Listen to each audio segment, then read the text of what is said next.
After one of the most grueling regulation seasons we have seen thus far for Street Fighter League Japan, it is time for the playoffs. It is time to see who is going to join Crazy Raccoon in the grand finals. People, this is the playoffs. My name is Cole. I'm joined with Vicious. We have a lot to discuss, a lot to talk about, and how absolutely up in the air this is going to be. You can't call it. I can't call it. I can call one thing, though. It's going to be a fantastic final way through. Yo, Vicious, how you feeling about this action we're about to receive?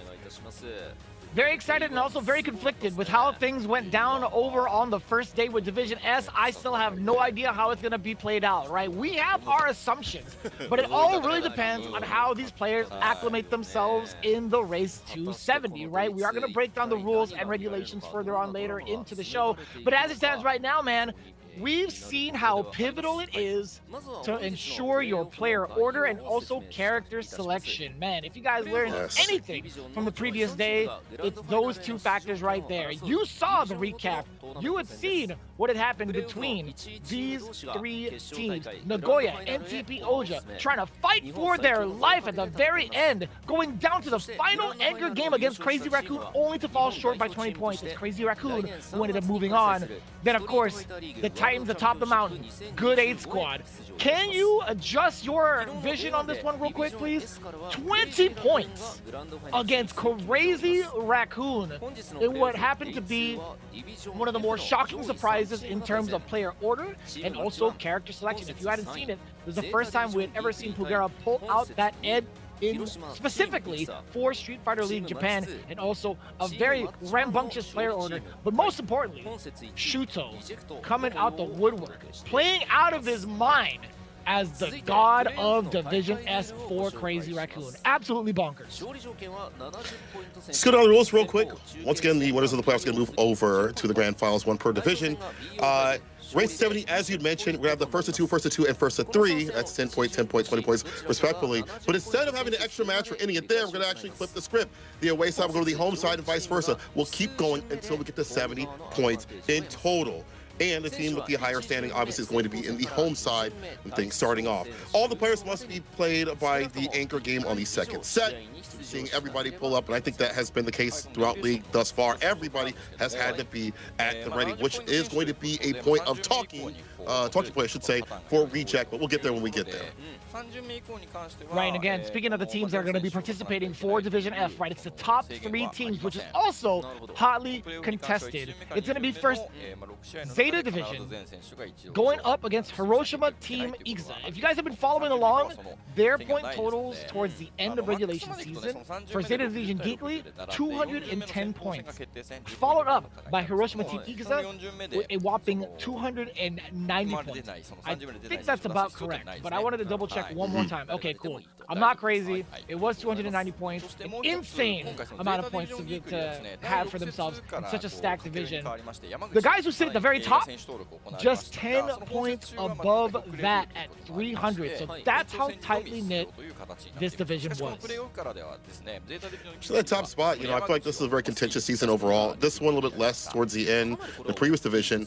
But again, things came down the wire in terms of that positioning. And it matters a lot to have that good start. Have to be on the wayside, have to expose your hand early. That could definitely be at a deficit. But these players have been prepared for damn near every single thing. Some strategies working out, some not. But either way, it's going to be at the pinnacle as they have to vie towards the playoffs, or I'm sorry, the grand finals. And then when the grand finals happen, well, we'll get the winner that will be fighting the US and EU teams. But this is what happens, you mentioned. Crazy Raccoon taking Nagoya NTP Oja down that final set, which was one of the sickest sets that we had saw. And it came down to Dogra taking it over Mochi in that Elena and Akuma matchup, showcasing what that character can do.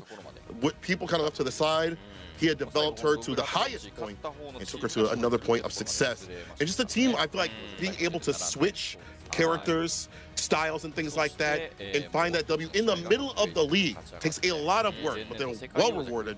We might be seeing something similar out here, at least in terms of character diversity, for Hiroshima Team Itsuka, possibly. But then it moved over to Crazy Raccoon taking over Good 8 Squad. I feel like those strikes that Good 8 Squad were trying just did not work out in the placement of their players.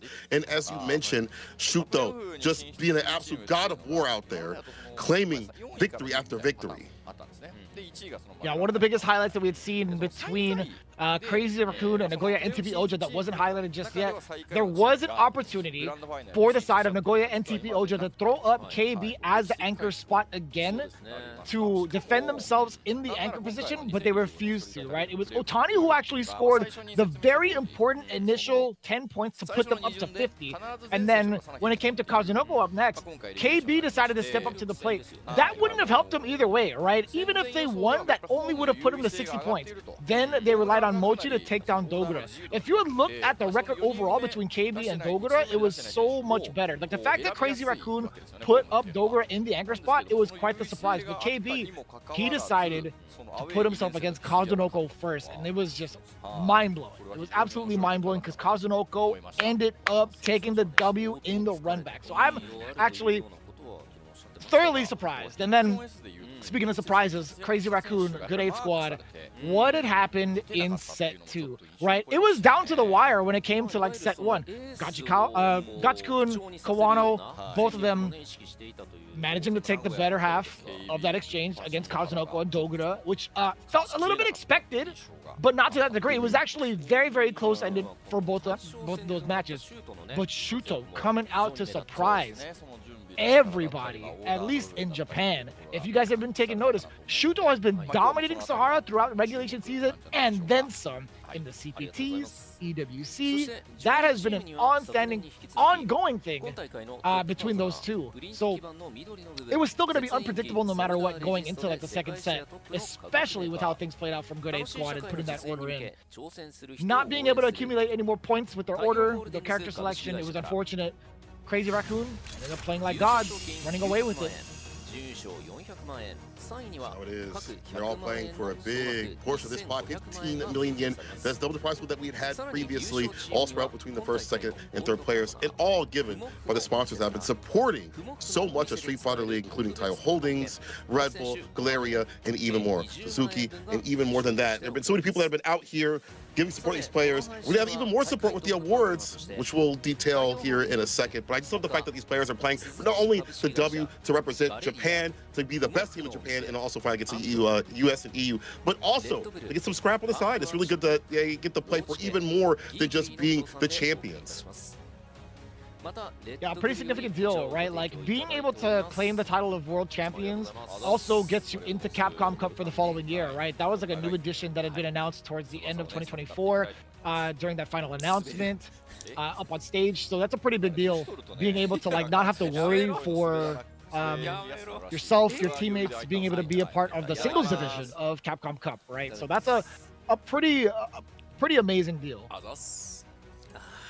A lot to work for. That's why I feel like regulation play gets even more devious, because everyone's vying for that option, vying even more to get all the way through, have to deal with like the World Warriors and things like that, or have to go to travel. They can just focus on Street Fighter League as their way into the CPT. But again, it's been hard fought.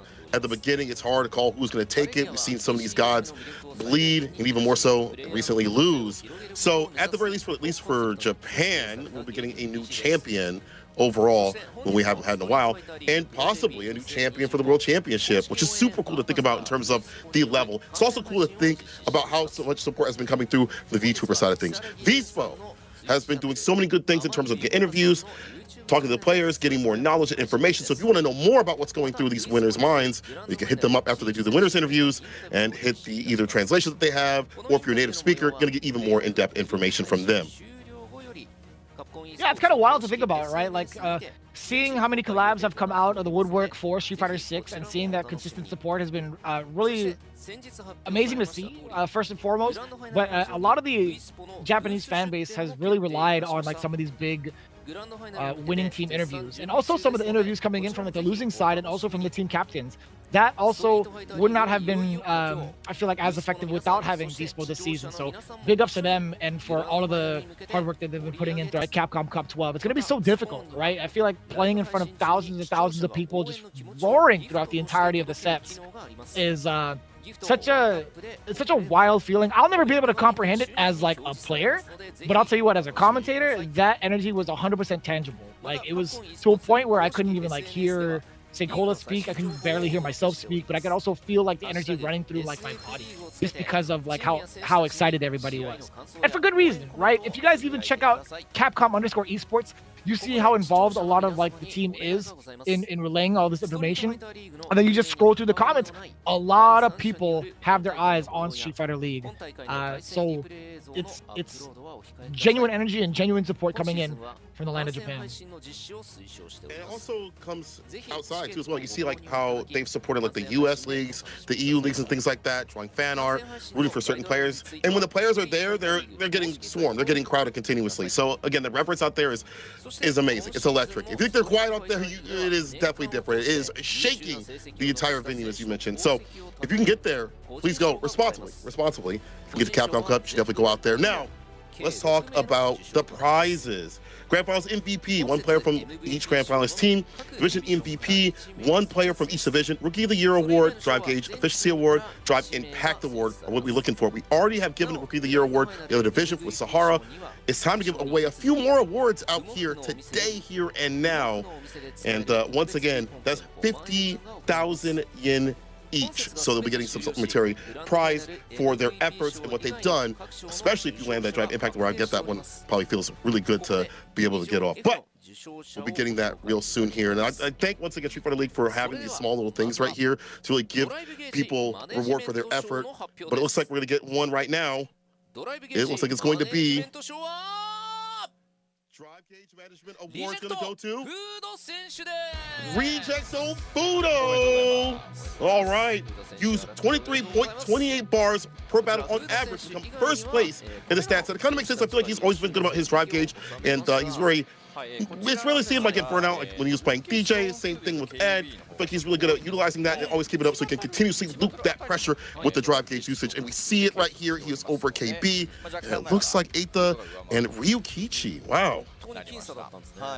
Yeah, it was very close knit too. Even from like the bottom rung, you see 22. It's just off by like a couple of decimals, right? Just like that's crazy. 0.05 difference between like fourth and third, and then you have it even further on like a 0.08 difference between Eita and KB. But overall, look at how much more Fudo had used his drive gauge in comparison, right? That is actually kind of phenomenal. So on top of that, I feel like with the characters that he is using, it does rely heavily on the types of like ODs he would need to use to get into like a level 2 as well, specifically Ed. So it makes a lot of sense. But also some of the conversions that he would get off of the drive rush cancel, that is also included into the consideration of drive gauge management. So I think Ed is 100% one of those characters that rely pretty heavily on trying to get some of these big conversions off of like the limbs, right? But it's nothing without the drive gauge. And also defensively, you can see how important it is to like abruptly stop an opponent's advances and also chip away. You can see it too from the OD Blitz. It's been so I guess specific towards this character and how pivotal it is to utilize the drive gauge in a way that Fudo does. I'm using a lot of reversals, especially against like fireballs and things like that. I guess it also helps because you have kill rush for Oki, so you don't have to spin bar until you like hold it for like a drive rush cancel up in the corner, so you can spin even more continuously over and over again. With the things that you mentioned on top, is definitely one of those characters that can use and not get too much in the gray department. So that is an award out there to Fudo. Congratulations to him. それで D ゲージ賞今回取れてよかったなと思います。なんかその反応とかじゃなくて、なんか考えで取れるような賞だと思うんで、おじさんっぽくてなんか好きだなと思いました。それで今節振り返って、そうですね、自分の成績は8勝2敗で本当に貢献できたなっていうのがあったんでよかったなと思います。まあ何より1位取れたっていう風なのもあって、完璧な10節だったと思います。そうするとファンへのメッセージはこれまだ通過点だと思ってるんで、ここからプレーオフグランドファイナルで結果が出るように頑張りたいと思います。応援よろしくお願いします。とのコメントでございました。いやまあ個人のこと I'm so curious to know like what his like strategies were just in general, but looks like thank you for the award is what he says. It's a good award to get as a high age player since we have to think about how to use it continuously. And drive gauge is definitely one of those things that is like you have to master at high level to conserve your drive gauge, utilize it properly, and so that if someone's taking it away, you have to have it up in your pocket just a little bit. But we're gonna get to the next one. For Drive Impact Award, aka the Uncheck Award, it's going to be Hikaru. Interesting. Division Geek Lee. Wow. I didn't think he was going to get it. I thought it would be. Looking at his overall matches, I'm not too sure. I'm genuinely not too sure. I'm gonna take a double check at like how many matches he'd played. In total, he played every single week. I think, if I'm not mistaken, let me double check one more time. Looking at this team, looking at Zeta Division Giggly, right? I'm putting up Hikaru's stats. So yeah, he played every single week. I did not expect him to actually get 2 more over like the second person. I thought it would be like Lashar, perhaps, maybe sneaking in with a drive. Actually, no, I thought it would be Tokido, because there were so many moments like week after week that he had played. He would sneak in so many drive impacts. But yeah, in terms of like how many DIs have landed, it was 11. You can see it in the middle column. In terms of drive impacts attempted, it's going to be on the right column, right? So 11 out of 15, pretty damn good. And Goichi, actually, no, Nemo-san getting 9 out of 14. That is a lot. My man was trying to go in, or 9 out of 17? I actually missed it either way. But that's still a lot. I'm actually quite surprised. For some reason, I thought it was Mago also that was up in the upper rung as well, but wow, did not expect these to happen so often. But well done to him. Catch people lacking just like that, you know, blocking it out, get DI'd. Well done, Hikaru. Man, he must have got his hands on the survey. He's definitely gotten like his hands on like the age survey for the division. He's like, all right, all you guys on average are above 35. I'm definitely DIing the hell out of you, all of you. Dang, you know, Ita's-on? Wow. That was a punish. That doesn't count. Yeah, I guess so. You're right. Yeah, I mean, it's a punish, right? Like, if you whiff a level 3 in front of him, of course he's going to do a DI. But if you sneak it against somebody who has, like, healthy drive gauge, they have a decent amount of life left, although having, like, 0 bars, like super meter, that's definitely an under. But as, like, a punish counter against a super, I don't count. That's just what okay. Like, the things that you did on Mago definitely counts. That was definitely purposeful against the Youngs. Good stuff, Hikaru. Let's see what he says. He feels any remorse. I'm sure he's looking forward to doing it to everybody else on the opposite team, especially Daiga, perhaps. Mm-hmm.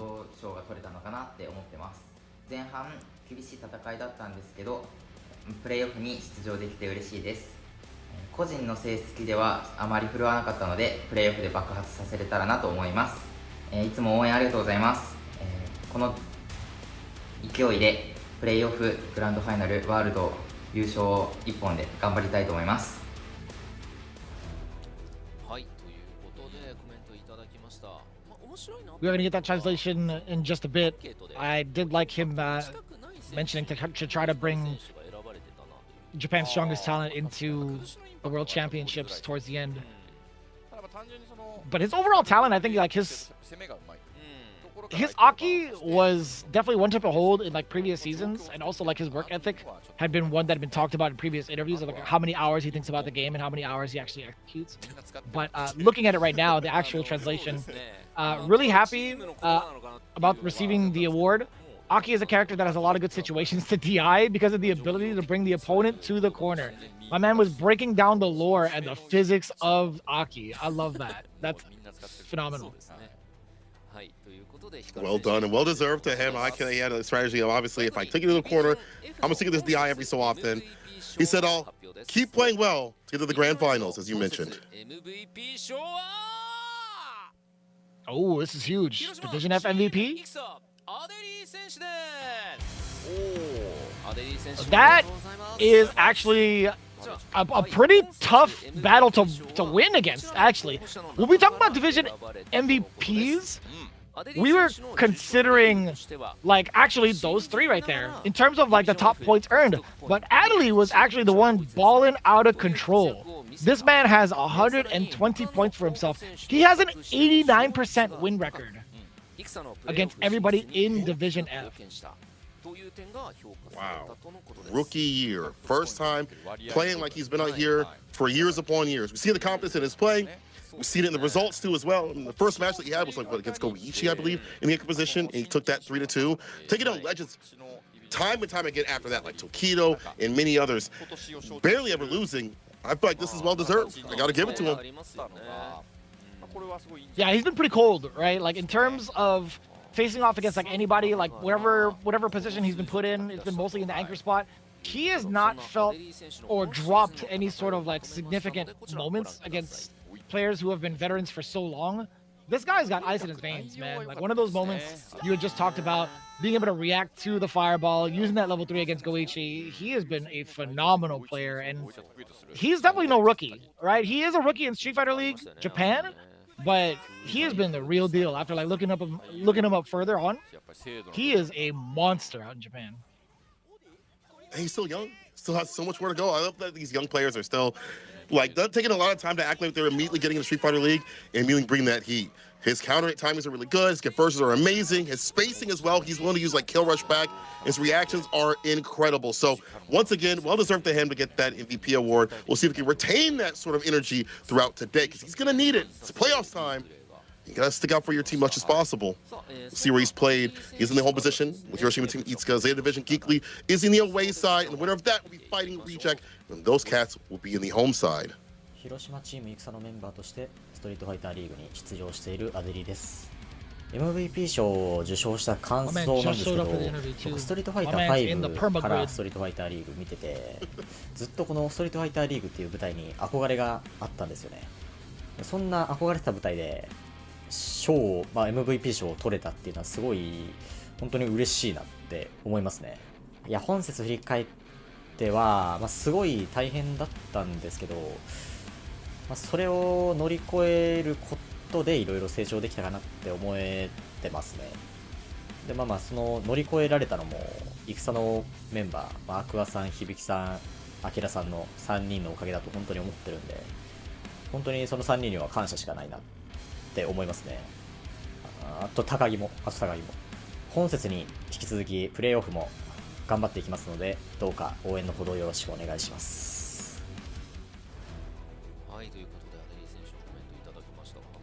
Yeah, a lot to really talk about, a lot to consider in regards to like how stacked both divisions are, but Division F has really felt like a slight step. I feel like, no, maybe near even in terms of skill. Either way, Adley coming in with his interview. Really, really happy to be able to get MVP in a competition that I really wanted to play in. All thanks to the team making me relax at difficult times. I'm telling you, man, ice in his veins throughout the season. And thanks to Takagi as well. Good friend, I guess, coming in from the producer. But it's cool to see that they're definitely friends amongst the rookies going into it as well. Being within the same class of Street Fighter League Japan. And then his parting words, we'll do our best on the playoffs too. I love that, you know, being able to confer to your other younger peers out there, as well as have the team behind you to help you during like mental difficult battles, going back to your position, first two position. But it might be time to begin. People, the playoffs for Division F to see who's going to fight Crazy Raccoon are going to start right now. It's time for battle. It's time to introduce Zeta Division Geekly, a team that only had 3 players, unfortunately due to Kaku's absence, and I hope that he is feeling better, but was able to add Yamaguchi at the very end. Didn't really even need him that much. To stay solid with 3, now they have 4. Their full potential is unlocked today. Let's get a closer look at Zeta Division Geekly. First up, the unshakable integrity himself, Yamaguchi on the mind. It's time to shine, brother. Today's your day. You can do so. After that, the chosen one, Karu, the devious one as well, with those drive impacts, running that Aki and possibly the Blanca, depending on the matchups we might be seeing today. After that, it's the Prodigy, the golden one, was always stayed in Gucci. It is Hagochi on the dial. Definitely way more informed that second part of the season. And last but not least, led by the ninja leader himself, the silent ninja blade, is Momochi on the edge, but a standout star in the anchor position, and even in the Ed versus Ed matchup. This is a team that is Titanic now. Once again, they had 4 players at the ready for battle. Hopefully they can find some adjustments. This is the team that has plagued them throughout the season, both in week 5 and week 10, right? Like Hiroshima Team Iguza, speaking of which, coming in from the home side, has had a dominant record specifically against Zeta Division. Can Zeta Division find the rebuttal, or Hiroshima Team Iguza continue on with their win streak? We're about to find out. Hiroshima Team Iguza coming in with 290 points. These guys are going to have the advantage being on the home field position. Let's take a look. Starting things off with the young man, our MVP. He is the future. This is Adelie. Followed by the man coming in lightning fast with that Kami. It is none other than Akira.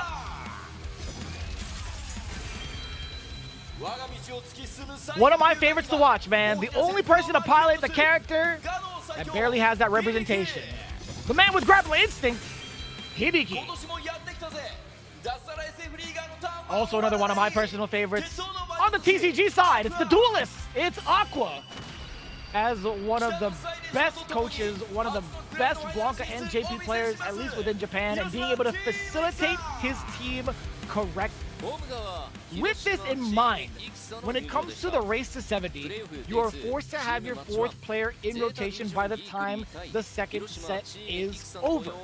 So, it's going to be absolutely pivotal to see how Hiroshima Team navigates around that rule, specifically against the away team set already in stone, which we will find out.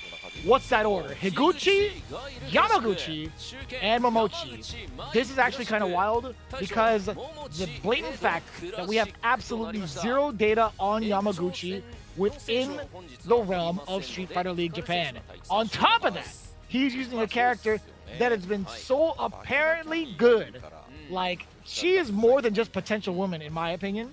She's been doing a phenomenal job of taking down a lot of important W's. That's going to be a pretty significant threat going forward into it. But what are your thoughts on the current order? I like this order. I like Yamaguchi coming up second because I feel like first might be a little bit too much. Second is fine, but he has to get warmed up. As you mentioned, we haven't even seen him in regulation play. He's been doing pretty decent outside of the league, but that's different. It's a different sort of pressure out here. Starting off with Akira, though, I think the Speed Star is a good pace setter with his speedy Kami, scammy Kami. But I like Yamaguchi coming up second once again because I want to see him play like here and now before they get to like the second rotation. But it's going to be Higuchi versus Akira. I don't think this is a bad position, but I thought that it might be Aqua with like a JP possibly to fight the Gao matchup. But I guess, you know what, Akira might be well to do in this one. All things considered, I thought it would be Hibiki again. I think he's had a very firm record against Higuchi, both in week 5 and in the final week as well. That's true. Looking at it, he had taken him down 2-0 the first interaction.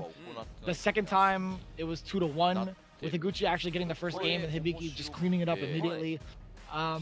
It's interesting to see that Akira is being let loose specifically for Higuchi. I feel like Akira has been like the, I want to say like the Hikaru killer for a lot of the times, or maybe even like against the captain at certain moments too. Like I love him being reserved for both Aki and Ed specifically, but going up against Ed, or going up against Guile specifically, I think it also makes sense in terms of the type of pacing that is set by those three archetypes. Like Aki, Ed, and Guile. What do you feel like all three of those characters have in common? Aki, Ed, and Guile all have a fireball. Or is that what you get? Yes.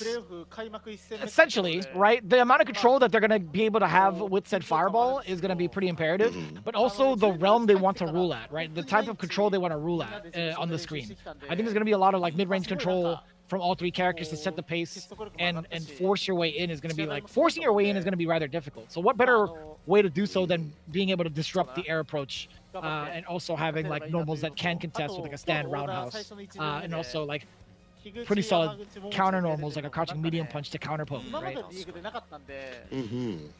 with Kami's side of things, like, you can kind of make it annoying for a Guile if you do like shallow dive kicks outside the range, to pin out flash kicks. If they are wrong anti-air, that's okay, an easy way in. If they're on point, then the Guile player gets reset back to an effective range where he gets the battle. But I think the pokes are pretty good. Her walk speed's pretty good too as well.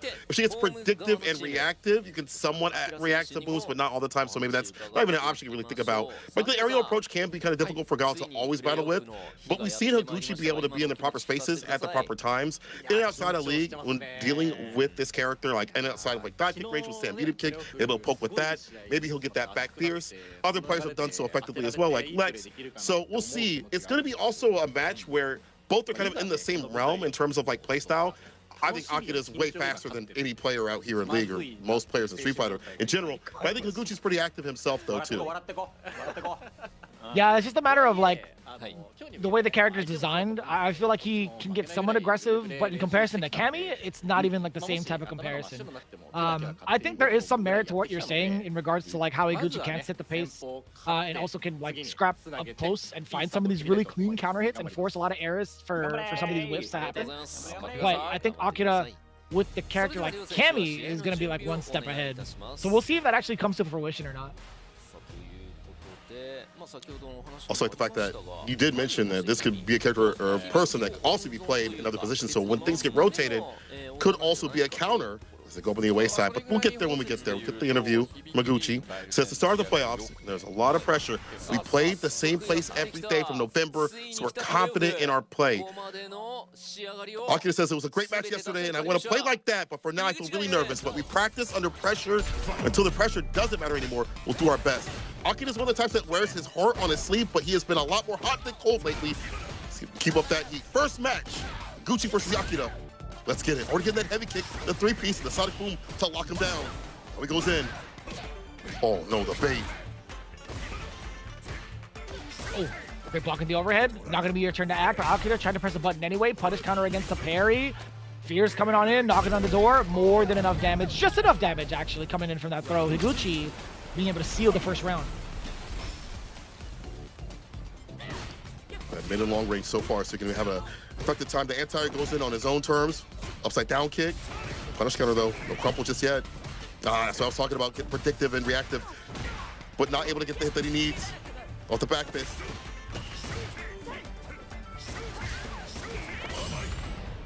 Oh, the spin knuckle getting rejected. I didn't realize that Akira also has like the club reject on his profile. Oh, does win the throw, does get the dive kick as well. Give me that! I like that confirm. I like him going right into the super to get rid of the rest of that drive gauge. Absolutely pivotal. But watch out now. You can't walk back. Let's see the damage coming in. Nice sequencing from Akira. Yeah, going for the light spin, not going to the super right after. Smart stuff right there to square it off. And he's not shy about spinning that bar at the bottom to make sure things are done or to kill the drive gauge, as you mentioned before. It's a heavy kill on the drive gauge as he does so. 4-meter kick, poking and keeping that charge. Perfect parry. And the punish right after. Level 1. Safe jump set after this. Oh, the double dash up. He finessed him. The stand fierce. Caught him trying to go for that throw. Few boom moves right here. Ended with the flash kick. We talked about getting scrappy, right? Look at the amount of control Higuchi is exuding with a lot of the normals, a lot of the sonic booms within the right spacing. Once he lands that single hit, he ain't gonna drop this confirmed. Level 3 after that sequence, nice and easy. A perfect for Higuchi to start. Akira, hands on his face already. Damn, this guy's good. Honestly, I love the way that Higuchi is playing. When he gets the lead, he's able to keep it and going on his own terms. Not overextending, sonic booming when he wants to, and the pressure points that he wants to, the times I should say. The anti-air is there. Drive rush, stand light kick. Puts him full screen once again. Oh, we're out of there. The Oki. Yeah. Oh my God, still being able to link. Akira giving some damage away for free. You tried to do it, guess what? Punish counter DI, and you get the burnout and the side switch. Akira waiting for Gao to fall to his knees to get that airborne state. Real smart.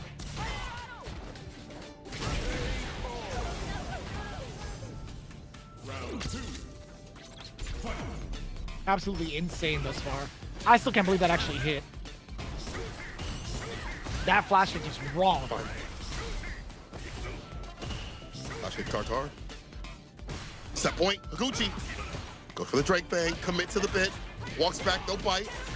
Counter conversion, now the target combo. Nice, it goes for the dive kick for the Oki. Reversal lights, he knows when the turn is over. Gucci's trying to get that effective range. He tried to play the upside down kick. The perfect parry was there. Now complete the combo. An immediate flash hit from Higuchi. Oh, another perfect parry. And the cross up. Just get Oki as well. Yeah, this time. He's gaining all of his drive gauge back after a single interaction. Akira forcing the spend to get that side switch. Off of that single hit confirmed. Oh, the trade! That could have been disastrous for Akira if it was a clean hit. Solid puncher. Oh, he's waiting for the drive reversal. No shot. Is that reaching? It's not. It's barely off the mark. He anticipated the booms correctly. It would have caught the recovery. It was just a matter of distance. Higuchi, 2 games straight. We talked about player order. We talked about how important it was to send out your best soldier for the best matchups. Not playing out well so far, at least for the side of Hiroshima Team Ikuza. Back to the drawing board, I feel like, coming in from Akira. But the idea is just like the control that was there from Higuchi. I mean, that's what Guile wants in every matchup is that control. But honestly, the lead that he gets and how he's able to operate around that, he goes in when he wants to. I'll drive rush on my own terms. I'll walk up there, and also having setups like after like level 1, not going for like the safe setup. The first time he went for the backdash and avoided the throw. Second time he took the pressure. Just having variants like that and all the control felt like in the world to get the bar back right after. Like he just had to handle. If that level 2 would have hit, I don't think that would have been a W at all. Still, for Akira, there's just too much that Higuchi had in terms of spacing and understanding where to place himself at. Yeah, there were some shining moments too. Like Akira's still gonna be paying attention to any sort of resets that Higuchi's gonna be throwing at him with that DI. I was thinking to myself, I was like, yo, man, the drive impact award is kind of over. But that moment too, maintaining his charge, getting the anti-air, pretty important, right? Akira, if he had gone the throw bait successfully, he would have gotten that round. If he had gotten to level 2, he also would have gotten that round. So there were some pretty important moments, I feel like, for Akira. He's definitely not out of it yet. Like, he's got some pretty interesting decisions and also, like, good ideas against the Guile matchup so far. It just hasn't paid off. With Yamaguchi, which is a blessing and a curse. Again, Yamaguchi has not played regulation play, has not warmed up in Street Fighter League just yet. This is his first time playing. But on the other hand, the other players don't have league data on him. They've never played him. They've never seen him play. So this is brand new to them as well. So they send up Hibiki. Okay. No better way to kind of test out the water than with your resident grappler. I think there's a lot of history also between them coming in from, I do believe, like World Warrior, but I do want to double check. Looking at it right now, like Hibiki has been consistently in the realm of a lot of these World Warriors. Obviously, he won World Warrior number 2, that kind of skyrocketed his points a pretty good amount. But I'm looking through like all of the brackets right now. It's hard to see. Yeah, so I think Yamaguchi was a part of also World Warrior number 2. I'm trying to see it right now. Like, I'm trying to see like where they were at in terms of the bracket. Oh, I see. Damn, dude. That week, Yamaguchi had to go through like Tsubasa, Ryukichi, Kincho, Mizuha, Kosa. Jesus Christ, dude. Dang. He bodied everybody in that journey.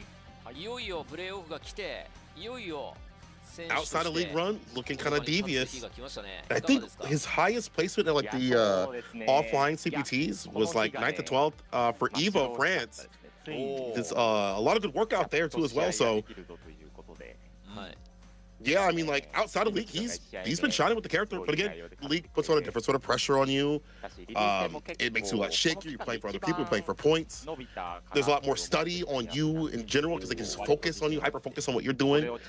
But it's good that he has had at least some sort of results outside league with this Mai. He's not just like a random Mai person. He's definitely a real Mai guy, right? Like he's one that's been studying studies with the character, pushing her to get some pretty damn decent results so far. You can't just be out here just throwing fans mindlessly at this point. People know the matchup and they've studied Mai and with pure hatred in their heart found ways to fight her. But as you mentioned, it's good to set up a grappler to get that information, that data on how people want to play. And honestly, we've watched how Hibiki has been able to deal with projectile-based characters. We took down Higuchi twice.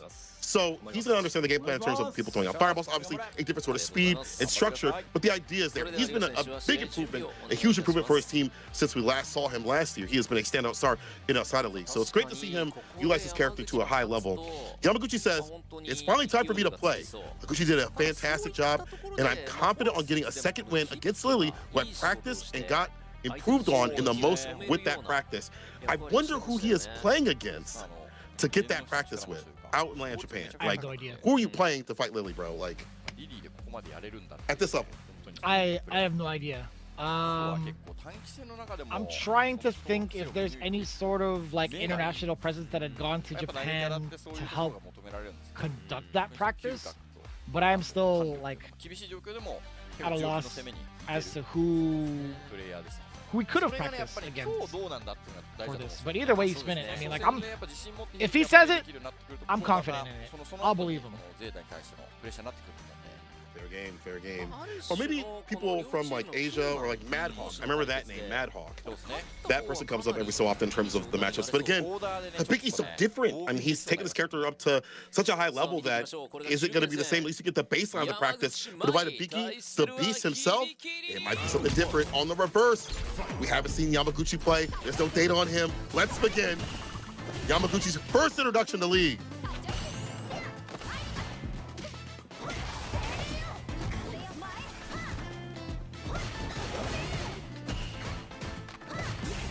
Get a parry immediately after the block Spire. Command grab number 1. Drive rush on in. Doesn't get the counter hit. Hibiki tried to press a button where he wasn't allowed to. Yamaguchi burnout though. Trying for that back throw. He knew what was coming through. He's able to tech. All it takes is one Spire to get in. Don't let her begin. Perfect parry. Itchy forward. We talked about that anti-fireball play.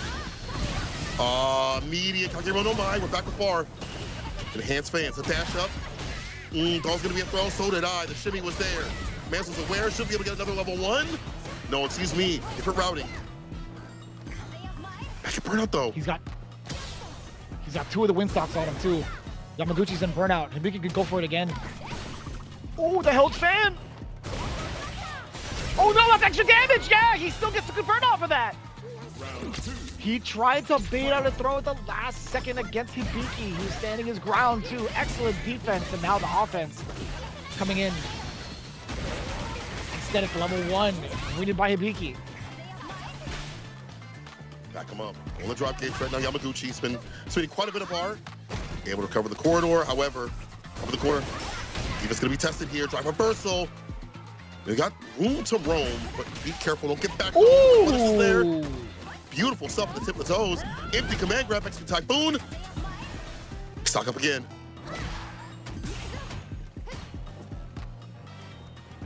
What do you do about this, Yamaguchi? You're burnt out as well. Can't take any more damage. No Windstocks for this side of Hibiki, but he could Spire his way through still. Yeah, no, he just kind of waits it out. The overhead comes in! Level 3. Very minimal scaling involved. I think he might be dead. Not quite dead, excuse me. Perfect parry, no shot! And he was confident. He was confident with the OD command grab killing. My man didn't even try to go for a level 3. No need to watch the cutscene. Something quick with it. In fact, they went for the perfect parry when it could have been drive rush throw. It could have been, you know, just an easy bait. Did not happen. First game to Hibiki up in the corner. His defense has been pretty good. He's been able to take throws continuously. Now he's holding them. Oh, get shimmy though. There with the lights. Trying to go for a crown pierce, it looked like. Yamaguchi on his tail.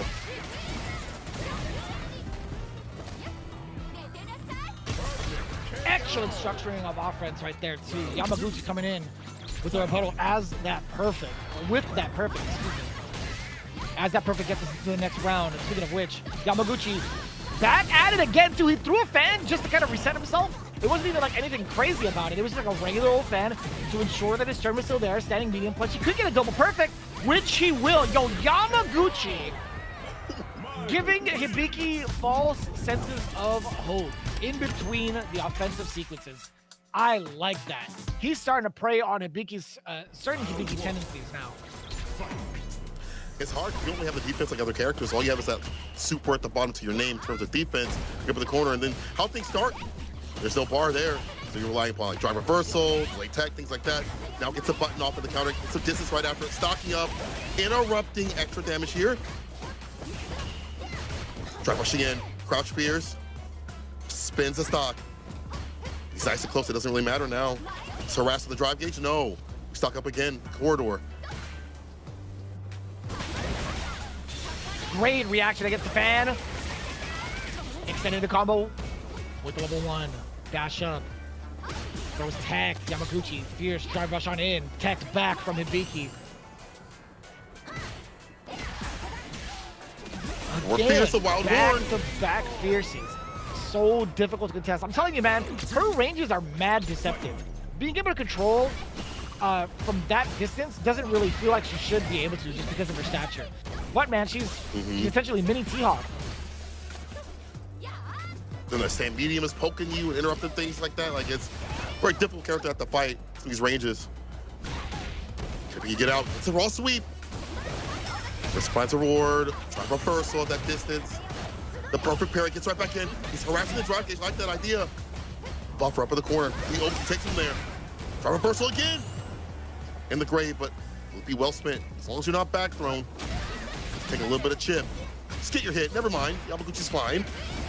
Oh, and another shimmy. Jesus. We're starting to see some weaknesses from Hibiki being taken advantage of right now.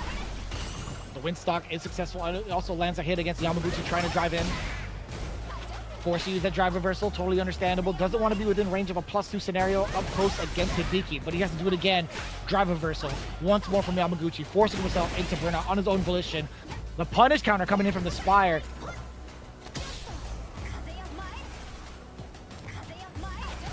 Stocks up again. Even more plus frames for wall sweep. Actually works out. Okay, the light right after. You'll strike no hours. Empty light, the tick throw. 20 right now for Hibiki to close this out. Stocks up, lets it rip right after. Drive reversal.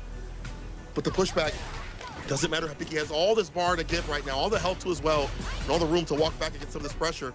She's doing so. Kick it away.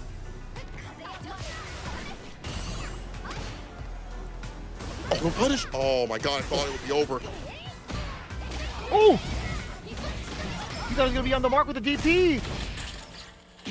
I don't mind this at all, actually, from Yamaguchi. Going in for the level 3. You get the chip away as well.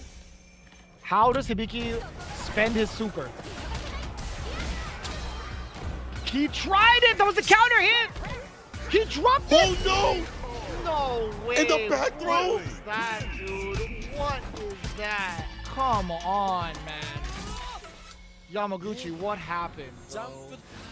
You threw it. What was that, yo? You had the sequencing with DI, it was all in your hands. Even Hibiki was like, eh, we'll take it. He's like, wait, what? He's like, not the way I wanted to win, but we got the win. But man, Yamaguchi, brother, that was yours. Everything was in your mind, bro. Everything, the sequencing, the super, as you mentioned, the put him in burnout against Odie Fan right after he actually went in. He had various different ways to close that out, and they still couldn't do it. Oh. I don't know how I feel about that one, gentlemen. Ladies and gentlemen, I am perplexed.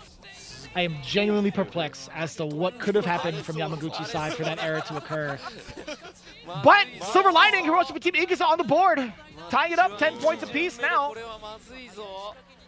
We'll take it. We will, okay.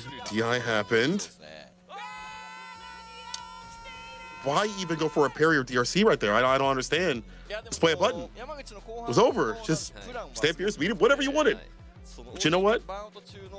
It's what it is. We move on. I would hope the team does move on to Momochi steps up in the anchor position. Who do you send up against him? Adley, free. If you were paying attention to week 10, Adley did the exact same thing. He stepped up to the plate as the anchor. He 3-0'd Momochi. That was kind of disgusting. And even then, looking at the overall record from Momochi, he lost to... Oh, I thought he lost to Adley twice. Disregard. Yeah, no, I still think Adley should go up regardless because he's still in a hot streak against him. He felt so much more comfortable in the ranges as an end player in the mirror match, and also had just been playing at a pace that Momochi was not ready for. I agree. And Momochi has been kind of an egg killer out here in the league. Took on Lashar, made him switch, and they are going to run it back. Adley stepping up to the plate for the anchor position for the rematch. In fact, the last time we saw Momochi in regulation play was this match, so getting the run back right off the rip. I do like this, that confident play that we see from the young gun right now. worked out 3-0, as you mentioned, very dominant. Let's see if it will be the same way. I hope so. I think it's something to kind of like really mention, like against Momochi. Like he's done a pretty phenomenal job in the mirror match, if I'm not mistaken. Let me pull up his stats real quick. Looking at Momochi specifically, let me see this website and actually have it work correctly for me. Perfect. Let's take a look at how often he had to play in the mirror match, right? Week 1, he had to face off against Lashar. He took him down 2-0. That's pretty important to understand, right? It's just like having that mirror match under his belt, pretty significant. In week number 6, he did the exact same thing. He actually took out Lashar 3-0, but it was Ed, and Terry. So you would imagine Momochi would be rather strong in that mirror match, just based off of those 2 factors alone, and also facing off against a player who's in contention for probably the GOAT this season. Not even just the season, but in the world, in the CPT, right? But seeing Adley surprise him in this manner, and these are like pretty significant games too. 3-0 against Momochi, that's a pretty bold statement to make.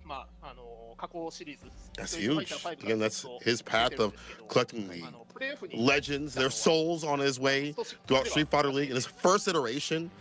But again, I mean, you have the loss, so it's easier for you to understand what to do in terms of like the next run than it is if you win. So I would hope that Momochi, I'm sure he has studied out what to do. But I feel like Momochi, even outside the league, has been like an Ed killer. So he's really come up against like a speed bump.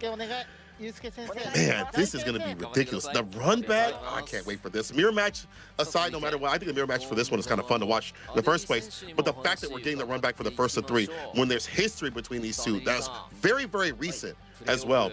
And for Adelaide, he's been sticking out as a stark better. I mean, like, in terms of his accolades, he's taken down, let me go through his runs real quick. He took down Hibiki, Mago, obviously Momochi, Tsubasa. Only person he didn't take down, I think, actually, excuse me. He lost to Hikaru, 2-3. He lost to Hikaru, that was his first loss. Okay, thank you. Was that his only loss? Was Hikaru? Let me make sure. I don't think it was his only loss. I believe so. I believe so. Right, he's taking down Goichi, Tokido, Johnny, Mago, John Takeuchi, Torimeshi, YC Mochi, and then Momochi in the final week. He didn't play for 1 week because he was sick. He didn't play against Reject in week 7. That's true. There's a lot of high-level names and people who have been out in the league way longer than maybe, I don't know how long he's been playing professionally, just in general, but still, he's been playing like he's been here. This has been his hood for the longest. He says this in an interview. I've won against Momochi in the regular season, so I'll play with confidence, which we've seen him play in confidence every time he comes up. Mochi says, first time coming to the playoffs at Street Fighter 6, I'm really surprised to see the play and the big pressure. We'll really have to fight this cat again, like to a strong start. No throws here, protect that. The defense pretty much primed and ready so far from Adley, right? Now slowly pushing Momochi into the corner. Being able to eliminate his movement backwards is going to be pretty significant, like being able to like hover around a lot of the flickers. But the jumping, that was actually kind of raw. Adley just took it. He was caught crouching at the last second. That DP off. Back to this time instead, a stand medium. Flicker, they both kill rush back. The fireball up and down. Yep. Life has many doors.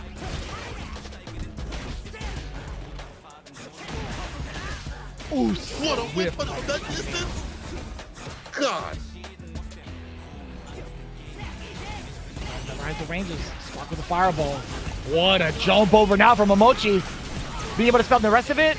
Level 2, you already know it. Cannot drop the shin.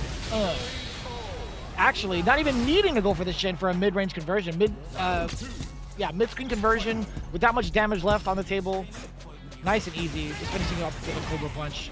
Oh, the uppercut. That lead and push towards the corner. However, the bird watching of Momochi to watch these fireballs every so often, get the jump-ins every so often. has been the key to success. Like looking for the flickers, looking for the fireballs as like his access point. Can he keep it up? Going for the strike right there. He's holding parry, looking for the knockdown, forward fierce, take back the turn. Go for that throw, low the drive gauge right now, Adley.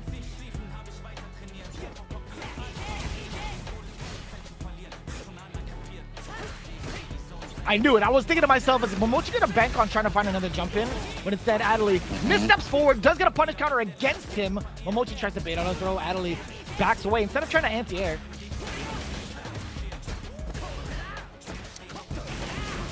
Counter conversion. Working the turn, striking back. SM kicking the flicker in between some of these strings. Reversal jab. Got level 2. OD. Knows coming through. The Night. Is it enough to kill? They'll pick up for the level 1. The flicker extension. Still not enough. Almost got the inside overhead. Oh, couldn't scrape the dome. Timo profiled for it. That was so smart from Adley too. He was covering so much. He was covering 2 different options too against the walk back, but still, he reloaded the chamber, and he managed to get the snipe out against Adley. So I won't miss again. But once again, as you mentioned, and we've been seeing a lot of jump-ins, a lot of calls against the flickers, the fireballs, that being like a control type against Momochi, and then he works from there. First game to Momochi. Tags him, round start, cycle, blitz. Yeah.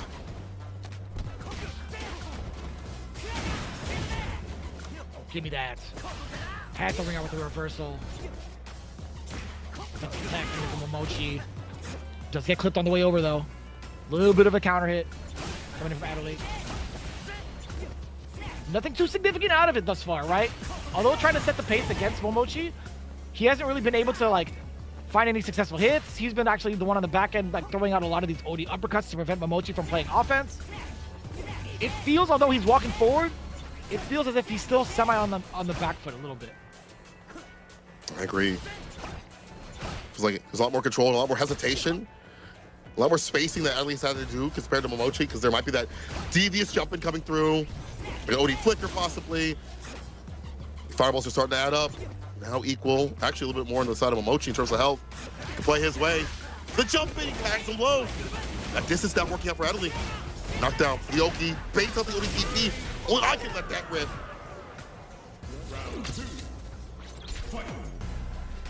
Good call out against the defensive measures that Momochi was willing to take in that round. We're sitting at 2 bars from both ends. A single blitz can really be a big game changer, at least for momentum.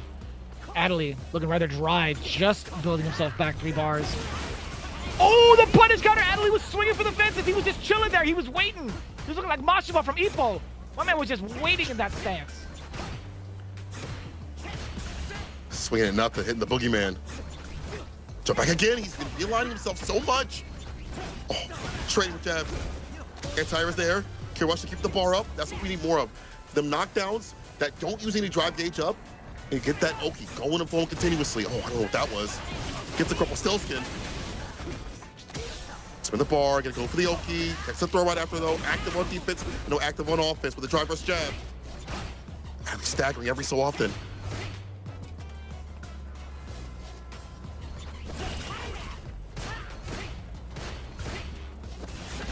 The approach has just not worked out for Adley.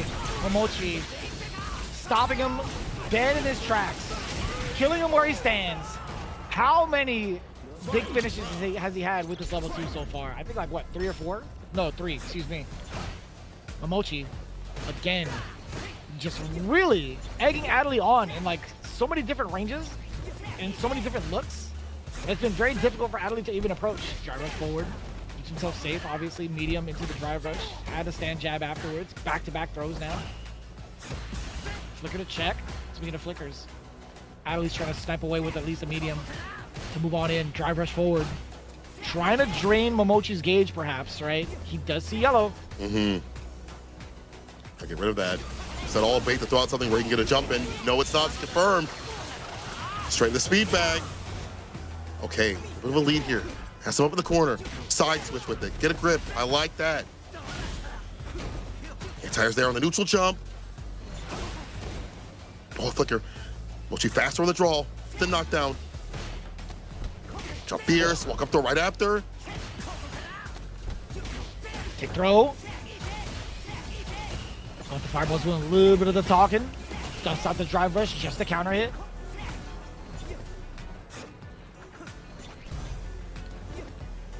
That's a flicker trying to do the yapping. Okay, rush back, try to realign. He's got the lead. Play out the clock. Momochi trying to walk him towards the corner. Also got a bad button either side. OD fireball trying to get applied right here. Should gain some space.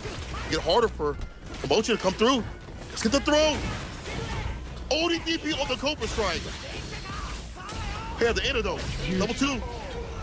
Air to air. Faster with the normal, faster with the motion too, going in with the level 2, forcing Momochi to make that jump. I don't know if like it was gonna be enough to put Momochi into burnout, and Adley would have had like enough of a kill sequence to get a chip against Momochi. I actually didn't get to see how much life Momochi had, but either way you spin it, all tied up, 1 game apiece. A very nice and steady pace so far, being set by both. What we saw last time, fireball for a fireball, try rushing with a stampede kick, which is spinning quite a bit of bar. Getting that reward. Deep the jump here, trying to go for the throw right after the back dash is there. He was aware. Side switch. Or jabs, but nothing right after. No kill blitz. Maybe a little bit too far out for that, possibly. Still, a lot of room to play with right now.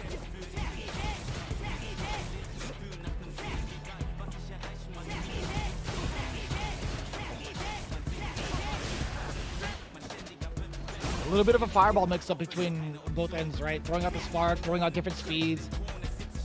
Adley's been the one to kind of like react towards the one that Momochi's been setting out, but you see Momochi, you see his objective. He's really trying to move in against Adley. But now the flicker's doing a lot of talking yet again.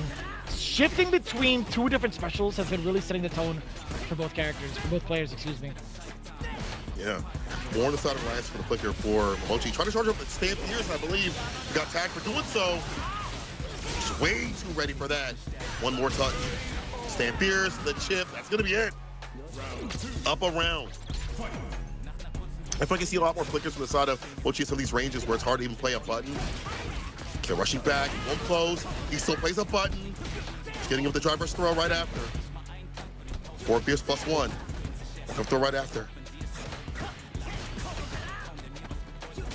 Just get the tick throw in the back. The back throw, excuse me. Counter hit conversion off of the lights. Another set. Do all the options. He still gets hit with the OD.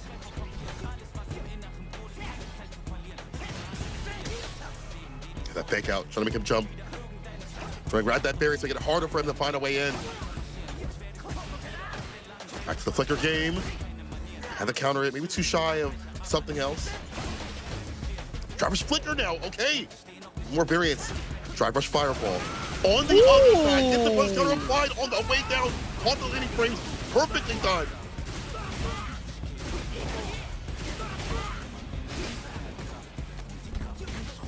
Empty jump throw. Very difficult to deal with afterwards as well. Adley had the option of going into that low, at least for a meaty as well. But I like that. He went for a sweep. Momochi's gonna make that hurt. This man on a t-shirt. The Nyquil. Empty lights. The 2-piece goes for the throw right after. Try to go for another one. Adley able to tech. All this walking might be a flicker, might be a fast fireball. Ooh, we'll stand medium kick, but in the distance. Plus 1. He took the turn. Try first jab though. Trying to equalize. Beating with the stand medium. ODDP not super fast, easy to bait. Back throw, no, it's a medium instead. Delayed timings, dude. Fierce to the flicker. Both of them critical. Wow, we still managed to get it. That wasn't even a punish counter. That didn't properly catch Momochi's recovery. I don't even know what if he pressed the button. I blinked. But either way, Adley on the other side. Waits for it. Back throw now. Momochi's still in control. He has critical art on him too. He knocks him up with a flicker. Nice, confirm. Momochi right into the level 3. Although he was in burnout, him being able to initiate with flicker and Adley not being ready for it was pretty substantial, right? It puts you point blank. He's gonna have plus frames. and you get to force the mix. Momochi takes full advantage of that. The next set of flickers afterwards happen to catch Adley off guard, tossing him up in the air, and getting the damage necessary. Well played from Momochi. 2 games so far. We're going to call that timeout for the side of Adley. Adley, though, I got to give him credit, though. He's been walking underneath some of these jump-ins and understanding, like, the ranges where Mochi wants to do that. These jabs off. However, in the reverse of things, you see the pressure in the corner with the flicker. You see the flickers overall, the presence that Momochi's putting on, getting either counter hits, sometimes punish counters more earlier in the set than, like, right now. But regardless, that's been, like, I think more of what he's been using for his projectiles than, like, the fireballs. Whereas Adley's been doing, like, I feel more sparks, I feel like, more the fake outs and such, and, like, the normal fireballs for layering on his approach. You definitely see the effectiveness of, like, the flickers that keep out some of these buttons preemptively. We see a lot of counter hits, or just, like, as an idea of, like, you can't dash forward. You can't be in this range. Yeah, I think Adley's been doing a lot of, like, playing more of a, like, reactive style towards, like, Momochi's approach and what's being thrown out there. It's been rather difficult to tell who's like the initiator in this matchup, because if the life lead happens, Momochi will kind of like chill back and then all of a sudden move on forward, like press on forward. So this pacing has been very difficult to kind of like analyze between the two of them. Switch up of like button economy, fireballs, the jumps, the timings of the jumps, and like the types of jumps that we're seeing. Some of these are like empty jump lows and things like that, jump fierces. And again, Adley, for his credit, is like at least being able to find like the ranges when he gets close to Momochi to walk underneath and get the jabs off. He's not going for DP as much. He's not trying to go for something on the slower side. He's waiting for him to come down and walk underneath and get a jab off. The second one, I don't think it was a counter hit, to be honest. I think I didn't see anything on the screen. I think it was just a raw hit, and maybe Momochi's got mixed from the side that he was on. I'm not sure. It just didn't block. Yeah, it was a raw hit. The fact that okay, so it was a raw hit. The fact that he's ready for those jumps that Momochi's kind of putting on means that it's still very close. Like, he still understands the assignment in terms of like the aerial approach that kind of gave him problems before. But now, like, what do you do about that flicker? What do you do about the ranges that Momochi plays at when he gets the lead? That's the problem. Like, when he gets the lead, as you mentioned, it's hard to get right back in. But that could be the same for Adley as things get going. He's also on the lead for a little bit too as well. Yeah, it's going to be the biggest contention point right now. Like, how does Adley kind of like force his way in? How does he play the same aggressive style that we had seen him against Momochi's Ed that got him that 3-0 victory in the first place? Is that even going to be coming out?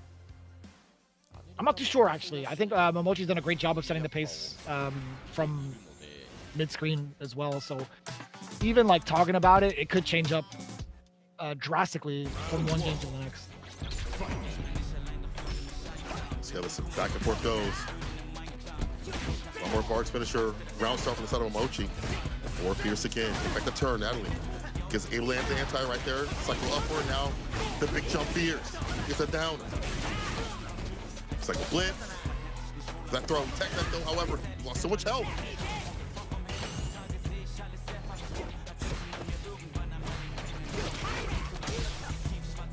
Frames.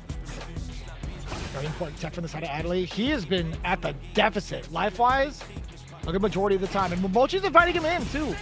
Despite losing some estate, still manages to catch whatever normal that was from the side of Adley, whatever reversal it was actually from the side of Adley. Walk up throw, the confidence. Oh, does it have to like a nice little OD fireball to clear this off? The jump back, was it enough to kill? It was not. Okay, start something beautiful. Jumps on out, you'll take that damage. Toss towards the corner. Take the space of the minus frames, I do like that.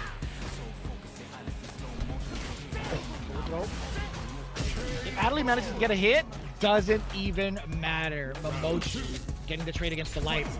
If Adley had successfully scored like a significant hit, like a punish counter, he would have built up enough bar for a level 3, jump out the rest of the drive gauge, and actually bring it back against Momochi. Ooh, cut, you know. Right. Now the back row. Set with a drive rush, fierce, holding onto the flicker, trying to change the timings with Adley, trying to see if he's willing to press a button in between. Back-to-back throws. Throws have been a really big detriment against Adley thus far within this part of the set. A little bit of a standoff. Adley gets the better of it. No big conversion. Speaking of which, Momochi ranked right into that normal.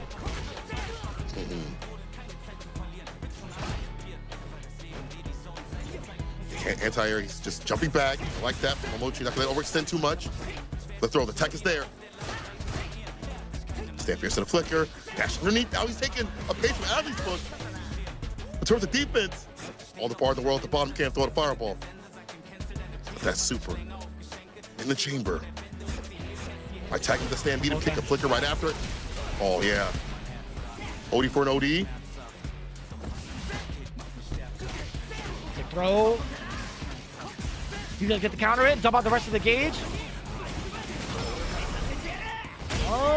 He had actually a little bit more of an opportunity perhaps, but maybe I think the combo starter was just too much for him in terms of scaling. Opted to save the rest of the drive gauge. There's the lead. All turn once again with that bar at the bottom.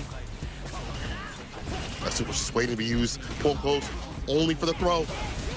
That walk up, 15 seconds, only fireball. Still, lead for Adelaide. He takes the throw. Time's the winding down. Travis flickers the DP. Oh, deep. Sauced it up. Get that out of here. Mad smart team. Momochi was banking on trying to hold onto the flicker to bring Adelaide closer for a tip throw, or at least a plus type scenario.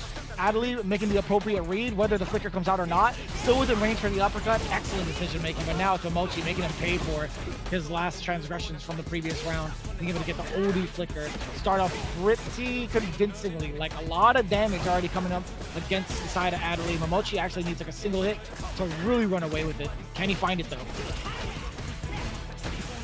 The strike right there. Tags him with the crouching light kick. A lot more conversions off these lights. We're looking for it from Adelaide. It's starting to work out. Was able to first the throw. But a little bit slower on the draw right there. So fall on the fireball. Careful the drive gauge. It's gone.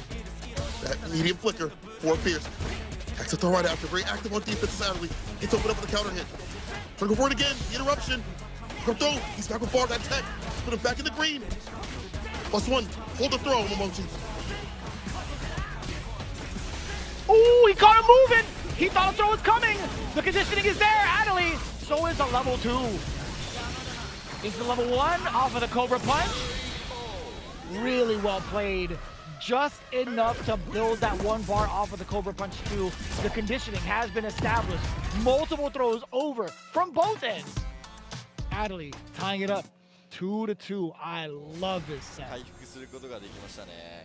Oh my God, the bar buildup, being able to attack and get your bar back faster, the risk that could be coming through. Even in this next part of the set, right, in this last game, now you've conditioned them to watch you like these throws, right? Now they're going to be taking quite a bit. Do we see people change it up? We see them still go for the throws and try to attack on active defense. Do we see them kind of hold it a little bit more? We'll have to see, but again, the conditioning definitely worked out there for Adelaide to stay in the game. God dang, this is a set. So far, that is for sure. So many different looks, right? Like no matter how many times you go for like any sort of like post-game analysis, the change-up is so significant, right? Like in terms of what they're aiming for, in terms of like the type of game they want to play. Momochi's been really banking on these life lead games a bunch so far, and it's been rather annoying. But luckily enough, like Adelaide has not been bothered by it a bit, right? He's just been willing, excuse me, to try to close the gap on him. Right. I think what also helps is like on both sides, like they're taking pages from each other's books. Again, we see that Momochi is kind of wandering underneath when he sees a jump instead of trying to go for anti-airs all the time.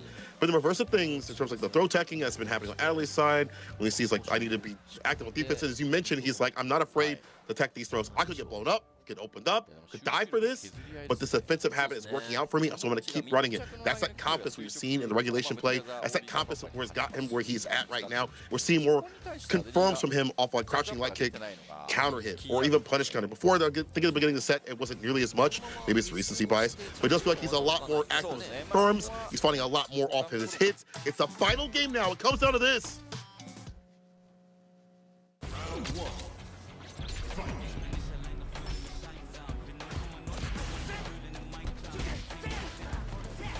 Whipping a throw. We'll take that.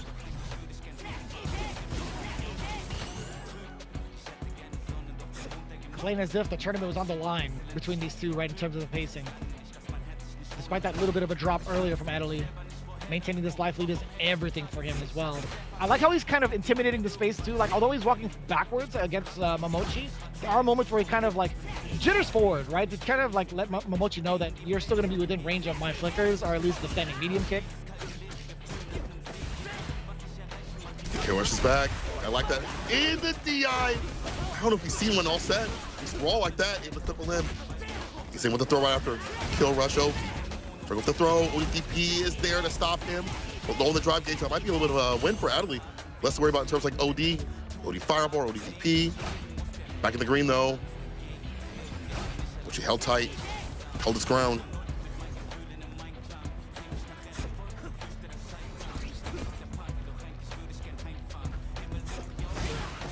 Oh, punish counter, doesn't get the crumple.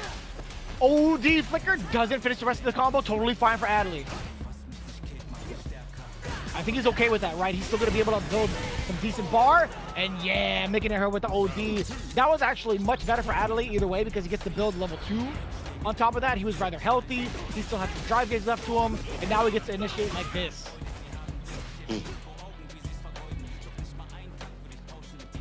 From the corner, what's that defense like? Again, trying to entice him. Like a flicker, or he'll just get a confirm. At the very edge of the range of his normals. Insane, right? Whether it's a buffer or a confirm from the side of Adley, still like understanding the ranges perfectly to a T, so difficult to consistently get. But he's been finding the marks, at least within this round, rather well. It's level he's 2. Ready all the time. Follow up though. That was gonna be into like a level 1 juggle. Still, this is within his realm to win. Ban for a ban, fireball for a fireball. Too far out, the walk-up throw was able to finish off that counter hit though. Looking for the knockdown, driver stand pierce to the flicker. Still Adley has the lead, the anti-air is there. Trader super, is it gonna hit it? And will. With that drive gauge, make him up.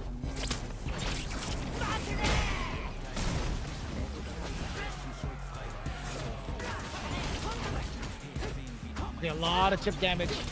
Does Momochi opt to go for any sort of sneaky drive impact? He does. Adley even stocked with level 1. Momochi didn't give a damn about your scenario. Keeping it alive, the final round. I still can't believe that DI just came out. Yeah, we're no level 1 from him as well. You know, Adley not reacting. No, close to level 2. We're there. Again, just gonna get that lead and run with it. How should the flicker? Caught something. Punish counter. Kill rush in with a jab. Backs up with the chase down. The hot pursuit. Dancing with the perfect parry. The low right after.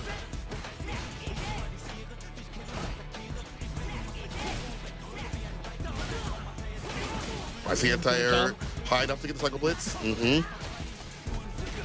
Knocking on the door. Gets at least 2 lights into that throw. Adley facing the corner. No anti-air yet again. Momochi with another set of throws. Right there, boom, we already knew it. A third. Oh, no way! Putting him into sleep. Double bounce. Woke up with the extra strength stand medium. Are you kidding me? It's different. The throw. Return to him. The tech of the throw, though. Now the level 2. Has the whole parry. Get the drop gauge up. He runs right into it. Momochi takes it. Too many things to think about on the screen. Too much plasma in my ass to deal with. Momochi 3-2 gets his revenge. I assume Adley thought Momochi was going to be close enough to like kill rush forward and maybe grab. Momochi had baited him out into doing the parry drive rush option select. Adley falling just a little bit short. In what looked like to be his round too. It looked like to be his game. He had Momochi dead to rights off of that last interaction, the second to last round. The fact that Momochi was able to sneak in that DI changed the entire demeanor of that game. Jesus. I still can't believe that happened. 30 points now for the side of Zeta Division. And what a well-fought and long-winded game. That was sick.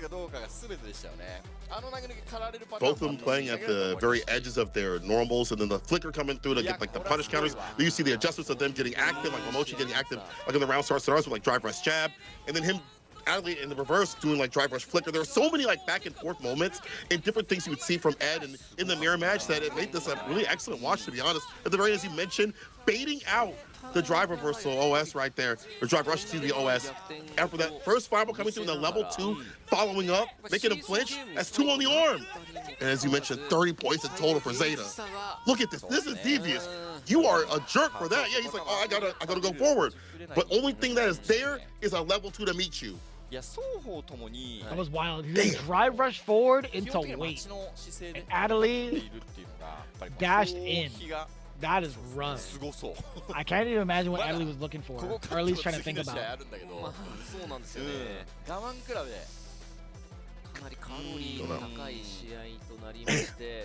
All right. 30 Anyways, points. Adelie, yeah, like, I mean, to kind of continue on the conversation, like, I think between the two, Momochi kind of having like the nerves of steel towards the end to kind of like bait out Adelie in that fashion. Like, I feel like there's a little bit of veteran prowess being shown here in regards to what happens in these final moments where like the last interaction is the most impactful. Funny enough, again, it was only the first set between the two, so it's hard to really tell like what's going to be happening going forward if they decide to meet again. But still, it's different, you know, with the way of your team on you, and like, it's such a veteran prowess of being an Evo champion. Momochi's been in these situations more often than not. Once again, thank you to the sponsors that we have. Laria has been supporting the FGC with their beautiful PCs. You've had a chance to play on them. Other players have too as well. And from what I've heard from you and other people, I mean, nothing short of incredible. So if you need a place to play your fighting games, well, use this one. Thank you so much, Laria, for supporting Street Fighter League years after years and supporting the esports scene. At least, you know, the grand finals scheme's a thing, right? Right. And for the people that put this on, Suzuki coming through with their beautiful bikes that we see at many events, whether it be at Capcom Cup or EVO or maybe some of the other CPTs. Again, I hope to see them continue to support the esports ecosystem for fighting games. They've done a great job this year. Love to see them continue it on. And again, I'll have to get my picture when I go over to Capcom Cup if they have it out there. And I hope that they get more in terms of production for like more of the bikes, even if they're like exclusive, like 1 or 2 made in the world. Maybe make like an Alex one, a Sagat one. I keep giving y'all suggestions if y'all want to use them, have them for free. But again, Suzuki, thank you so much for the support that you've given Street Fighter League and the entire ecosystem of esports for Capcom. They've been doing a phenomenal job of like showcasing their passion for both like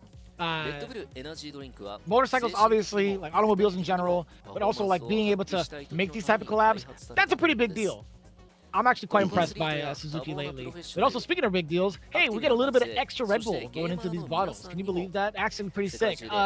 Currently in Japan, we've seen both Auto and Hamako rock these out a little bit earlier on, but in a different bottle, right? No longer in the can, or at least an extended lineup now being in a bottle form. Pretty sick to see. Honestly, I want to see like how that works out in terms of like being able to carry it around, right? If you're walking everywhere in Tokyo, you want to make sure like your drinks are not going to be spilling everywhere, especily with how much you're going to be taking the train.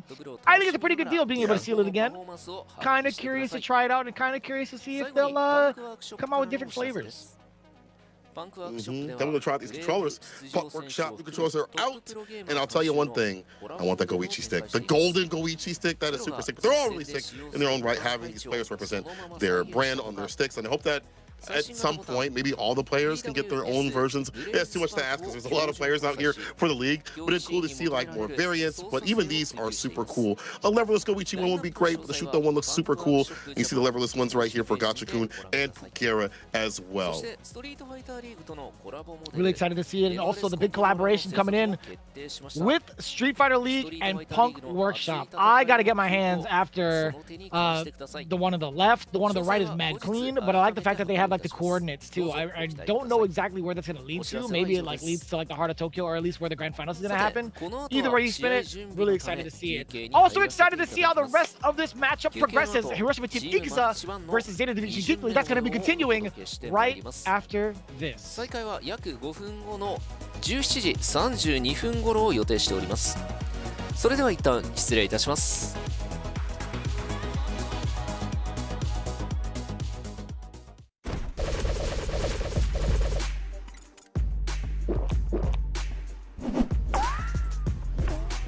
Red Bull gives you wings.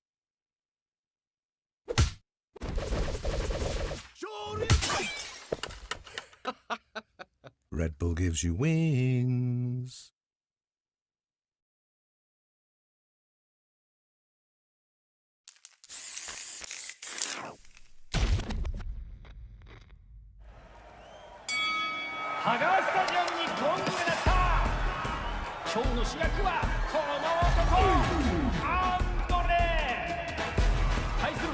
得意のデビルノーマンズフレンド。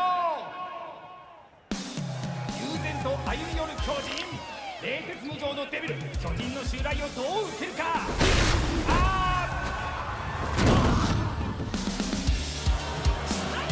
握手を求める相手にいきなりこれだ。やはりこいつには人の心がない。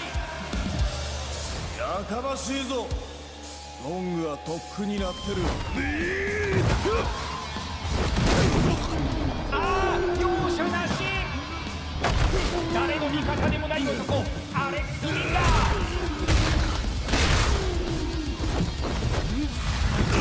地元出身がアンドレを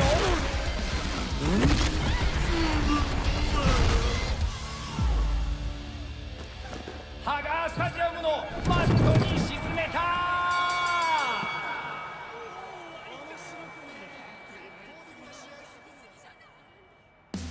簡単な話だ。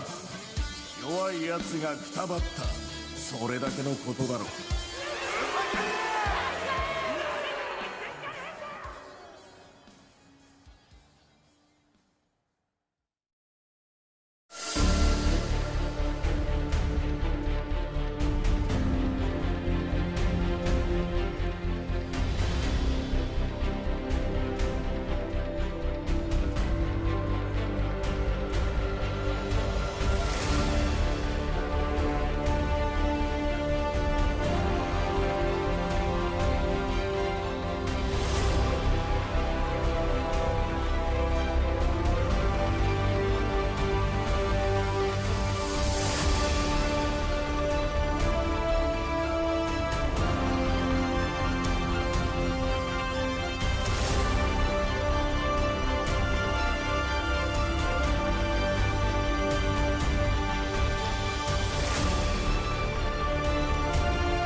The advantage currently swinging in Zeta Division Geekly's favor thus far. There was an opportunity for them to get a 40 bomber, Yamaguchi dropping the ball just a little bit off of a game-winning confirm off of a DI splat, having Momochi clean it right back up. 30-10. We talked about the point advantage. Now we get the home advantage as we switched off the teams between the two positions. Hiroshima Team is currently at the deficit, still trying to figure out what needs to be done, but they're going to be stuck with their player order first. They're going to be susceptible to this counter pick. Welcome back, everybody. We got set number 2 coming our way. Vicious here with Senkola. What had happened over in those final matches between Momochi and Adley. It felt like I was in a hyperbolic time chamber for the longest. It's a long match, but definitely a lot of back and forth in terms of like the adjustments, the placements of buttons, the flickers where the firewalls were coming through. But at the very end, Momochi played on the reactions of Adley at the very end, able to take it 3-2. But we'll see what happens if they come through once again. See if they have to come through with the anchor position. But as you mentioned, Zeta was on the away side, now gets the advantage to be on the home side. This advantage of having 30 points. The 40 bomb could take it here and now. We'll see what happens. I don't think it's going to be like that here between Itsuka.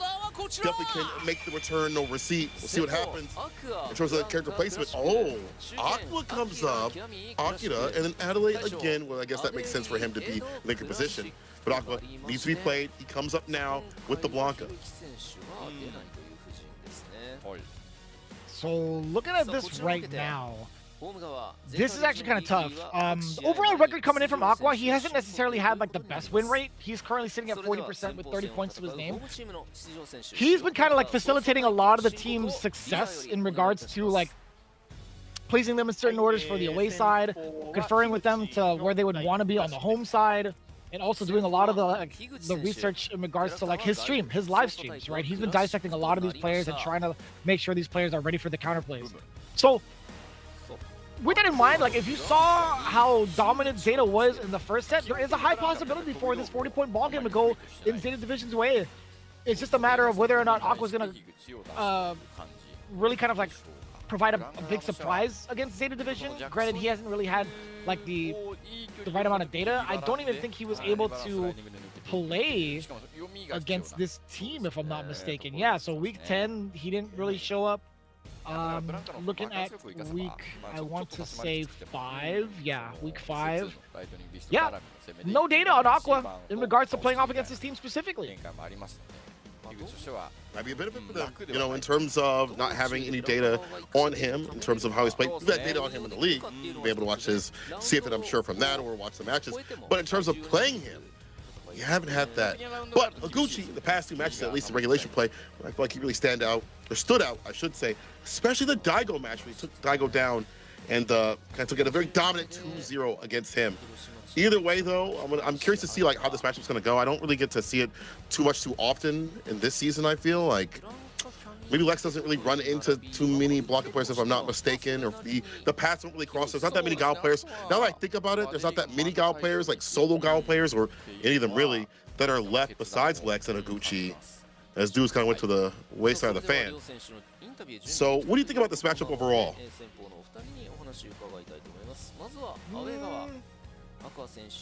I think there's a lot of ways for Blanca to navigate himself around this matchup pretty well. You also forgot Kaba. There's been so many instances where where Blanca's been able to kind of like get around the sonic boom pressure, at least from certain distances, mid-range. I think Blanca's going to be just fine. I think having a sharp jump also with like the angle that he gets to jump at. Every character has a different jump angle, right? And also different jump timings. I think Blanca's jump specifically is going to be like meant for being able to react to fireballs and punish. So, although those are 2 important factors against like sonic boom pressure, his normals come out a lot slower, like on paper, just in general, like throughout the across the board for Blanca. I think he's susceptible to a lot of counter pokes or a lot of counter hits, and Higuchi's been very good at doing so. Like if you saw the breakdown between Higuchi and Akira, there were so many instances where counter hits has just rung out into fat conversions, into boom loops in the corner specifically. So like with that in mind too, like if you're facing off against a character with slower normals who can't really find a way to strike first, he's going to be looking at the back end or playing off the back end to try to counter poke you. So he's going to be playing a little bit second unless the fireballs be coming out. So we'll see what kind of pace Higuchi gets to set first, if he's going to be the one swinging at Blanca to set the pace. Aqua says in his interview, I was pretty nervous until this match started, but I'm hyped.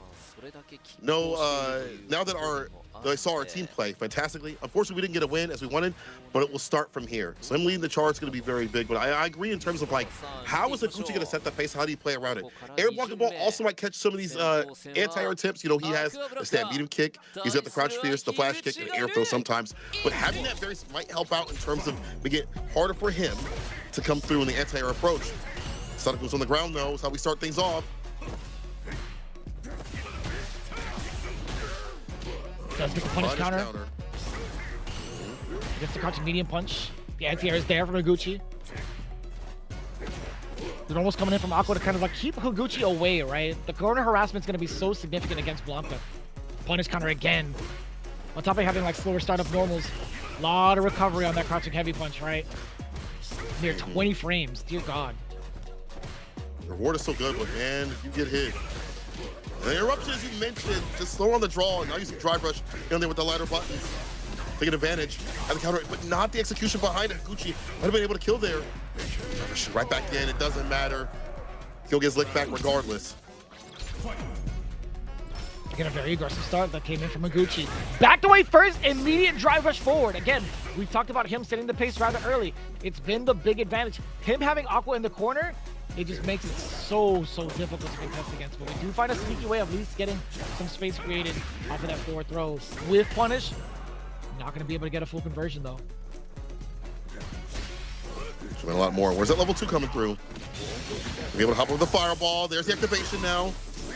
Take him towards the corner. Okay, Blanca-chan. OD flash kick on the first wake up. Could be your damn life. Another one. Let me suck his rip. Ooh, the punish counter too. Against the crouching medium punch, that's mad far. So what he lacks in speed, he definitely makes up in range. Something significant that I didn't get to talk about. Being able to contest against some of these whiffed normals from Higuchi. That medium punch is such a good like poke tool. Crouching medium punch as a good reward tool. Driver shaft that once again using the lighter buttons. The counteract against the slower ones of Blanca. The same setup. He's just been dashing in for the Oki instead. He has him up the corner, so I guess that makes sense. Flash kick in. We're not going to spin the bar at the bottom. Might activate. Oh, wait for level 3. Couldn't get it right there.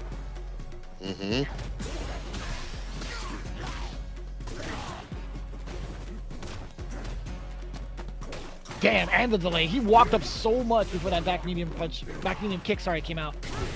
The anti-air flash kick. You can't do it. Oh, he can. He's totally fine. What a character. What a character. Aqua. Temporary relief, and Higuchi's popping off on him already. That's a setup. That's a setup. But honestly, though, Higuchi, as you prefaced before, driver shaft using lighter buttons to interrupt the slower buttons of Blanca. It's been hard for Aqua to stop that continuously. We even have like a driver's check. To be honest, we haven't seen that too often. Warren Sada confirms off the medium. The knockdown, they're all side not applied. Blocked and punished. Damn, what a conversion too. Also the crouching medium punch counter hit. Punish counter, excuse me. Still within range for the standing heavy. Counter hit, roundhouse. Perfect parry on the way down. Damn, son. A lot of mediums. Ooh. And a whip punish at the tip of the toes. OD! OD flash kick up in the corner. Oh man, staying optimal with it. Built up the damage, and well, it was such a big lead. I respect it. I respect it a lot. He was willing to do it. He knew what he was about. Solid puncher. Not too bad of a choice. Yeah, it forces the DI, or forces the drive reversal and the burnout, I should say. Excuse me. Does get the air ball. He still has solid puncher attack. As well. A lot of chip, and he gets the OD if he wants to. Oh, perfect parry. Yeah, Higuchi still being able to maintain his position in that corner, but still be the bully with the projectiles, both at level 2 and also with that newly refreshed drive gauge. I like that. The chip damage. Now at match point for Higuchi. Uppercut, the flash kick, excuse me. Perfectly done. So down kick almost clipped the limb. The Stranger Things. Sonic moved to lock him down, the heavy kick, the size Americans. Flash kick again. Playing just a little bit to ensure that comes out the proper timing to get the cross cut. Quick punish. No attempt to punish the Sonic Blade on whiff, like right in front of him. I wonder if there was going to be a way to kind of like sneak in the low medium kick. Either way, we get the knee bombs activation now into lightning beams. Applying that pressure, a lot of damage to the drive gauge as well. Cross sweep works out. He gets the knockdown. I sound like a hella plus on drive rush. Backs up for the right anti with the crouch pierce. Gets the overhead. Drive rush overhead for the finish. Adding a little bit extra sauce for the follow-ups. That's a 2-0 defeat right there on Aqua. Higuchi taking it pretty damn dominantly. It is bang the entire time. Drive rush jab, as you mentioned. These lighter buttons interrupting. Hard to stuff and stop. And honestly, level 2 didn't really come through to anything significant for Blanca. If that's not happening, you gotta realign your Blanca. Yeah, it's easily one of the most like intimidating supers in the game, right? I feel like that super alone, just being able to eliminate a lot of the drive gauge, being able to apply like extra pressure too, depending on like how you end your sequences. But it's difficult when Higuchi's more than willing to throw out OD flash kicks as well.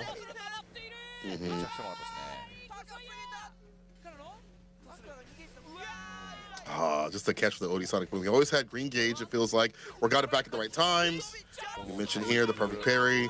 Waits for him to flip out. I like that slight wait and then goes for the OD, not going to go for like an immediacy. Just making sure that he's going to be able to get that hit that he needs and get the control, which is all Higuchi all damn day. Seda goes up 40 again. 2 more matches and they win it from here. Is this a start? This is an opportunity for sure. The start of what? We don't know quite yet. But Akira is the one stepping up to plate right now. I think Akira has had a pretty good record against Zeta Division in general. Obviously, we talked about him taking down Momochi in the first week. Or the first engagement, I should say. Second time around, Akira taking down Hikaru, right? He has a pretty stellar record against his team overall. I'm not too sure who you send up now. Since Higuchi is no longer on the table, we saw the 2-0 against him. Yamaguchi might have to be, right? Okay. I was thinking maybe you send up Hikaru's Blanca, but I don't know if that's going to be there. I know he got beat last time, but I don't think it's there. I don't think it's there. You know, he had time to drive, but against that kind of Cammy, it'll be hard to keep up. Someone like Yamaguchi, though, can definitely do so. The results that we've seen outside in terms of Street Fighter League and who he's taken down in his march in the World Warriors, this makes a lot more sense. Yeah, and I like that setting up for Hikaru, right? Like, Hikaru hasn't been able to play. He was the 4th man out from the first set. I don't mind him going into the long set against Adley, considering them playing off against each other in the very first engagement, right? Adley actually fell short to Hikaru. I don't know the exact score, but I can look it up on my notes right now. Looking at it right now, too. Yeah, it was 3-2, down to the wire. 3-2, okay.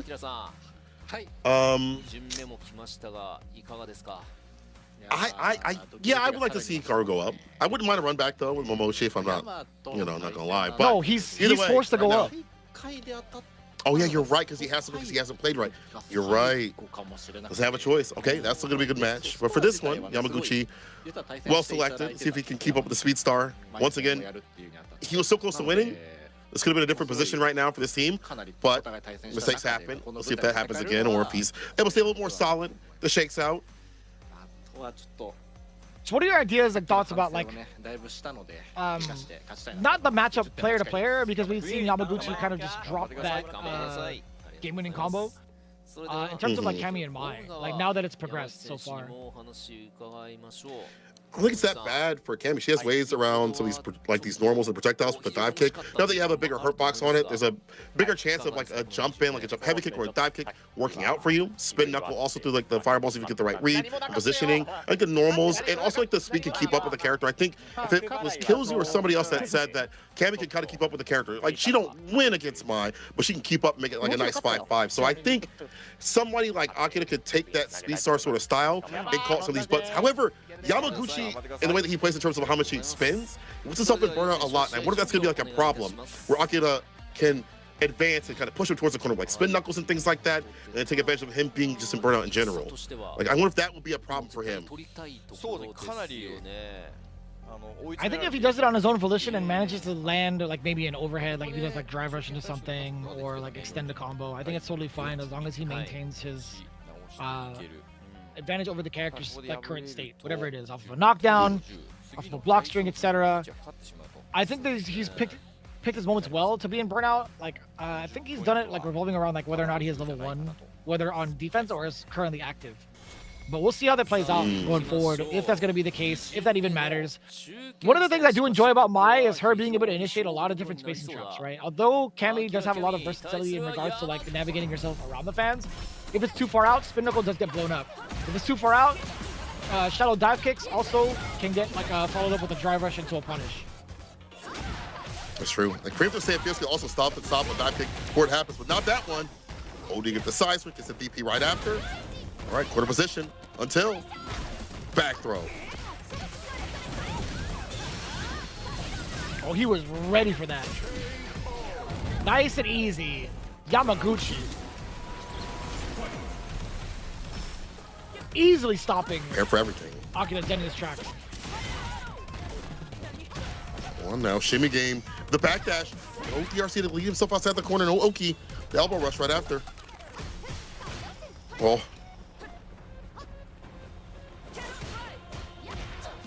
The dive kick, I like that.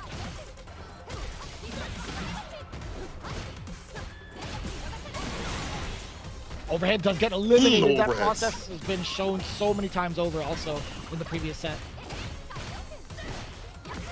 Very close to burnout. Still being able to strike first off that counter hit. Yamaguchi trying to set up with the fans as well. Fierce being able to deter against the startup with the dive kick. That was spin knuckle. As mentioned. The spin knuckle at that. Yep. Let's equalize. Slow while walking back, -3. Yeah, take your turn with the crouching light kick, EP level 3. Spend every bit of bar. It's a very expensive spin right there. What it takes to get that win. Bam. Pretty expensive. I think Yamaguchi's going to be able to take that with him like having 2 bars to himself. Was playing at the deficit a good amount of the time. Opts not to go for the uppercut, but still manages to get a counter hit back throw. Akira. Not keeping his strings tight and hella damage. What are these drops, man? Yamaguchi, please. Way more. Damage could kill the drive gauge. Gonna do so now, yes sir. Pop off the level 3 right after. They're against the wall. They don't got any bar. Play it cool, boy. Get all the drive gauge to give. Immediate DI. There we go. No messing around. No mess up the combo this time. OD to finish it off. There we go. Simple stuff. Tournament combos. First game to Yamaguchi. Rather convincing too. If you were taking a look at like the previous record between the two, Yamaguchi definitely had 2 games straight against Hibiki earlier. But now, with a different type of speed being set up, he's been ready for this type of speed all along up until this point. Oh, the uppercut does get blown up. Akira started things off with the DI, attacking the drive gauge. Pretty important to prevent Yamaguchi from even having options on wake up until this point. He's gonna build up a bar. Does he survive? He does. OD! Chip though, one touch. The wake up dive kick is going to be right after it. Didn't matter if you block, you're going to drop regardless. But do like that he's attacking the drive gauge. That's less resources to have to deal with in terms of fighting Mai. That's OD fans, let's drive us chat, things like that. Continue. Perfect parry, takes back the turn. What a call out. Driver's delayed throw. Yamaguchi actually got caught backdashing. Nothing too big off of the spin knuckle. Well-placed dive kicks now coming in from Akira, being able to pursue with lights afterwards. Yamaguchi not going to get baited out by that walk back. Delayed normals. Akira not budging. Does get a punish counter sweep. Forward throw. A lot more offensive pressure coming in now from Akira after that knockdown. More structured. Like the routings here. Continues some amount of Oki. Last turn when need be on minus frames. Yamaguchi a little bit dry. Trying to initiate. Okay, holding tight. Oh, just in case he went for a parry. Trying to go for the shimmy. Or DP possibly. Punish counter. You're deader than dead. Level 3 builds up in the middle of the combo. You know what's about to happen. Catch the cutscene. Akira routes it back for his team. Necessary. We're starting to catch Yamaguchi whiffing some of these normals that he shouldn't. He walked up a micro step, threw out that crouch jab. Akira lightning fast to react with the reactions as well. We spent a lot of time on the east coast of that corner. Yamaguchi was not able to breathe. I'm liking this a lot now from Akira. We're starting to see like some of the big themes going on here, right? Like seeing how much pressure Yamaguchi is under. He's prone to some of these ODDPs. Akira, ready to punish, ready and willing, honestly. And on top of that, like some of the really well-placed dive kicks, Yamaguchi is not even trying to try to like contest on a normal, as he shouldn't, honestly. I think risk-reward factor, I think like obviously if you do get like punished for it, a lot of damage coming your way, rinse and repeat. If you do manage to get like a DP, maybe you'd have to spend bar to drive rush forward, but with how wild Akira can be with some of his decision making on wake up, could be a little bit problematic. Like let's say you anti-air dive kick with an uppercut, drive rush forward for Oki, try to do like a maybe like a back throw to get your positioning. What if he does like jump OD dive kick, right? Like wake up jump OD dive kick, which he's done before, right? Yeah. It's so hard to like force Akira to sit still. That's the problem. Like a normal Kami, like that's like a fine strategy. But like against Akira, who'll do it multiple times, will DP continuously, like you don't know what he's gonna do. Like even with the not so deep dive kick, where he played the perfect parry arc right after, because Yamaguchi was like, I'm not gonna try to DP this. I'm just gonna wait for like the spacing to be a little bit off. I'll take back my turn. Bam, perfect parry. You're up in the corner. And then on top of all this, I feel like the early start, like the first round that they had, where Akira was able to win this game at least, where he was like, I'm going to aim for the drive cage. DIs the DP, ends it with a spin drive smasher to kill more of that drive cage, and make it so you have less options to have to deal with when it comes to mine. That's a crazy thing to say, but less OD drive rush, or less OD fang, excuse me, less drive rush jab, drive rush slow, whatever DRCs they have to deal with, the better it is to contain this character. So we'll see what Yamaguchi has in store, right, to kind of preserve his meter, to see if he's going to be a little bit more attentive to the air approach against Akira, and try to go for some of these riskier options that don't compromise his position both on the screen and also his resources with the drive gauge, right? I think Yamaguchi was rather active against like, the grounded approach against Akira, hence why he got the first game. But in terms of the air approach, it's been slightly shaky in Akira's favor. So now we're going to see whether or not that's still going to be an issue, provided all the data given in game 2.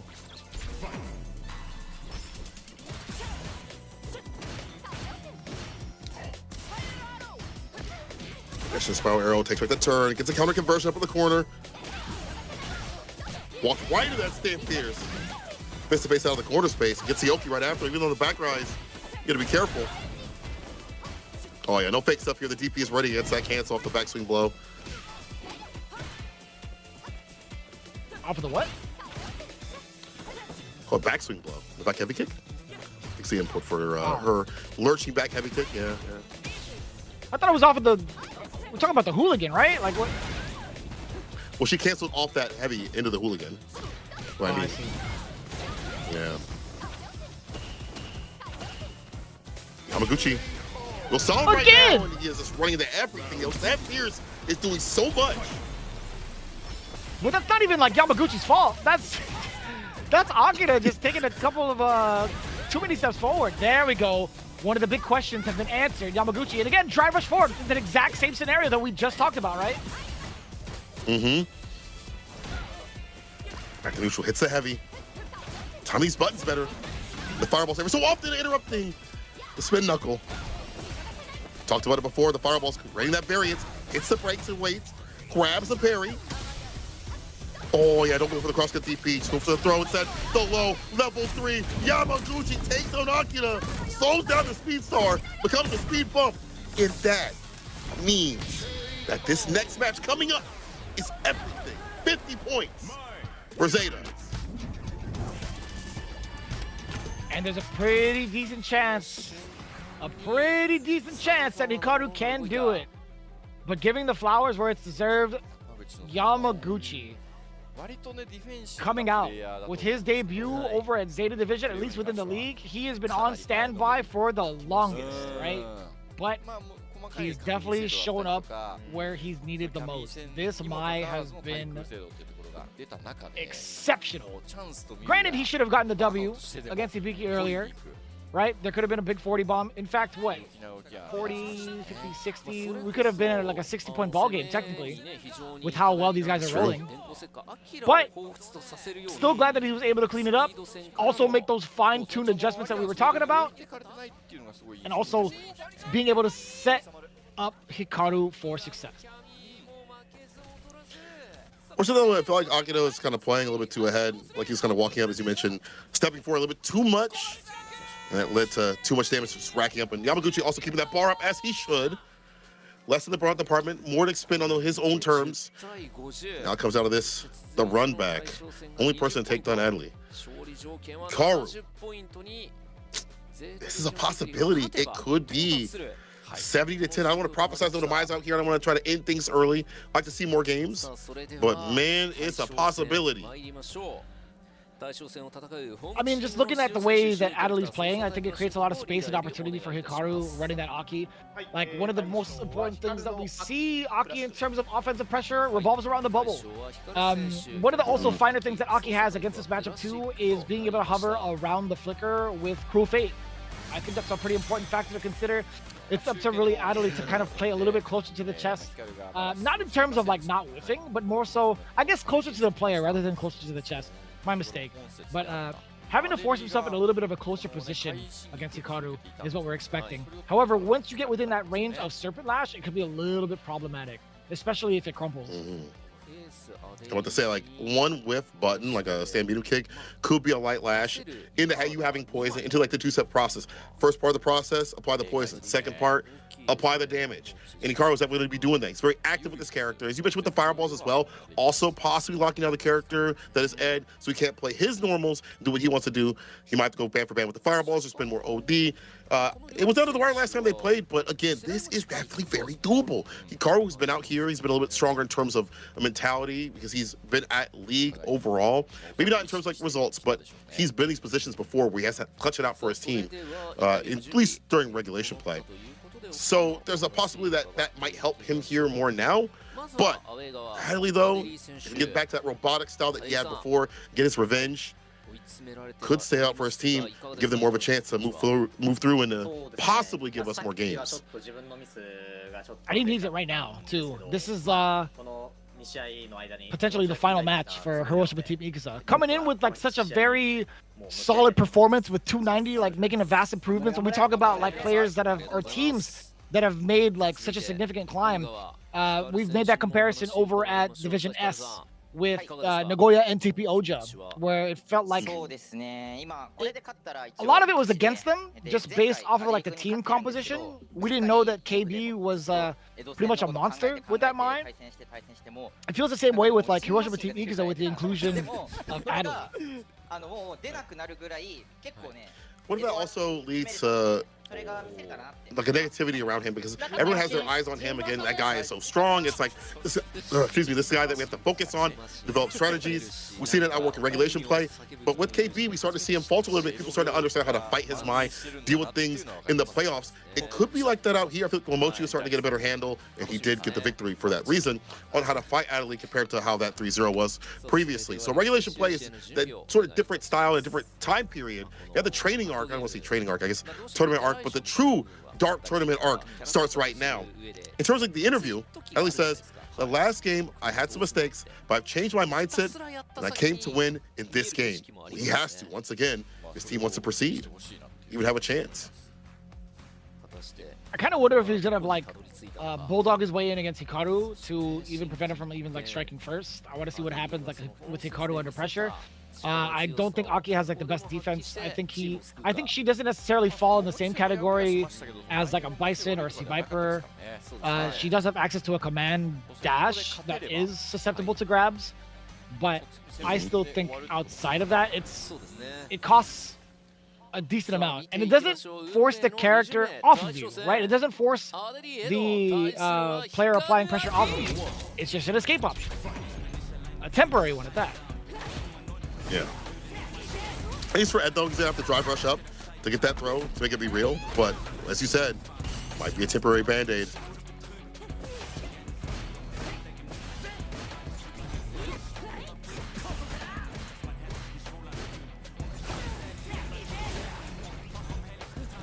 Take a look at it right now, too. Adley. Still trying to play in that mid-range we were talking about. Hikaru's actually been playing really far back. Understands the assignment. That light lash range, fireball range as well, full screen. Now the OD fireball, as we mentioned, have to spin a little bit more bar to get in, and it works out to get that throw right after. OD fireball, driver side switch. Best cross-ups in the game. Put the poison on. DP on the wake up though. Ooh, that was slick against the spark. Hella damage to the drive gauge and the life bar. Forced to spend that OD uppercut. Adley would have been in burnout otherwise. Hikaru, if he gets to close the gap, which he does, we get to see the block string. A lot of damage in this corner, potentially. Before he gets the jump in, before he even came back. Clutch. What a call out, too. What a read from the side of Adley. Jesus Christ. It felt like it was Hikaru's game to win. Round to win, excuse me. OD fireball now, so a little bit more extra sauce. Through the flickers that have been coming through to knock away the fireballs.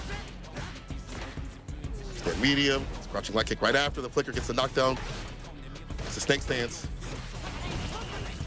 Okay, she's looking a little bit low for Hikaru.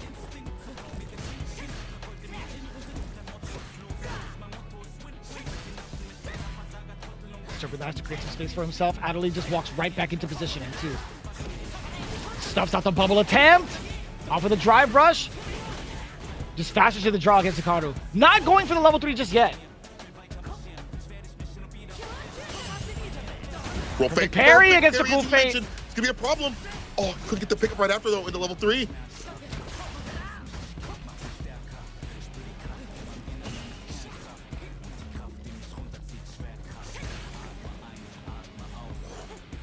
Adley had an opportunity previously 2 times over to get into level 3 thus far. The punish counter. Oh, this actually could be dastardly. Hikaru could actually take it right back. And he does so! He gets the crumple. Now he gets the drive rush. He gets to use the rest of his drive gauge so efficiently. Not off of drive rush cancels, but because of the juggle state. I like this. Plus the crumple. Level 3, critical art. Deader than dead for sure. Quite expensive. Albeit very good. Let's sustain the game. Driver slight lash. Interrupts at that spacing. Little space trap right there. Gets a back throw. Poin's still on. Now it's off. Now into level 2, of course. Taking towards the corner. Add some damage on top of that. Not too terrible, about 1/4. Take that. But it's the corner positioning that's so difficult now for Hikaru, right? Not a lot of space to breathe. Does get a low forward counter. Yeah, it does get stuffed out immediately too. You saw the startup of what seemed to be Lash. Adley bulldogging his way back in. Again, having that corner pressure is everything for a character like Ed, specifically against Aki. Hikaru has not been able to flex that option of both level 1 on Wake Up or even the command dash for that matter. You have positioning level 1 probably wouldn't have hit. I mean, he was at the proper range to kind of just harass with crouch heavy kick. Now gets to stand fierce off. 4 fierce puts him up the corner, back rise. The back dash to avoid the throw. Break up for that meaty stand medium. Goes for the command grab, sticks it in. Oh, it's still on. Oh, now it's off, but it's on again, the heavy lash. As the I like the routing from Hikaru. Make sure there's always that poison applied. Always proc.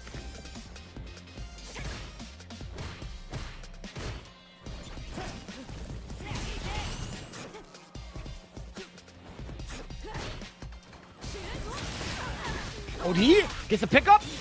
Venomous Fang. He was in a poison state. Level 1, not gonna kill. Throw out the bubble. Command dash in. Temporary stop from the side of Adley. Hikaru, how do you close out this round? Anti-air, jump back short instead. OD, closing the gap. Command dash as well. No checks on the walk back. Adley is weary of it. Oh, he got a back dash. Stay fierce. Let's watch out for that. With the DI. We got the award. Chill. Instant overhead. Ooh. Hikaru. Get around. Get a game. OD fireball to start things off. Best initiators, -4. Take the turn with the stand fierce. Command grab lands again. Just in case he taps parry, but either way it's been landing. Ooh. Lands a heavy kick after that light kick. I like that. It's kind of sick. Catching a delayed normal, possibly a delayed tech. Oh, the defense not quite there for Hikaru, trying to steal his way in with that light. Also, that was actually a counter hit against him. Adley making it hurt. corner again. This is the objective. Get him there and go to town. Flickers, stand fierces, crouching heavy kicks. Finds a jab, walk-up throw right after, just in case he tap parry. Held the throw, but it's a poke. Nothing after it though. Hikaru trying to watch his toes. They confirm. Should have been there. That was level 3 for him. Overhead connects! Oh boy, Adley getting caught off guard.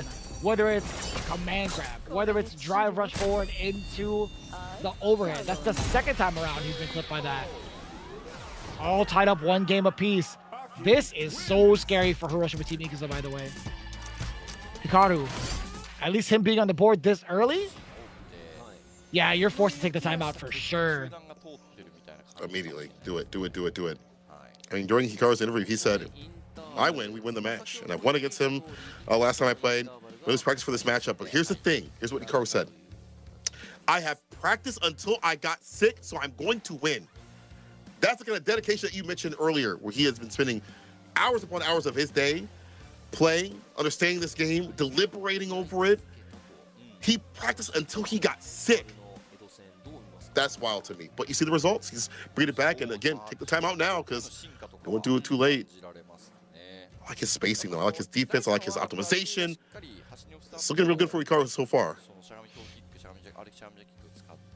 We're starting to see some of the big things like some of the nuances against Adley's defense, right? He's opting to walk back a good amount after pressure's over. It's been rather difficult for Hikaru to kind of like chase down. And one of the biggest things that I noticed about Aki is that she doesn't have a lot of good low conversions, right? Outside of having to do like drive rush crouching short, I don't think her conversions are significant enough to warrant not backing away from pressure. It's true. Go a little forward, but it only leads to too much unless it's like counter hit or, you know, a drive rush behind it.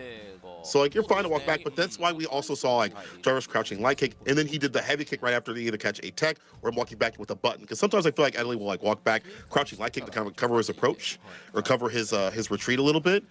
And we're starting to see a little more in the reads. Sometimes even like fireball to cover that approach too as well from the side of our Aki friend. So I like the reads on the defense. I like the optimization on offense. He was able to apply the poison. Sometimes we haven't seen a heavy kick in the super every single time, but we are seeing when it needs to count, at least in this last game.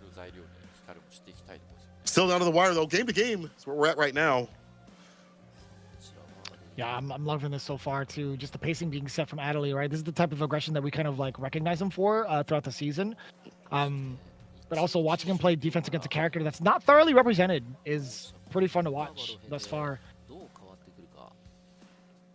Yeah, there aren't that many Aki players that are out there in Land Japan that are as high level as him in terms of like the roboticness that he has, like the roboticness, the machine mind that he has, the way he's been able to operate on every counter hit and every like normally I find he gets like a stand fierce or whatever. Like I feel like he makes the magic happen off of every button. But the way that Hikaru's breaking him down so far, he might be human. Game to game right now.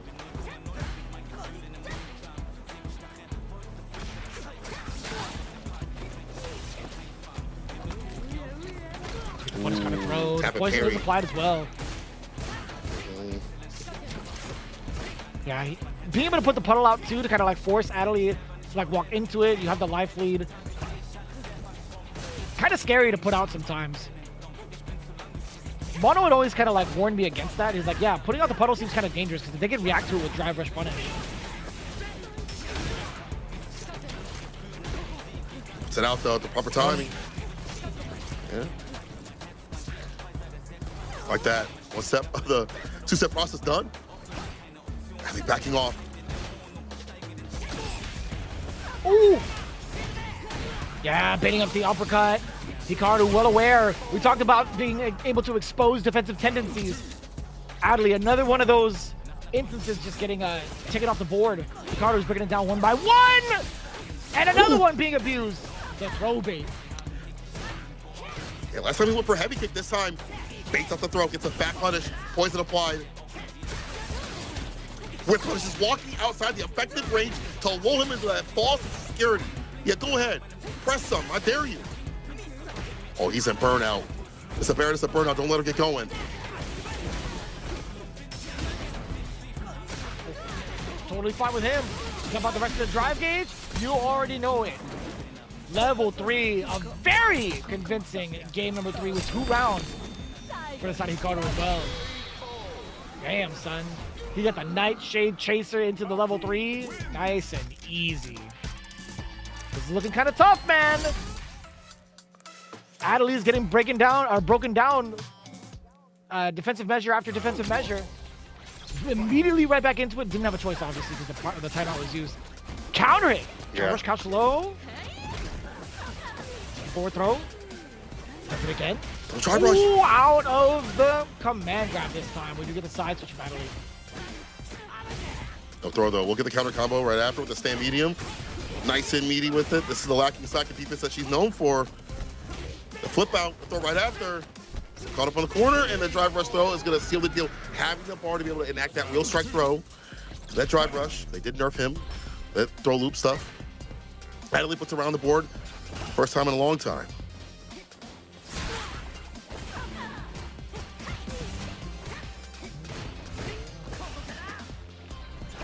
Drive gauge.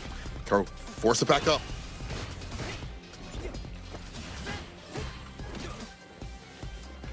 Still trying to fight back with some of those lengthier normals that he has. Jump back jab from Adeli. Drive rush on forward. Adeli, no response. Ooh, we'll take that trade if you're Hikaru. Looking rather dry on both ends, by the way. Oh, while in the poison state, Hikaru. Not too bad. Adeli getting out of that state. Trying to create that space getting out of the corner. Hikaru. Fireball. Time to target combo into the -4. On the drop gauge, Adeli trying to chase that entire purpose down. Help parry. Yeah, now you're in burnout. Oh, he was waiting for it. He's gonna come through with. Yeah. Get that dialed up since yesterday. Super in play. Had the buffer right behind him. So I keep that thing on. Damn, Cole. Oh, he's hella dead. Jesus.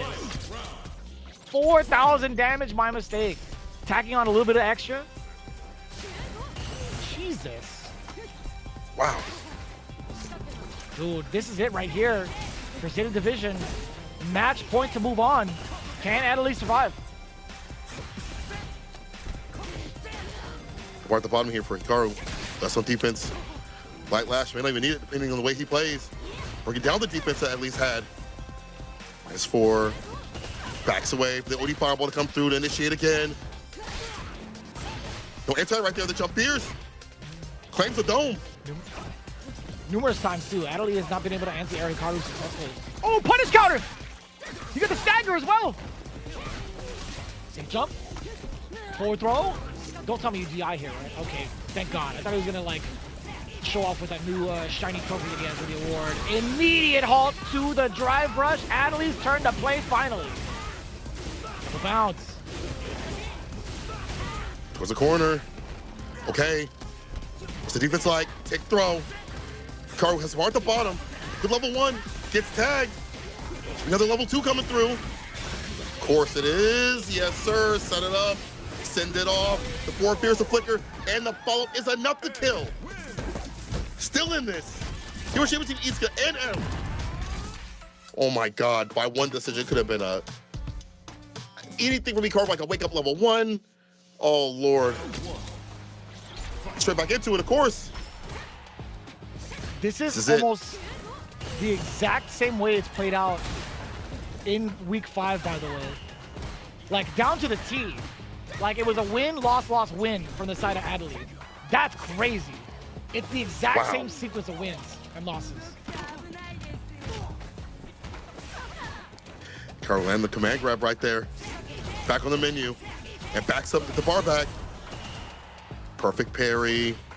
Let's get back in the green. The light lash, try to keep him out. Free block. Nothing too extravagant, actually. It was just a clover punch, right? The trade-off, though! Hikaru does get the stagger. Oh, on the other side! That was dastardly after the target combo. I like that. The low! Nasty mix. Poke again. Oh. No anti-air, nothing! He's chilling, he's cooling. One touch at the eye. Hunting for it, looking for it, trying to play around the reactions of Adeli. Oh, he tried to interrupt him. Oh. Hikaru. We finish it here and now. And it's such an annoying button too, despite it not really like leading to anything else. Like he can cancel into level 1 if he's close enough, but still being able to check the walkback has been rather difficult. The backdash avoiding the grab. He tried to move out of the way as Adley. Now he's susceptible to the throws. The sequencing has been so perfect for Hikaru right now. To escape, to realign, to put himself back to like mid-screen and things like that. This bar at the bottom, all juiced up for that level 3. Nice interruption with the stand meter kick though. Psycho Blitz, straight into the super. Wants to kill as much of that gauge as possible. Get the lead up.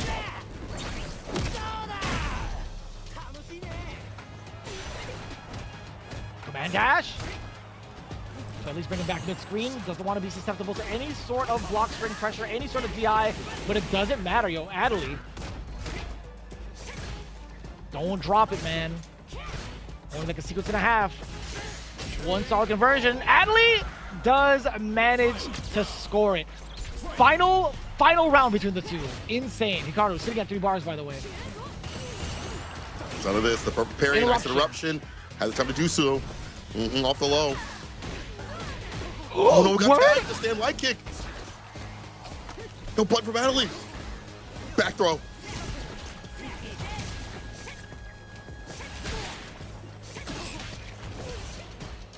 The double off the light lash.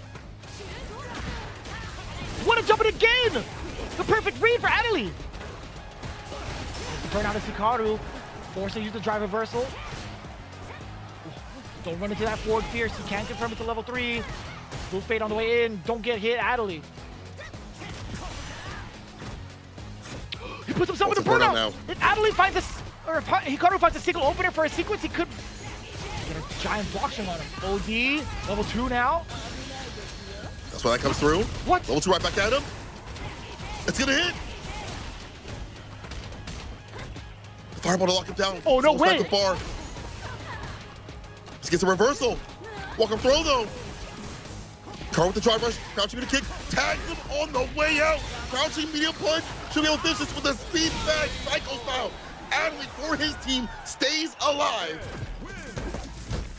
Oh my God, by a decision, a single decision on either side. Adley clutches it out. And they still have a shot, they still have a chance. Oh my God, Vicious. Hikaru tried to walk up in there thinking he was allowed to throw yet again. Damn, they are halted at 50 points. So difficult to manage right now. So difficult to even process. Adley making the biggest call out of his career. Stopping Hikaru dead in his tracks. If he didn't get that right, it was lights out. It would have been over. Hikaru's got to be biting himself in the head right now. He's got to be thinking about it. He's like, man, why didn't I just finish it off earlier? How many opportunities did I have to put myself at match point and not close it out? Nasty, Adley. Again, having to stop him with that crouching light kick. You see him stop drive rush, things like that. But the back and forth, like the jump ins, the timings, the clutch factor. Oh. This is doable now. However, in the next run of things, for Zeta, like you think, do I do like 2-2 in terms of, do I set up my best players? Like first to 2, end it there? Do I rely upon like an anchor match? A lot to consider in terms of what happens in the next run and the next switch up. But man, did they both play out of their minds. This was an amazing match. 30-50 right now. Really consider like the order now. Like it's do you put in, now that Zeta Division is going to be in the away spot, do you start off with the characters, the players that have been scoring the most points, right? Is like Higuchi, Momochi right now. Higuchi has like the strongest record right now, currently undefeated. He's got 4 games under his belt. Momochi follows suit. Yamaguchi 3rd. Hikaru currently in last in regards to like overall presence for the team. In order to secure it, they need 2 games straight. 2 matches straight, I should say. Do you risk sending out Yamaguchi?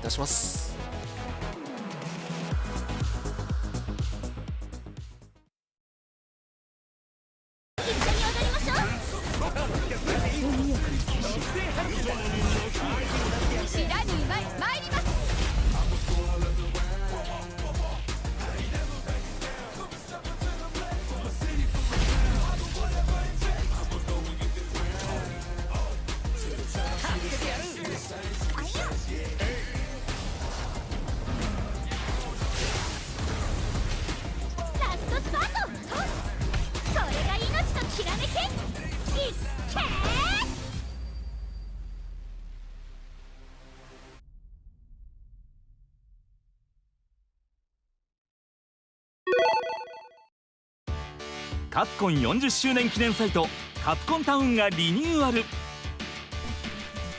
クラシックゲームやシアターなどさまざまなコンテンツを追加しました。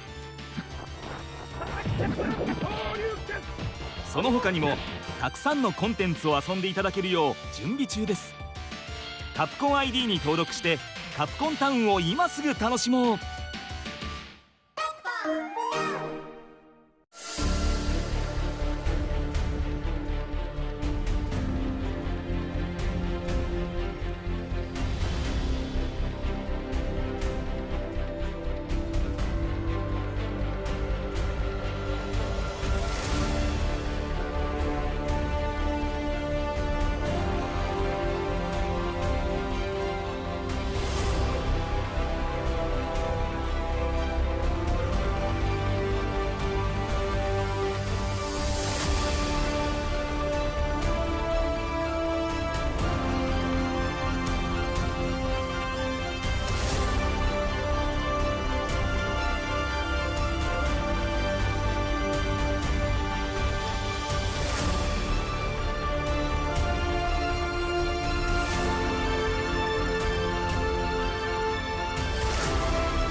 The battle between Day Division Geekly and Hiroshima Team Itsuka continues. And boys, it's still up in contention. Adley giving it fresh win, I should say, to his team. It's a possibility that they bring it back from the break. My name is Cole. I'm joined with Fishes as we continue our march to the playoffs. What do you think about that last match, brother? It was, funny enough, not what I expected. Like, it still came down to the final round. There were moments where Hikaru could have closed it, but he repeated history, just not in his favor. Right? That matchup went Adley can first view. さあそれでは参りましょう。 Losing 3巡目 twice over. まずは事前に申告されているアウェーチームのオーダーを発表いたします。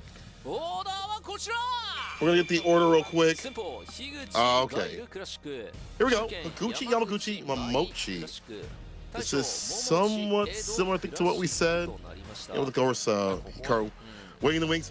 But I like this order. Higuchi has been so strong. Yamaguchi, being on the shaker side, but still able to clutch things out at the very end. And Momochi, if need be, in the anchor position for those 20 points. I think this is a good lineup. It's a fine lineup. This lineup has everything in terms of Higuchi being a solid player, being very active, very hard to stop. The only thing is, I'm wondering if Hibiki will come up and fight it out against Higuchi for a third W. He's so good with that matchup, and it will be Hibiki coming up. So last time they fought, we're back. Okay. Yeah. So looking at the away side, right, with Higuchi versus Guile, or Higuchi's Guile versus Hibiki's Lily. Yeah. So Hibiki has run over this cat like a bunch of times over. I'm actually quite surprised that we didn't see this matchup in the first place. I think they were trying to gauge and see where Yamaguchi was at in terms of performance. So I understand like them throwing out Hibiki for that specific matchup. But this is kind of like a tough situation to be in. Like, has Higuchi found a way to like navigate around Hikaru's style? Not Hikaru, sorry, Hibiki's style. I remember like in the early days of this matchup, it was like, it felt like it was kind of free for Guile players. They'd love to see this matchup, they'd be able to keep the character out. But as she's got improvements, I think people just kind of understood how to play, and maybe even like it's maybe a playstyle thing where Hibiki's just good against Higuchi. We see a lot more of those W's come through. We've seen it, as you mentioned, twice out here in the league. And Hibiki himself has said on like his stream, he's like, I don't feel bad fighting Guile anymore. I feel like it's like a very sharp 5-5. It's an annoying 5-5, very sharp 5-5 that's very doable. So the last time that they played, I feel like we saw a lot of like perfect parries, walking forward in the effective range for that forward fierce. You mentioned these big buttons that you don't think that she would have on the range, that you wouldn't expect her to have the range of, excuse me. But she's able to land those hits more often than not. So will it be the same way? Has Higuchi found an answer? What was he going to say during his interview, which you're getting right now? Yeah, so she's always had those kind of ranges off of like sending fierce, catching heavy punch as well. Even being able to counter poke with some of like her stubbier normals, like standing medium kick has been a really great like contingent tool for punish counters against like certain whiffs from Higuchi. So I like this too. Like, let's say Higuchi decides to back away and kind of like chill and try to play that fireball game. I don't think he's allowed that grace, considering like how often Hibiki can go into like a win stock, can close the gap afterwards, and it forces Higuchi even to be a little bit more cautious about his fireball placements. So I am kind of curious to see what speed Higuchi is going to be playing at. For Hibiki, I think the best thing about him, at least in terms of like the recent months of him evolving his playstyle, is he's really been effective at understanding when to stock up, when to go for okay. That sounds very grazing for Lily players, but for him, you can clearly see like a game plan against certain characters, and then the certain styles that certain people present too as well. He's like, if you're more on the active side, I need to have this resource against you for throwing fireballs. I'm gonna go for the stocks more than the Oki, and he's been able to switch that flip so continuously that I don't see other Lily players having that same sort of ideation. Higuchi says 2 sets of intensive battles, and it's a third player to play in this match. I've lost him in the league, and I will do my best to get revenge. Hibiki says, I beat him both on the home and away, but it's not an easy game. I've practiced for this matchup, so I'll do my best to keep the wins up.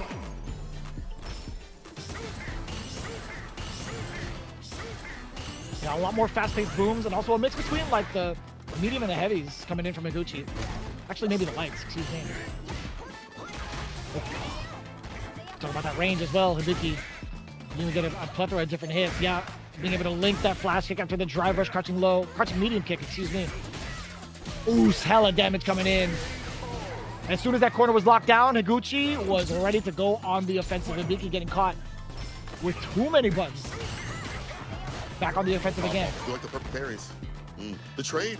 Oh, the OD. That's great for Higuchi. Yeah, realize being able to get rid of the wind stock, get rid of like the drive gauge as well.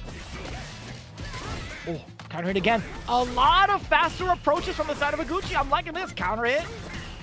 Off the fierce. Dash up, boom. Jumping back. This time caught with the crouch fierce. Starting to get a read. Now let's a command grab. Let's get Typhoon. We stock up once again. Finds a forward fierce, a wild horn. Level 1 to close it out. I like that routing. Read back to the brink. Starting to read the jump back intention after he walked him up to the corner. Get that crouch fierce drive rush off. Now evened out. Back to the drawing board for Higuchi, right? Trying to keep himself spaced out. Does get the spacing trap against the neutral jump over the Sonic Boom. He sets himself up nicely for another spacing trap. Hibiki trying to jump over it. The blade, halting Hibiki in his tracks. He had anticipated maybe a Sonic Boom, right? But the blade came out. No problem back in terms of like the tempo, dealing with the projectiles. Hits the heavy, size American now. The baby boomers push him away to an effective range. He actually goes in with the back fist. Flash kick, the blade. This time sends it out, overhead blocked out, the throw right after attack. Hang out for dear life as Hibiki. Oos. A lot more aggression coming in from the projectiles, preventing Hibiki from even getting anything started. Yeah, he already committed to it, crouching heavy punch into the drive rush. I wonder if he could have gone drive rush immediate into like a super, perhaps? Just straight up, just hit the super on the DI. Yeah, maybe. Double back dash into forward dash, which is keeping it very ambiguous in what he's doing in terms of movement and spacing.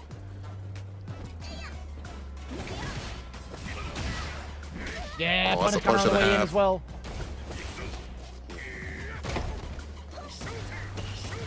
Putting up the booms yet again.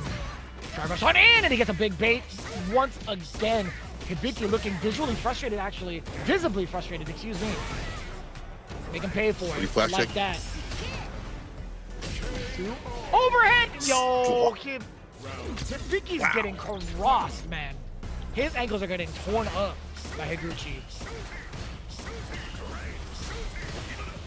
Set point. Back fierce the blade. He's able to interrupt now. Better handle now. Finds a forward fierce. Okay. Upside down kick right after, just in case he played a button. Nothing doing though. Hibiki able to block it out. Perfect parry. Sitting on 10 toes right now. OD, corridor able to stock up right after, but there's a counter combo. Level 1, killing the drive gauge. Back to full screen. The blades of the booms.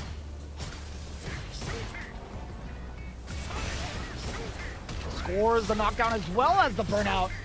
A tough spot to be in with Hibiki. No spires to help him, no wind stocks as well, taking a ton of extra damage. All Hibiki can do is just wait and pray, really, just take all the chip damage. Yeah, back with bar, but such a big cost. Okay, driver's command grab. Command normal. Casio no Mai. Driver first soul, low on the drive gauge, so he gets aggressive and active. Now pops up to level 2.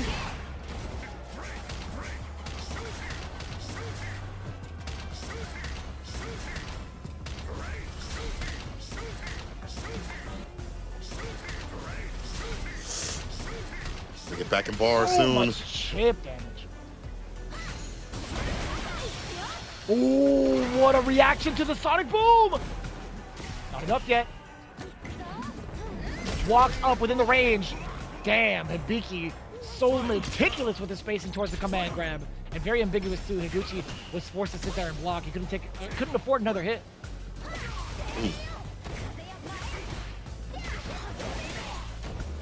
Forward fierce, quarter spire. Look at the anti-air. Crush fierce, finds the mark, stocks up once again. Lets it rip right into the super. Hibiki with the proper times, but that perfect as well. Keeping very active, not letting him set up the blades. Sonic booms aren't really coming into contention as much. Hibiki is on him. Game to game right now. A lot more of a successful game plan coming in from Hibiki, right? Being able to score these knockdowns, perfect parries against the booms, navigating around it quite well. Higuchi still with the relentless offense right out the gate, too. A little bit of different timings to land these forward throws as well. But now once Hibiki gets in, a little bit of a different story. Off of that command grab, he gets so much, not even just damage, but also being able to stock up on the wins. OD uppercut, OD flash kick, excuse me. Oh, give me that. So I'm trying to punish it. The blade, I mean, is able to do so. Hits him with the heavy kick, equalizing. That's the lead here for Higuchi. Doesn't have to overextend. Drive rush overhead. Work throw. Be able to tech that. Drive reversal. You're in burnout. Can Hibiki get in and get active? Apply that pressure. Only has level 1 to his name for a reversal. Oh, that's so. Oh, and he's trying to jump out. Side switch. Oh. Yeah, Higuchi had tried to walk out of there. After that single light, Hibiki had committed to the rest of the string, checking the walk back, getting the rest of that round. Match point now swinging in favor of Hibiki. Trying to stay alive for his team. So throw the dash up right after. She's so active. Did not whip punish, but he has to spin the drive gauge right there. Now the jump in lands him in burnout. Anti-air. Backdash crouch fierce. Swinging away, multiple crouching fierces.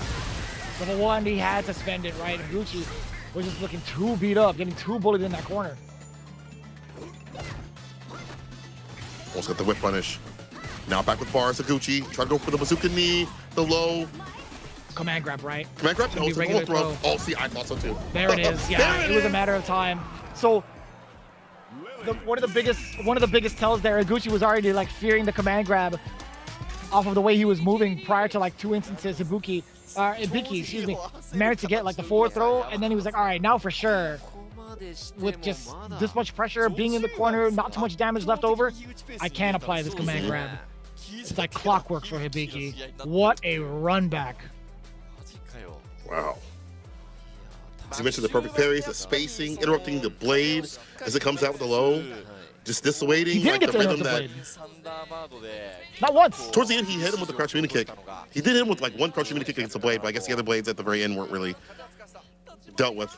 But overall, though, Hibiki's, as you mentioned, the perfect parries, him walking forward with the forward fierces and things like that, keeping on him after he got the knockdown and got the win stocks at the proper time to stay in as much as possible, that led to success. And I like seeing him bring it back from the brink. That is the 3rd time that we have seen him take down Higuchi.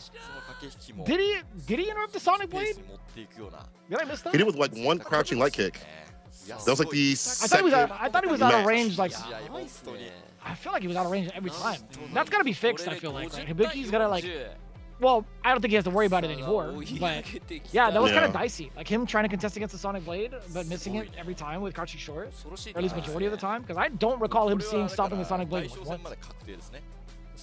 I saw him do it with like one punish counter, but maybe I'm mistaken. Either way, though, that might have to be something he has to fix, but not the rest of his game plan. He stayed in. He needed to. Got his win, and that's 50-40. Who goes up next? You tell me. Who would you want to see up next? I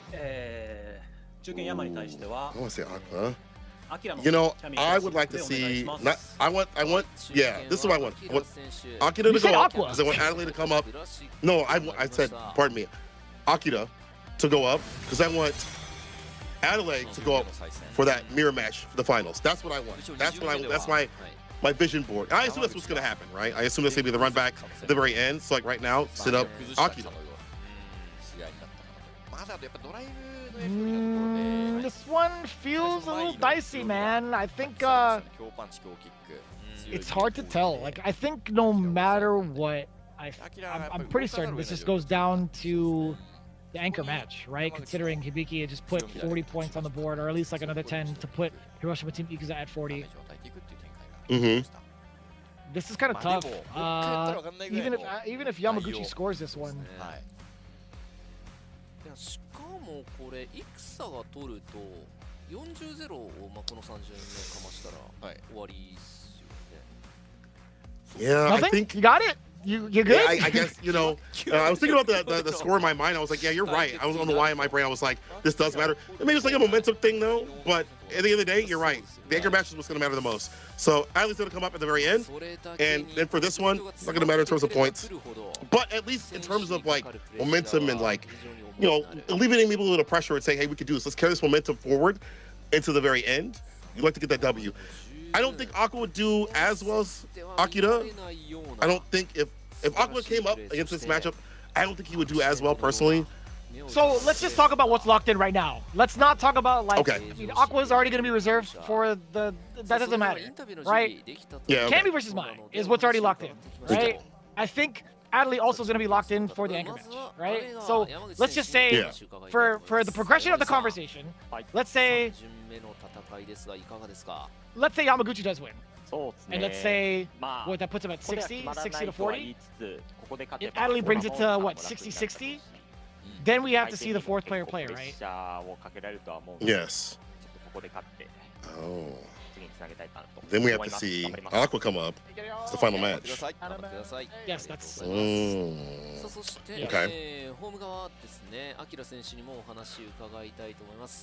Ooh, think about that later on. Oh. Ball's in your court, man. I'm just laying down the facts. Man, you're right. That's... Ooh, wait, never mind. I reversed that. Never mind. Put Aqua. I would have put Aqua up then. At that point, I would have probably put Aqua up. I'd rather rely upon Akira for that final match. That first of two.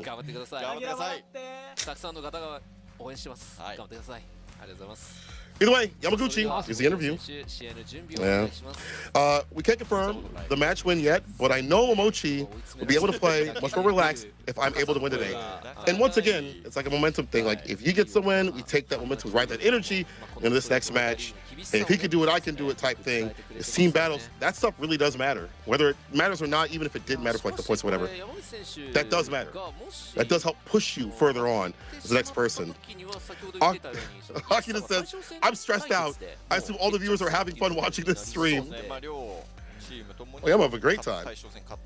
So talk to me about like the current progression between like these two players, right? Like, one of the biggest contention points that we've talked about is them actually going back to back to back, or at least having a prior exchange, despite not having any data on Yamaguchi. Like, I feel like I was able to mention one of the biggest things I was looking forward to in terms of adaptation, Yamaguchi now being able to contest against like the air approach, and then drive rushing on in. Like, what needs to be done now, in your opinion, from the side of Akira? Honestly, a little more of that solid style that we get from him every so often. You know, I don't think the wild stuff that he did with like the cancel button off and the hooligan, that's not going to work against Yamaguchi. Keep him more solid and then ride the momentum right after. You know that Yamaguchi's afraid of your wake-up decisions, the TK dive kicks, the ODDPs continuously. He's afraid of that. Ride with that, but play a solid game. That's what I want to see more of. The anti-airs are there, though, right now from Yamaguchi to start things off. The confirms are even better here for Akira. So I do got to ask, too, like, as we see like Akira currently harassing Yamaguchi in the corner, in terms of like a solid play style, right? Like, what does that constitute in terms of like the way you see Akira play this cannon? Even more so with like the bigger buttons, harass the drive gauge, take away those resources. Kagero no Mai is coming through, but you saw even prior, he was looking to get punish counters against some of these limbs at the proper distances with the heavy kicks, but he missed the dive kick right there. Oh, counter combo may not even matter. It's been drive smash, what we're looking for as an ender off one of these conversions. Now you're gonna burn out too. A lot of things running on this matchup too. Akira needs to absolutely score these next 10 points. And he does so successfully, at least within the first round. A conversion lights into the level 1. I'm liking the way he's setting himself up. For his team, at least. Reversal buttons in the back heavy kick. Stand light kick right after. Side switch. I do like this. Put him up in the corner. Outside the range against that stand fierce. That's been a prominent tool to stop the dive kicks and the jumps. We'll stop that DP right there, though. Oh, no! Back to Akira. And a punish counter. Kill the drive gauge as much as you can.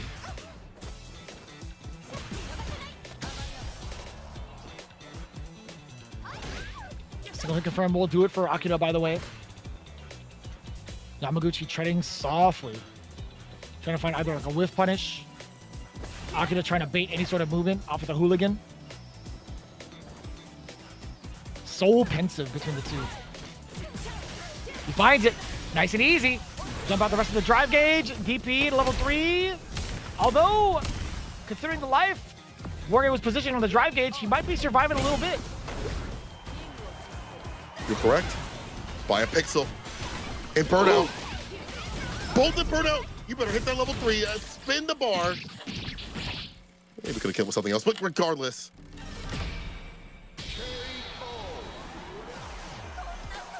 Hanging on for dear life is Yamaguchi. Forced to spend that level 3. Not too bad, though. Akira also had spent that level 3. Not able to close that game. That's great for Yamaguchi, being able to start off to the drivers forward, checking with the movement, also checking with low medium kick, and now standing medium kick against the punish counter tool. Not able to contest against a really fast dive kick. No counter combo on that medium right there. Could have been light in the medium for Akira to get some space. He's up in the corner. I do like this grounded play. This is what I want to see. Caught the dash up with the jabs, gets a side switch. But the stand just finds the mark as per usual. Try to reset with the overhead. The interruption is there from Akira.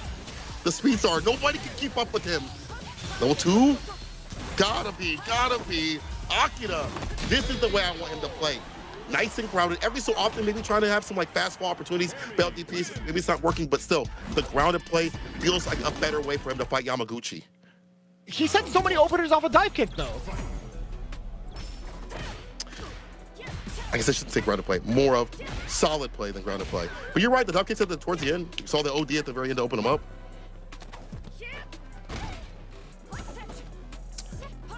And now fast fall. Perfect mix of everything. Oh, he's ducking.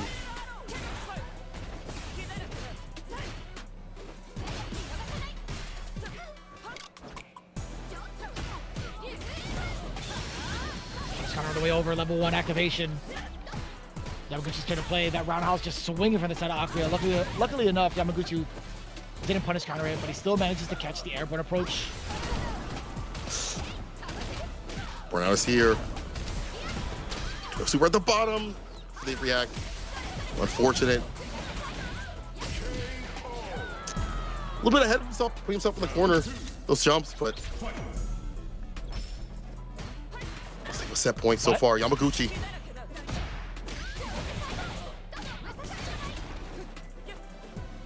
Just for the knockdown. Yamaguchi trying to. Ooh-wee. Ooh-wee. Big whiff punish over the roundhouse. Perfect parry. Now getting perfect side parry. switch. Akira. On the way through too. Being able to sneak in that dive kick off of the target combo, really. 2 is the ender. There we go. Yamaguchi bringing it back to the brink. Yeah, Akira really needs to solidify it. Like everything that's been kind of like set up for both teams at this point, they have to rely on Akira getting this W so that they don't have to force that 4th game in the set. So imperative that Kami gets his W, but Yamaguchi not gonna let him get that for free. He's gonna challenge him at every point possible. OD getting blown up. Great block on the overhead. That could have been disastrous. Heavy right back at him. Killing some of that drive gauge. Yamaguchi has been keeping up his bar pretty well. Walking towards the corner with the poke. Still low 4 from Yamaguchi that finds the mark. Oki, back rise, perfect parry. Charge up and get the side switch.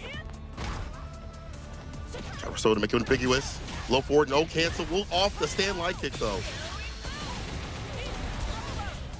Aim for the drive gauge. I like that. Spin drive smasher. Ooh, walking in and out of the range. That was so deceptive. I honestly would have teched the same way. Yamaguchi getting blown up for it. Match point. Akira. Check the lows. Match those buttons. Start. Does check out the walk back. All right. Here we go. Overthrow now. It's 3. This time the crouch fears. Is bar built up for level 3? Oh yeah, it should be. DP level 3. Delta assault. Akira. It's GG's, and for his team, pulls up with that 10.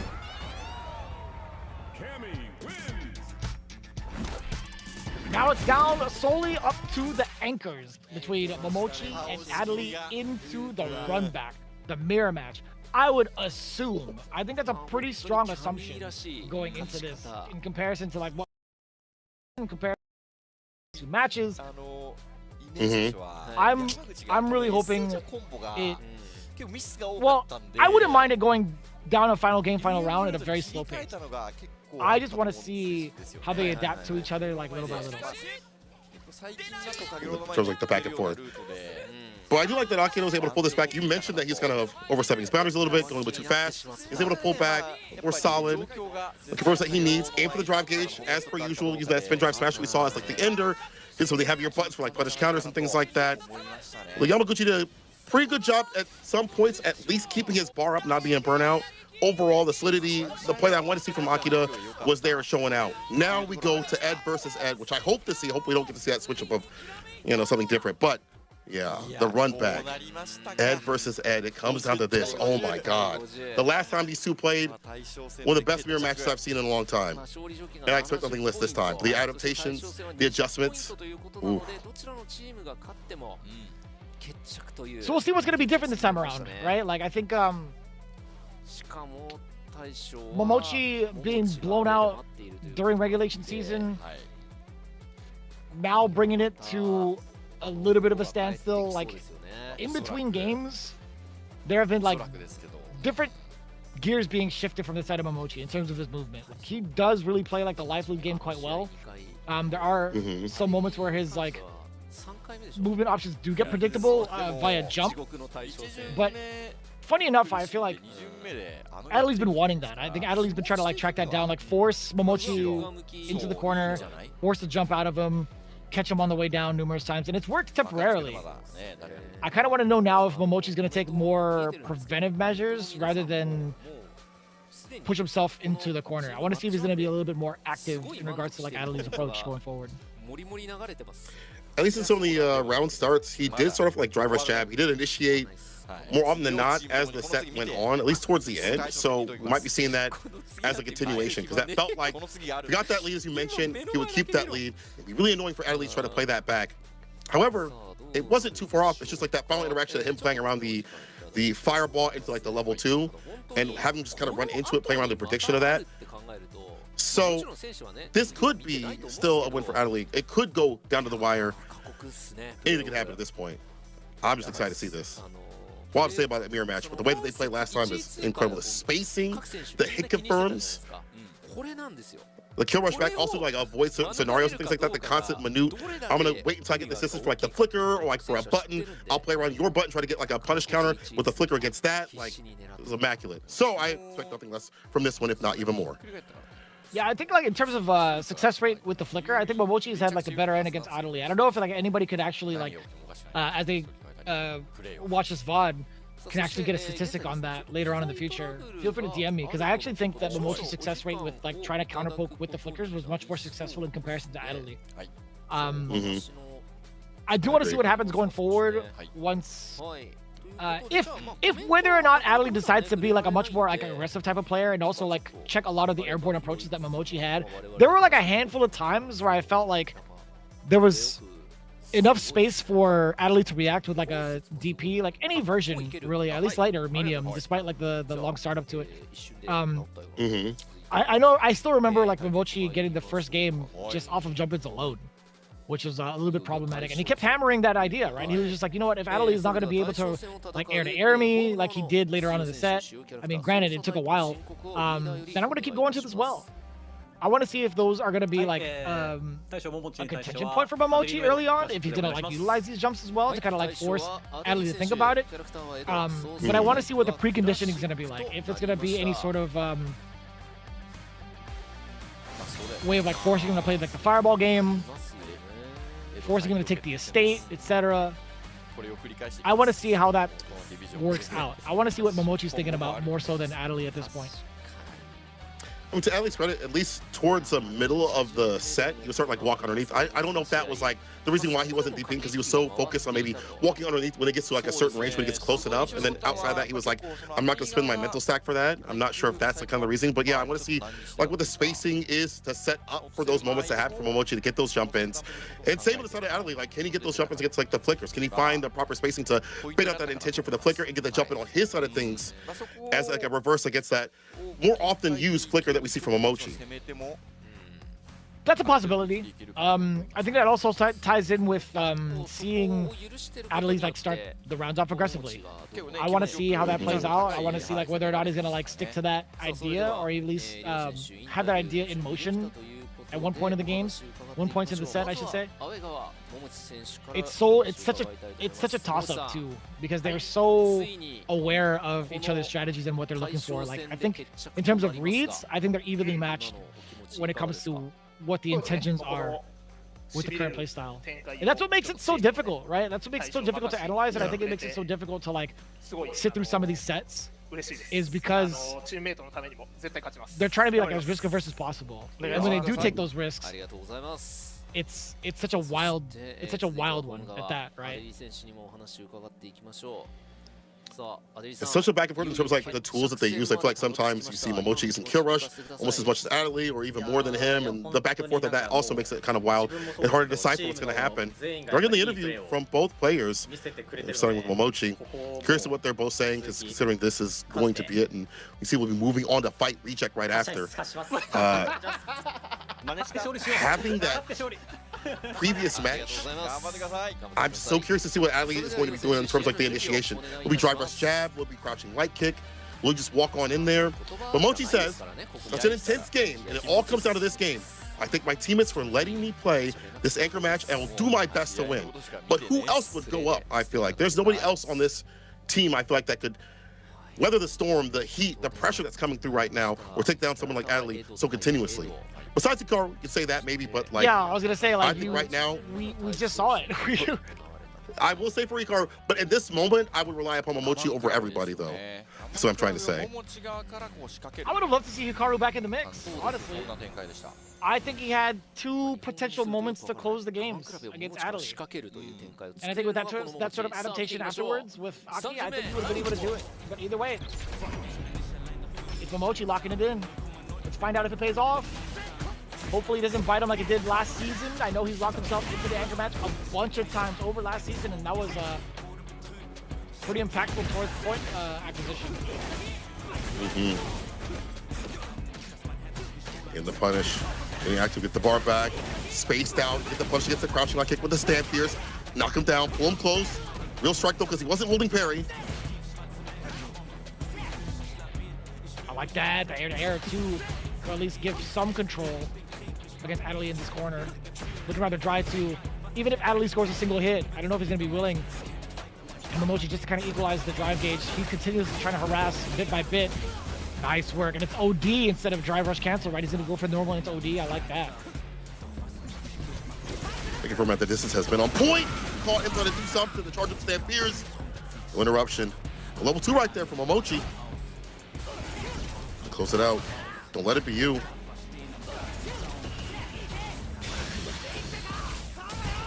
Opted to use it anyway. Level 2. Okay.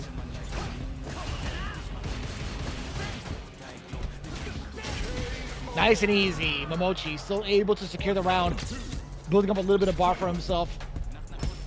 Still have to invest in that level 2 to apply pressure, but I mean, it would have been like a pretty similar outcome had he gone for like an OD blitz to level 2, but he builds up a little bit of bar for himself, so there is a net positive after all.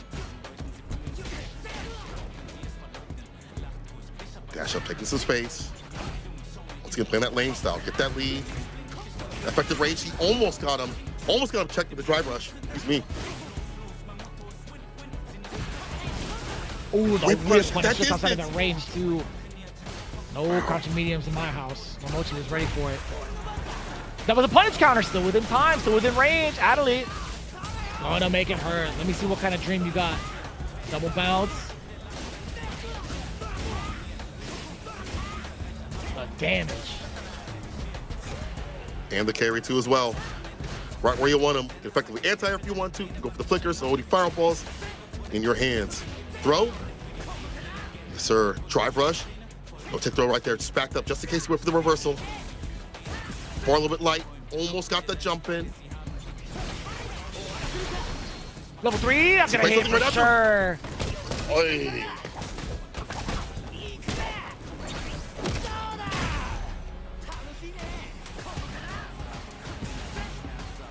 Harassing at the drive gauge as he should. Still manages to sneak in a light. Level 2 incoming. This should be dead. Actually, it's mid-screen. Hits the sheet of his route. Yeah, multiple Cobra punches. Nice conversion. Adley. He is optimal as hell. Round around right now. Can't tantalize in that flicker range. Can I get a jump in? Can I get a button at the very edge? Drops into nothing. The kill rush back. No one trying to bite. A little bit of damage right there with the flicker from Momochi. Back throw. Forward throw. Ooh, counter hit! Was that a delayed fierce? It was immediate. Practicing with the OD, pick up the Cycle Blitz, get away for a reversal, backing off a little bit, all the room to work with. Quite similar to Momochi, how he played. Get the lead, back off, chill a little bit, don't have to overextend. Oh, the trade-off, counter hit combo! The medium. Forward throw, not enough. It's an overhead. No, he's waiting. Version time. Momochi does get to drag Adley from one corner to the next, single bounce. Because I'll show you what you have never done this far. Forward throw. Momochi could do it. Adley, you got a DI, right? Are you gonna throw it? Oh my God! The old school ending walker. Momochi with the walk-up ODDP with the confidence. With the knowledge you were gonna do something. But not blocked. All in your walk. Back throw. Hard contest against head jump. Walk-up jabs. He's moving with him as he walks back. You see a walk-up jab or walk-up butt from Momochi.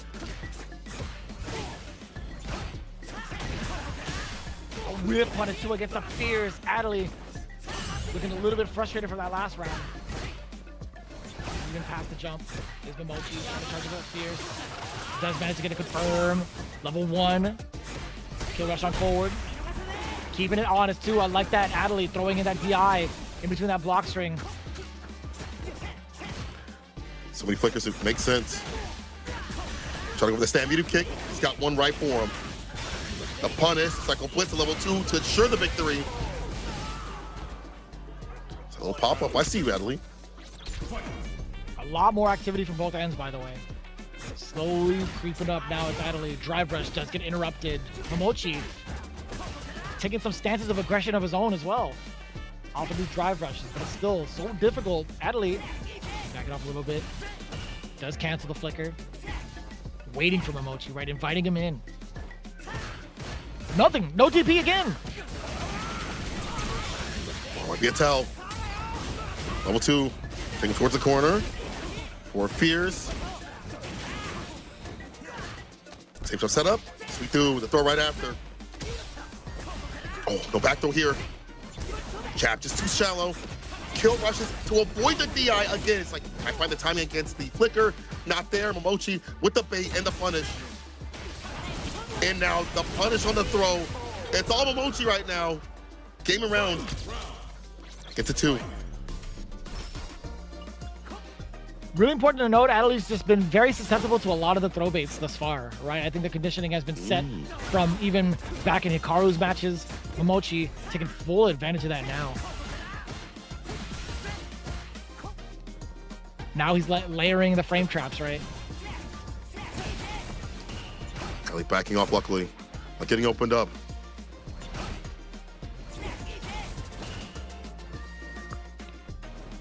Trying to entice him once again.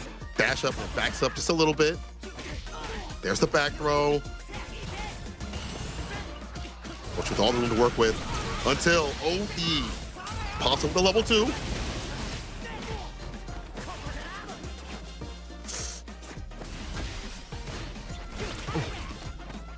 Plus afterwards, does get the back throw. Adley stuck in the corner yet again. Preventing the jump out is Momochi, delaying the flicker ever so slightly. Walks up and throws. Oh, trade up again! So smart. He dashed underneath. So slick with the movement. 2 games straight, taking a page out of Adley's book from the last interaction they had in set 1. You mentioned it, we see it, the rotation of tools going back and forth. Momochi with that dash underneath and the low right after. 2 games in total. Might call the timeout. Oh boy, the back. 7試合。はい。やっぱりこうアデリーがちょっとこういう動きが多いなとか、So far, we've seen a lot of like intentional chase downs and baits around things that Momochi would like to do. What I mean by chase downs is like if Adley walks back, you see Momochi walks up with like a jab to follow him when they get close. And then when Adley thinks there's going to be a flicker being played, because that's been a big proponent of what happened in the last set, and in this one, Momochi just doesn't do it. He lets kill rush back, or maybe he'll just go for nothing at all actually. And then Adley tries to go for a DI. That's baited. It's punished. Those things make it even harder to read what happens after that. It's like, well, damn, when are you going to go for the flicker? Like, you usually do button flicker here. You're not doing it anymore. When can I do this anti-flicker option? On top of that, I think in the last game, the most previous game, I think the layering of grabs was pretty important. That pushed Adley to the corner a bunch, right? There have been moments where he would do like medium drive rush forward, stand jab, just to keep himself safe. And then go for like a tick throw. There have been a couple of moments too where I see Adley try to contest against it. Not necessarily like by blocking it or trying to like delay tech, but also throwing a button in between, like knowing that Momochi's committed to like trying to keep himself safe off of a block drive rush cancel normal to kind of like get that pushback going. Either being too plus to grab or at least too far off of the pushback. So we're starting to see like the evolution around some of these drive rush cancels between the two. But what I do want to know is what happens like if Adley is in the corner yet again, where he's susceptible to a lot of the strike throw mixes that Momochi's been throwing down. And also, some of the movement options, right? We talked about Momochi being the one kind of like jumping out of the corner a bunch of times over. Adley is now trying to do that exact same thing instead of trying to like bully his way out with normals or even flickers to push Momochi back. There have been so many instances where like he couldn't really afford to take any more blocks if he loses his turn because of his current drive gauge situation. So like him opting for jump has been very interesting to see. And even more so to the regard of like Momochi, resorting to movement in reaction to the jumps instead of going for like a jump back jab like he did in game 1, I believe. Trying to catch Adley pressing a button, trying to catch him on the recovery on the way down. It's been very interesting to see like what's been going on through the minds of both, depending on like where they're at on the screen. That's an important point. Like, if you're further out, you can anticipate more of these jumps out, in terms of like Momochi and Adley's up in the corner. And be more prepared to dash underneath, which is what happened. Sharing a brain cell. This time, Adley better off the second interaction. Back dash, wait for the throw. So the cycle blitz. EMT just wait for the parry. Gets the grip right after. Drop gauge hella low right now for Adley. As we get to the corner, right? Momochi, can he bully? No, the whip punish is there. OD uppercut. My mistake, Momochi. He's looking to harass the drive gauge. He spent the bar for it too. What did we talk about? The medium into drive rush cancel, tick throw. That started everything that led into that actual moment of Adley getting exposed. Match point now. If Momochi seals it, he brings his team over to face off against Reject. Nice interruption against the drive rush with the crouching leg kick. They keep it up though, try to kill that drive gauge. Doesn't want to overextend too much. Mochi backing off. Almost got the jump and the block is there. However, the drive gauge, a little depleted and deleted right now.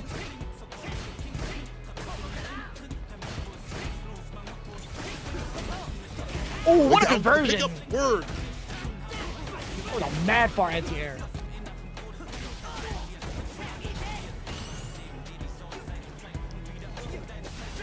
What do you do about this? If Momochi has the life lead, the drive rush getting interrupted again.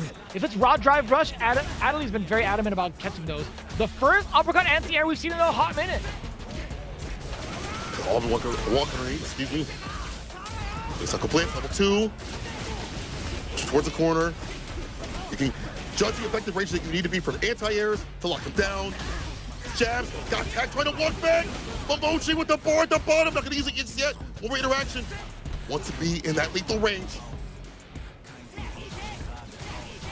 Unsure if he would be able to do so, dumping out the rest of his drive gauge. A single touchdown for Adley.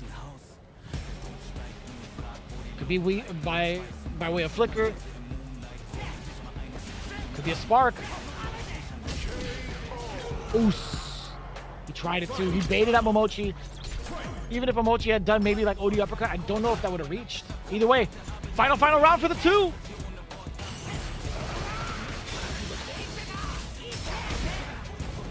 Reversal. Unfortunately, waste of a level 2 right there.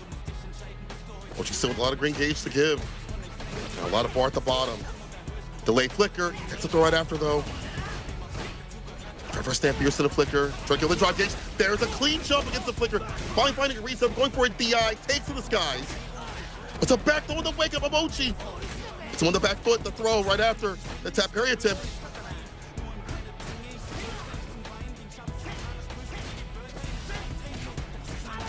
Oh, again. The conditioning off of the tick throws is really paying off more so for Adley in this specific game against Momochi. He's got 2 bars, a single hit confirm. I feel like from either end, the interruption is there. Back-to-back OD. 1, 2, 3. That's not gonna kill. That's not gonna kill. It's away. Still alive by a pixel. 1 touch. Dash up to an ODDP. The level 2 popping off now. With the push towards the corner. Try to chip him out. Don't leave any gaps in. He will not. The flicker finds success. Adley still in. I don't think there was much Momochi could have done about that regardless. Either it was going to be either chip or getting himself close enough to be driving back into the corner. Momochi just barely off the mark. Even going for the double OD flicker route.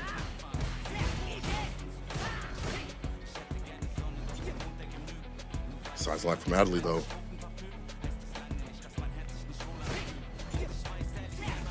The flicker range, the kill rush back. And now checks the drive rush, but no follow-up, no proper follow-up.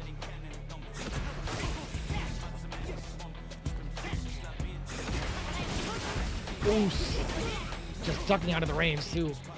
Being able to get a whiff punish.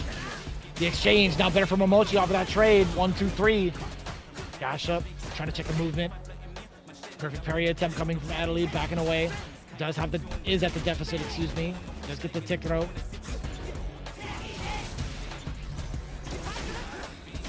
Oh, caught him for the back dash. Yeah, he was the flicker stance. The stand fierce was perfect. All charged up. Knocked down the back rise, caught him with the low. Momochi picking up speed as things go on. Set point for him again. Adley not being able to hold on defense, right? He's opted for movement multiple times over on wake up, and Momochi had abused him for it. Finding a way to weave past, let that light rock into the OD. Into level 2. Not pretty decent amount of damage, I will say that. Does get the frame trap against Momochi. Corner's the most important part. DP, keep him up in the corner. Jailed up. Right to the stand fierce. Dash right into it. DP baited and punished. Perfect kill from Adley. And again, the objective feels like it's like, I get that lead, I put you up in the corner, I can work from there.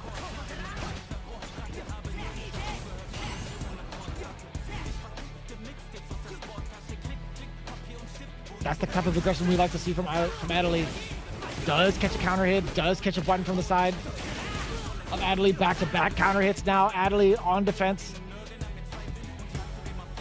Or at least in the corner temporarily. Walks himself out. Momochi's trying to snap out movement again. Tick throw is now being implemented once more. Perfect parry. Forward throw. Dash up, take some space. The jump in, not there. This bar at the bottom. Mochi only needs 1 hit confirming at level 3. Even the idea, Adley very pensive. Careful throwing out fireballs. Gets the way through. See the spark to switch it up a little bit.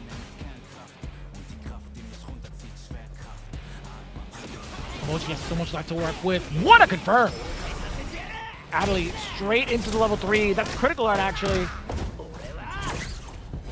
Pretty solid damage equalizer too. Now you get to harass and possibly force that burnout against Momochi, but what does he do? Oh my! No uppercut to chase down either. No option select. Adley so much damage on the table off of some of these jumps. Can't be doing that. Not against Momochi. That's a minute right there. Oh, he DP. Takes it out. The DI embeds it. There was no cancel, no rub butter from Momochi. Oh my God.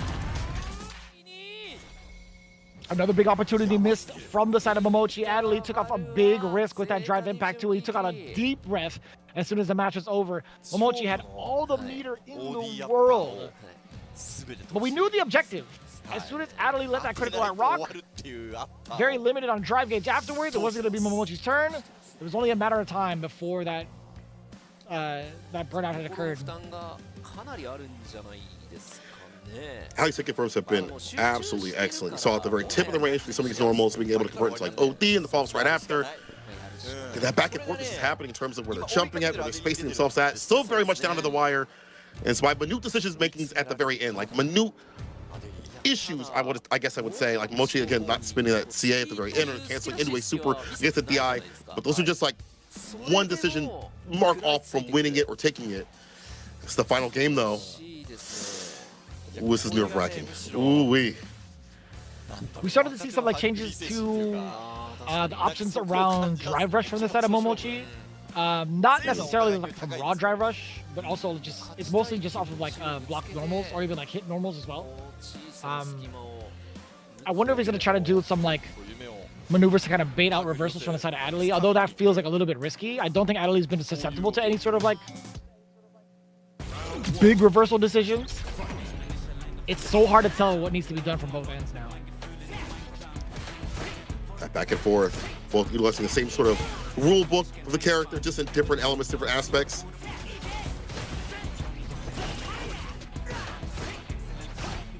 Just waiting for that stand fierce. Just walk up and waiting. Love for someone to whip a button. A stand medium kick would be great here. Won't try to overextend. Tip throw, we break that though. Needless Oki, the meaty right after. Hella damage off of that, surprisingly. Don't get caught trying to charge these flickers, man. Momochi might bust out with the fierce. Does catch it low. Tip throw, back throw, excuse me. Four fierce, ends the turn. Like that, take it back with a bigger button. It's Adley. Oh, but there it is, the knockdown. Mochi, right where he wants him. Yeah, safe and saw stuff. Driver stand fierce, catch the recovery, the spark. Level 1, no, level 2, pardon me. Spent every bit of bar to win. He's the best one, but it doesn't matter. Dash up jab will do him in regardless. Set point Adley. Oh my God. Little bit of a fumble off of the level 2, but either way, he salvages that moment, does score off that round. Trying to go for a tick throw, actually trying to bait out on the side of Momochi. You get the whiff punish, neutral jump. Nothing of it either, too. Man, Adley. So many of these jumps just going uncontested. So much free damage on the board. So difficult for both ends, really. There have been also moments where Momochi hasn't been able to catch some of these jumps. Oh, a little delay on the normal. That was a counter hit, wasn't ready to confirm. Four fierce, ran right into the spark. No anti-air space for him to get all the way down, but that is not the proper combo. Four fierce. Empty throw the tap parry attempt. Like that jump back, fade away. Oh lordy, man. He even had the space trap ready.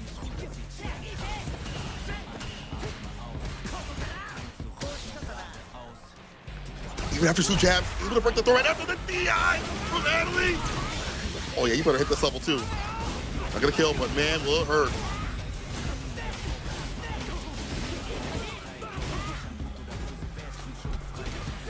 Throw, dash on up. The opportunity presents itself, and Momochi well prepared. My man woke up with violence. I actually cannot believe it. We're going to another final round. Insane being able to catch that as Momochi. Wake up with the lights. It's character with so much range and so many great leadies and things like that, like wild. Up in the corner now, Momochi breaks the throw again. Get the reads after the jabs. Not holding too many throws, eating too much damage. We'll eat it now to stand medium though. Again, being able to catch the raw drive rush. Adley's been very prominent about that, excuse me. Being able to play that life lead game is Adley. By the way, holding onto that flicker. Momochi actually, showing off that he does have the fierce ready just in case. The charge fierce at that. Nice with the stand medium kick. Take him towards the corner. Jump set up with the jump fierce, killing a little bit of drive gauge, and then backing off to where he wants to be. Just in case there's a jump, for the air. Actually works out for Adley to get the side switch.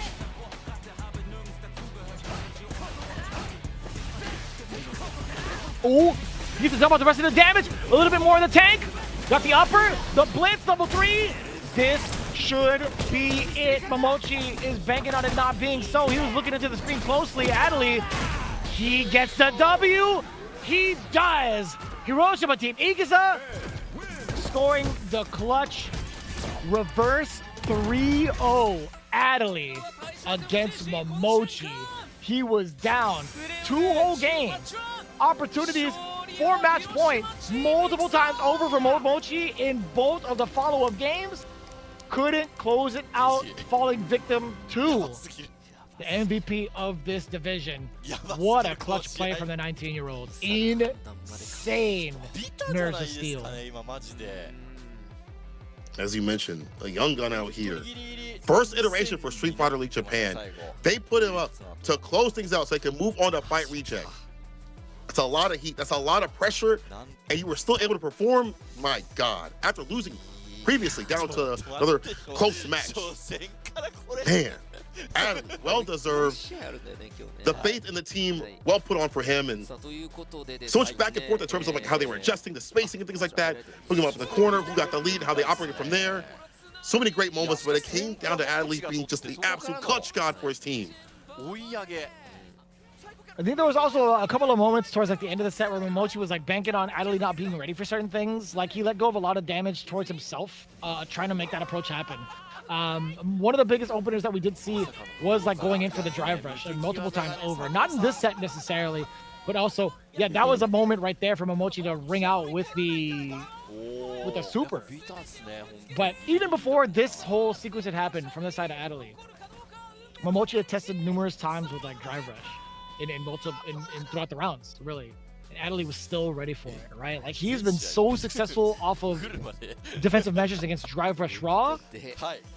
I would have loved to see Momochi kind of like drive rush cancel off of a normal instead, but we understand like how much more it costs with the resources to do so. I don't even think he had that liberty or opportunity to do so either way. But 70 points for the side of Hiroshima Team Ikusa. They on their way. Fighting Reject real soon here today, actually. But man, was it a hard-fought battle? I'll tell you that. At least it was nice and close coming down to the final game. Do like seeing that for like the anchor match. It's like the marquee match and everything out. I don't like seeing blowouts. I like seeing more matches out here. And boy, was that one of the best mirror matches we got to experience. Well done, Hiroshima Team Ikusa. Oh, man, as you mentioned, Momochi definitely had some moments where it could have been it, but that back and forth was just everything. This team, you have Lily that's rarely ever played. You have a new person who plays like they've been here the entire time. Akira, who could maybe get a little bit more informed out here, but I think that he still has the ideation and the speed that it's hard for most people to keep up with. And Akira as a strategist, it's a hard team to beat, even for Reject. They're gonna have their hands full. One of the biggest things I'm looking forward to is seeing how they navigate around one of the most dominant players this season, which is Lashar, right? I want to see what happens when he has to face off against like Lashar in an anchor match.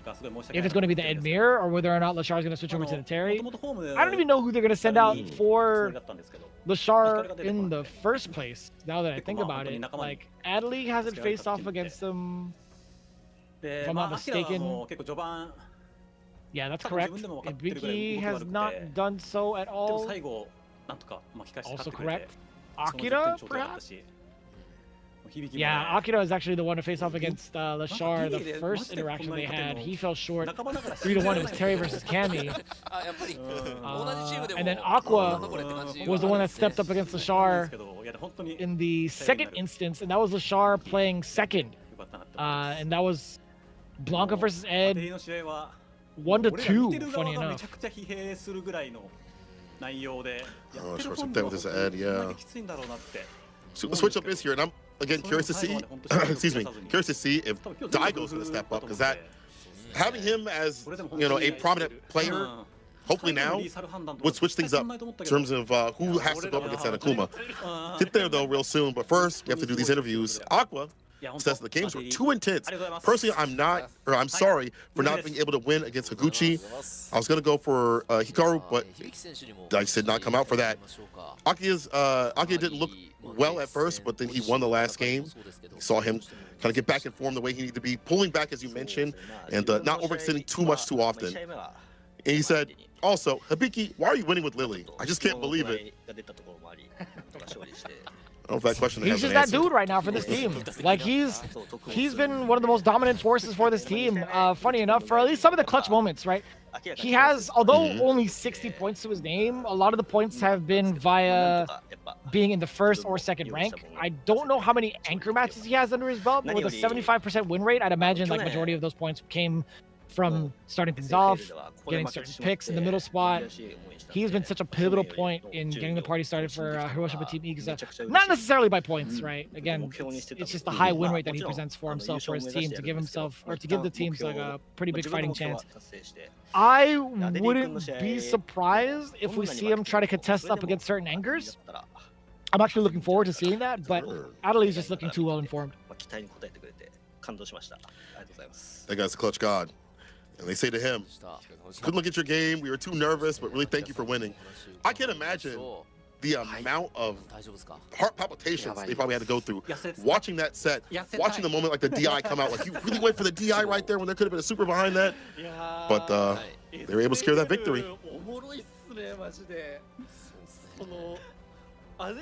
Damn, a lot of stress coming in from like a lot of the team too. I can't even imagine like trying to watch that as like a team member. Down to the very last round when Momochi has had back-to-back games where it was match point. Same thing with Hikaru. Adley being able to clutch it out twice over in the anchor spot is insane, man. It's well deserved that he's gotten the MVP, even if it wasn't like by the most points. I think this clutch performance in the back-to-back in the anchor spot alone kind of like lets people know that this guy is ridiculously talented. He might just be like beyond S class. S++. The mentality, or the mental strength, I should say, to be out here for your first league, to be relied upon, to clutch things out, 100% deserve the MVP.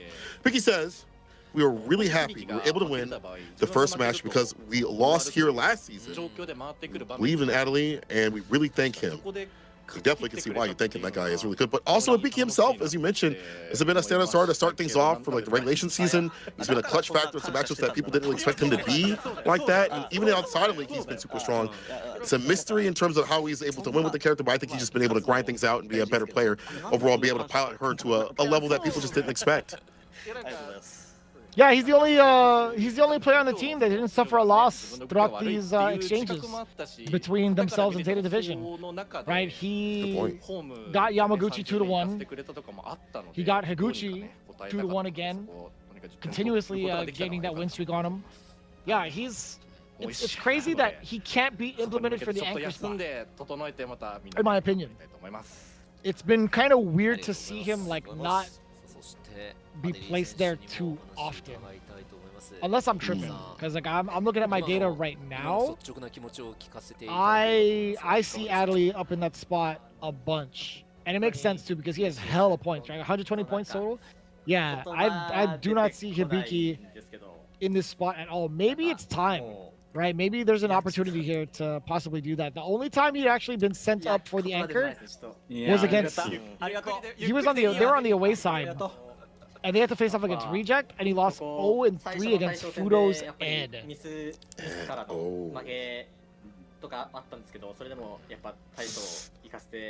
But you know what? I don't know. Maybe now he gets that Ed. Maybe that might be a little bit too difficult for him. But maybe it's like maybe if Daigo comes up somehow for anchor position, which I doubt he'll come up for anchor position. But still, maybe there's like a player that they have that he can have that first of three sort of ideation. But we'll see what happens. I wouldn't mind seeing him in that anchor position. I think he's well worth it. I think Adley is great, but like give Hibiki a chance because I think he'll also cook up. Akira says, I think it would have to be like. Just a side note, I think it would have to be if they're in the home position. I think he has to specifically snipe out a person in the anchor spot where they know for sure he'll be comfortable. To put him on the away side anchor, I don't think it would yield as good results in comparison to Adley. That's 100% true. Fudo can come through and get his, not his revenge, but his run back again to get the double W, excuse me. But back to the interview, Akira says, we were thinking like this. Ali was doing such a great game, and we couldn't say anything, even if we lost, because the other three should have won more. During his game, we weren't advising him at all. We were just cheering for his win. And sometimes that's enough. You know, giving people that energy, like, hey, man, you can do this. You got this, is so important, almost as important as giving people information in terms of what they should be doing. Because if he's just winning or losing by minute decision-making moments, you don't really have to correct him too much. You don't want to break his flow, I'm assuming. Also, Ali says, I'm really happy. I can't think of something to say. Also, first anchor game because of my mistake. The team let me play the second anchor game as well. We thank the team for this win. Honestly, like a little side note, why did Akira throw Hibiki under the bus? He said because the other three should have won more. My man, Hibiki got all the W's. What do you mean? He's undefeated. Yeah, wait a minute. Yo, that's rude. Akira, yo, that's kind of little snide right there.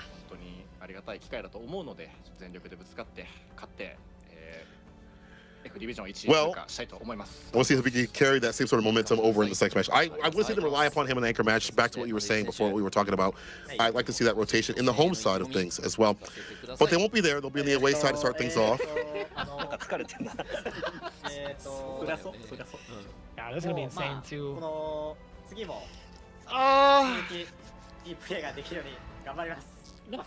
This is tough to call. I think if I'm looking at this correctly on my sheet, Reject blew him out of the water 40-0 in week 7. And then where's the rest of it? Let's see. Yeah, and then Reject beat him 30-10 in the first interaction on week 2. Very difficult to call, man. I think the chips are heavily stacked against Hiroshima Team Iguza in this exchange. You're fighting a team full of EVO champions, great diversity of characters and players. This might be kind of hard. History has proven that Reject, definitely not rejecting W's or rejecting losses out here, but I feel like anything can happen with these playoffs. As it happened yesterday, Crazy Raccoon, anything can happen out here. So I want to call it. I do think on paper, though, Reject definitely has a great shot. But I think also Daigo has to come out to play and really be a prominent part of the team. Because eventually he's going to have to come up. I don't want him to be a lacking weak link. If he can play like he did against Goichi, I think it'll be even harder time for Hiroshima Team Itsuka. But finishing off the interview, Aqua said we were one step forward from last season. We're tired, but we're on a roll right now as well. So we'll get a short break, wait for match 2. So why is it that you mentioned that Daigo is a prominent part of like the team? I think there's been a lot of data against him right now, not being available to play and also not necessarily scoring the W's that he was looking for, or I guess like in the matches that he was part of. What I'm saying is he needs to be a prominent part of the team. Because within Akuma, that is a very strong addition to a lot of the characters that you have to fight in terms of Hiroshima Team Itsuka. And you cannot have any player lack out here. Everybody has to be at the ready. So Daigo needs to be a prominent part of the team. The Daigo that we saw beating Goichi, the one we saw at the World Warriors, with that same sort of cadence and play, so we see him out here today. Yeah, so that's why I wanted to get that clarification instead of just kind of like letting it run, right? There's a very big difference in regards to like saying where his current position is as a player right now into what he needs to be, right? We have to make sure to have that distinct difference, because when it comes to the race to 70, there's going to be so many pivotal points where you have to implement that final character, that final player. So it's not necessarily that he's like a prominent piece, right? Like, or a pivotal piece or whatever. It's that he has to step up to the plate to do so. And I think that's something important to note out instead of just kind of like saying it, because if there's no explanation towards it, it just makes me feel like Daigo has been like earning a lot of these points, has been the one to like set the trends, and that hasn't been the case, right? So the topic of the conversation should really be, where do you place Daigo, right? And it's got to be during the moments where you have the home field advantage. You have to give him the most optimization possible, because he's studying for certain players, right? I know for sure we're gonna end up saying the whole Batman thing. It's been talked about a bunch. We need to have Reject fully utilize Daigo in the home position for the matchups he specifically studies for the highest chance of success, right? And it still does a great job for them because they start on the home field. They don't necessarily have to use him for set 2. They could keep preserving him for the home set because they get it twice over in this race to 70. That's a good point. Yeah, them being in the home position allows him to be played where they need to have him played at. And as you mentioned, we prep for certain players and prepare for that. So he's got to show out. He's got to show out. Now the loser interview. Momochi says, really doing our best to win throughout the playoffs, but unfortunately we lost. I want to play a little bit longer with this team. And I hope they get to continue with a fuller team. I think next year, you know, unfortunately, Kakeru wasn't able to play for the majority of the season, and they had to implement Yamaguchi, or all the season, excuse me. They had to implement Yamaguchi as an extra only until now, where Yamaguchi was able to be played. So I'd like to see them return with Yamaguchi on their side. I think with them as a full unit, it'd be great to see them compete as a 4-player team rather than like a 3-player team. Higuchi says, I cannot believe we lost just now. We really did practice for today. We can't face a loss right now, but we'll get over it and end in the world champions in the future seasons. I hope to see it.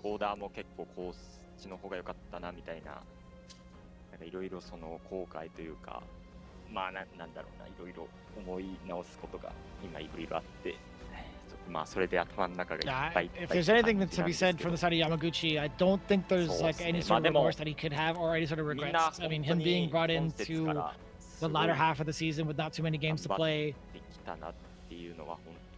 he proved his worth quite well, I think, at least getting a W against Akira.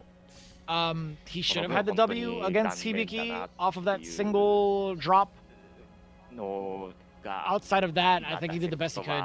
So I really don't think Yamaguchi should be feeling any sort of like regret or remorse as he gets the rest of his final bits of the interview out. We haven't been able to play the regulation season and be prepared for all the things that are coming through, like Street Fighter League, the difference in terms of like the weight. Like he's been out here before, but in terms of coming back to Street Fighter League and Street Fighter 6, it's a lot to ask for. For him to work as he did today, definitely should be very proud. Karu says, it's not the best ending for us, but I definitely want to play the next season with these 4 players. So once again, 4 players at the ready, these cats, great to see him in full force to start off the season.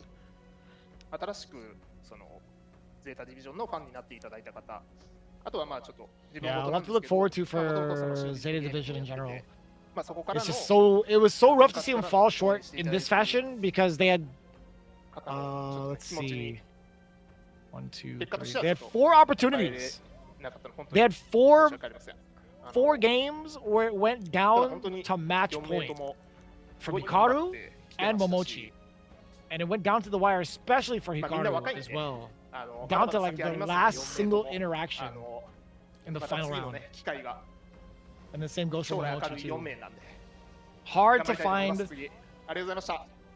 Personally, it's hard to find solace in that, or like getting over it, because there's again just a single interaction needed to find themselves in the seat against Reject, and I think they could have done pretty well. I think they would have been pretty formidable against Reject in comparison, just based off of stats alone. I would kind of like feel. I will get that data up again eventually, but still rough to see it fall in this fashion, to be honest with you. I mean, that's just how it goes.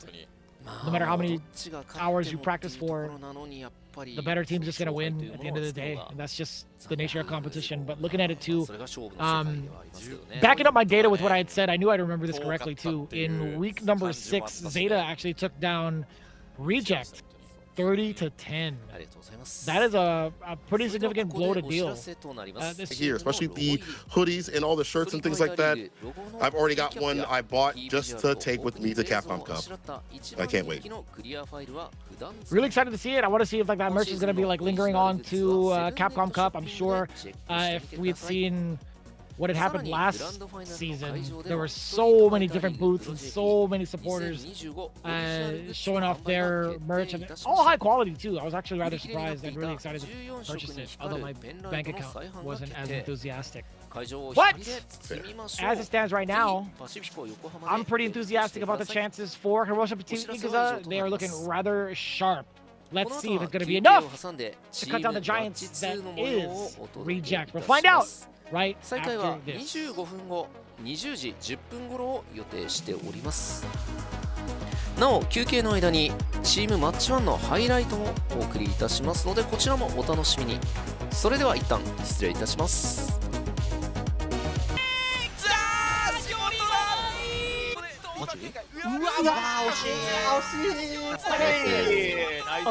この日がね、待ち遠しかったですね。ついにやっと試合ができるぞということで。課長、この後のうわー、無理だわ。うわー、何が起きている。よく押した。さすが。いや、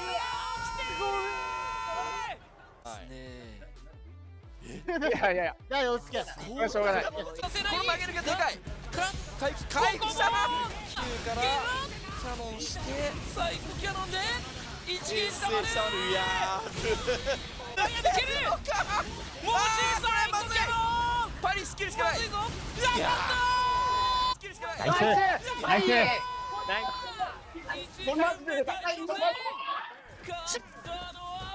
うわー。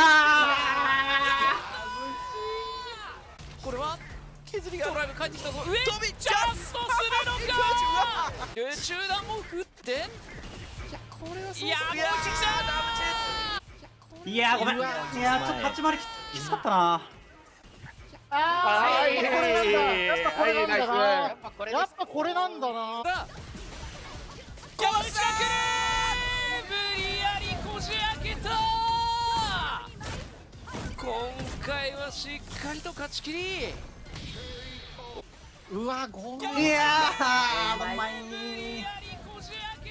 オッケー、ナイス。流れ変えた。この2試合の間に気持ちは切り替えてきたつもりなので、もうただこの試合にもう向き合いたいと思います。勝ちます。よろしくお願いします。で前回アデリ君に勝ってるんですけど、しっかり毛布でもずっと江戸戦のこと考えて対戦してもなんかね、もうジンマシンが出るからやってたんですよ。でもそれがもう出なくなるぐらい結構ね、江戸脇詰めれたんで、それが見せれたらなって思います。頑張ります。絶対絶命、この状況止めていく。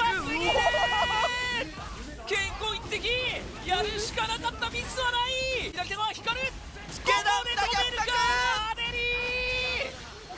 最後ストーリーま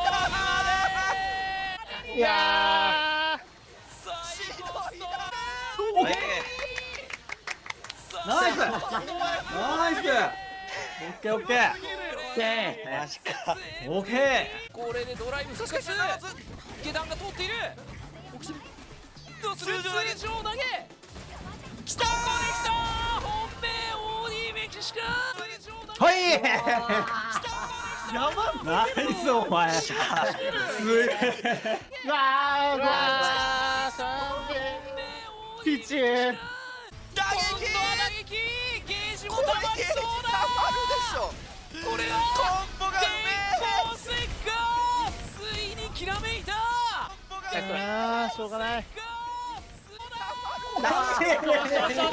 完璧です。チームメイトのためにも絶対勝ちます。頑張ります。チームの全員がやっぱりいいプレーを見せてくれてるので、ここをもう引き続き勝って勝ちます。ラッシュできないよ。はい、インパクトももうちょっと。バーンとしてただバーンとしながら残らないんじゃないか。もはや全てをぶつける。さあ全部出したアデリー。残るかどうか。運命の分かれ道。最後の順番。残らな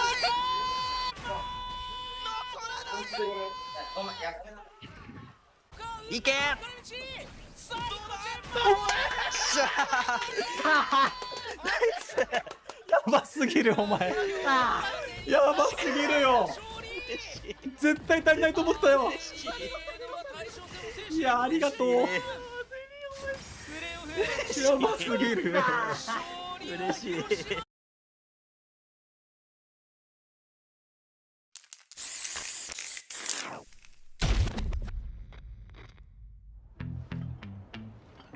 俺みたいなやつが体一つで稼げる商売で無愛想な憎まれ役ってのも性にあってる。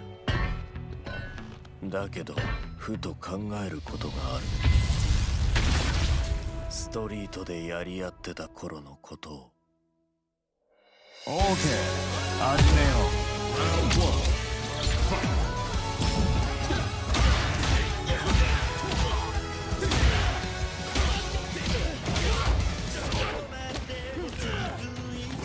しょっぱい試合にご不満のようだぜ。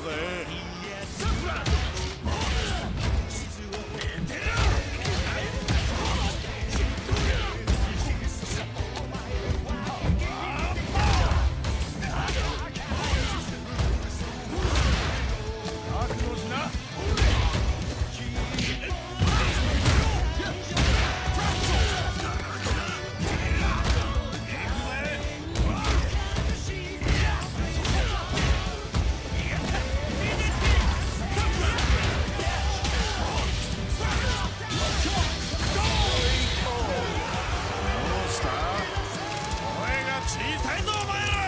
試合になるといいがな。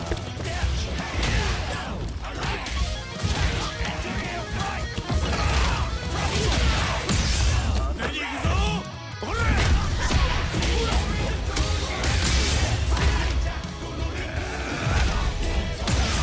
もらえたぞ。おれ。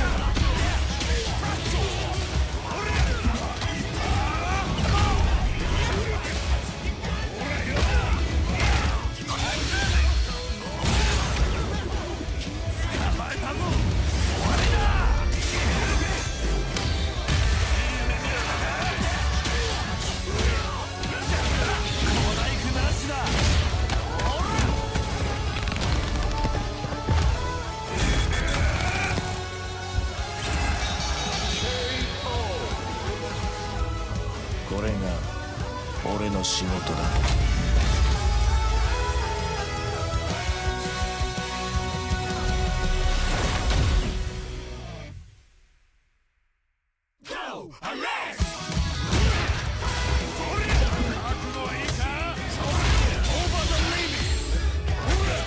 祈りは済ませたか。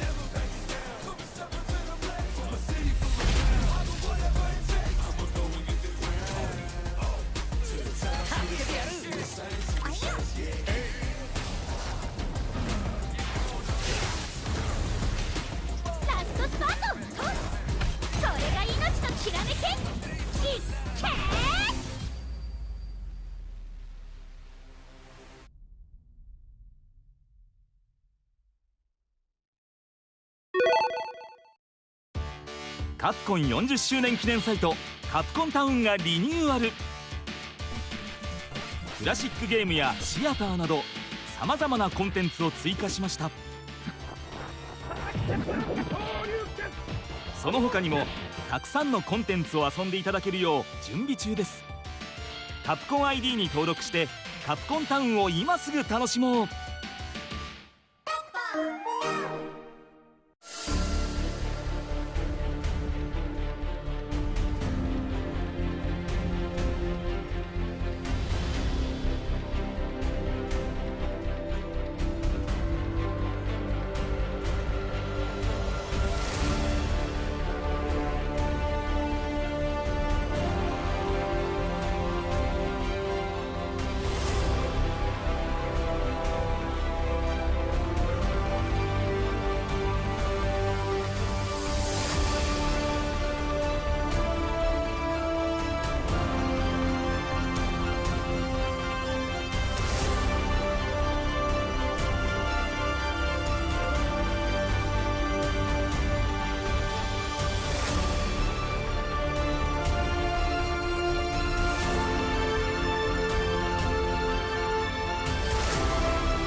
Kicking it right back into gear. I hope you guys enjoyed a little bit of a break. We got ourselves the big time matchup to see who makes it into the playoffs from the side of Division F.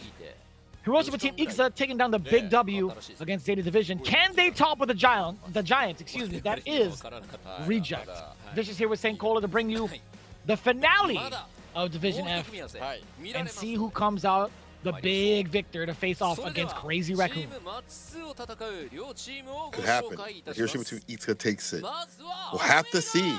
Or will Reject get another shot at fighting the US and EU squads. But before we get to any of that, in terms of the battles, we have to get reintroduced with the ones who have earned their right, their spot to fight Reject. Hiroshima Team Ikusa. This team was able to take down Day Division Geekly and try to ride that momentum on the away side of things. Fight it out. Hiroshima Team Ikusa, once again, young man sees the future. Incidentally, honestly, one of the best as we have seen in the business, and an absolute clutch part of the composition, Hiroshima Team Ikusa. After that's going to be the lightning fast restart himself, Akira, on the Kami. Nothing scammy about that. Good with the neutral and with being hot and cold when he needs to be. After that's going to be the grappler instinct, always able to summon up a command grab when he needs it the most. One of the most excellent Lily players you ever asked for, honestly. One of the rare ones out there that's doing work. And the duelist to top it all off, the strategist, you want to call him, you call him the captain of this team, lead the squad to success. Now last time, recent history, Reject has taken it 30-10 over Hiroshima Team Ikusa, and then after that, they got 40 bomb. Reject taking that 40 points. We'll see if today is any different. I would definitely hope not. This is the race to 70. There's going to be so many more instances to face off against the #1 team. Speaking of which, let's get a closer look at what this team is composed of.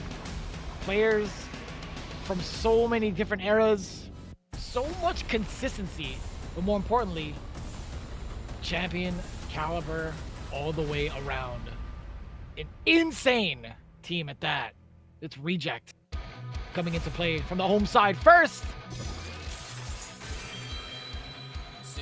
One of the most important men in the FGC. If it wasn't for him, I feel like we wouldn't be here.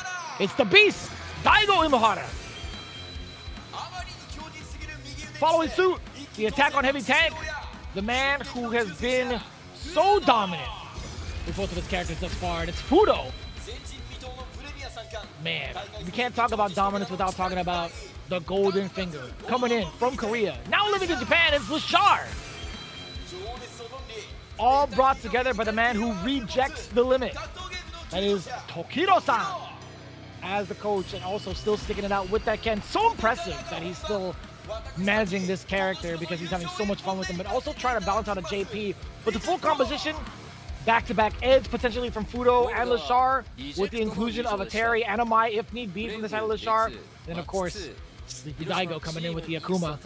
We'll see where he's going to be implemented coming in from the home team. He's already out of there. He did the pose and immediately left the seat. All right, brother. You got it. You do what you want to do. It's the order for Hiroshima Team Ikusa. Akira starting things off strong, a peak in the middle, early at the very end, of course, in the anchor position as we've known him to be as a clutch part of closing things out. What do you think about this composition overall, though? Pretty standard. One of the biggest questions that we'd had prior to the break is whether or not Hibiki's going to be showing up in the away side. I don't think that's going to be the case. I think he's going to be implemented as the anchor for maybe like the home side, depending on like how the composition is. But I think this is a pretty standard formation. Okay, Tokido starting things off. Let's see if there's any history between him. Yeah. So Akira's Kami did lose to Tokido's Ken in the second time that they met. That's when Reject got that 40 bomb. Let's see if it's anything different though right now. Had time to grind things out, but as you mentioned, it's rare that people are sticking out with Ken. You see way less and less of them at tournaments and things like that. You see spurts of them here and there. Tokido, and like not Pedro. But only a handful are really surviving with the character. But the ones that are finding the ways to stick with the meta, obviously got to give shout out to Otani too as well. But I'm glad that he has also had an additional character to his toolset just in case he has to fight. I think Geef was one of the ones that he mentioned in Chun-Li early in his JP journey. So I'm glad that he has two, but honestly, that kid is cooking up the competition.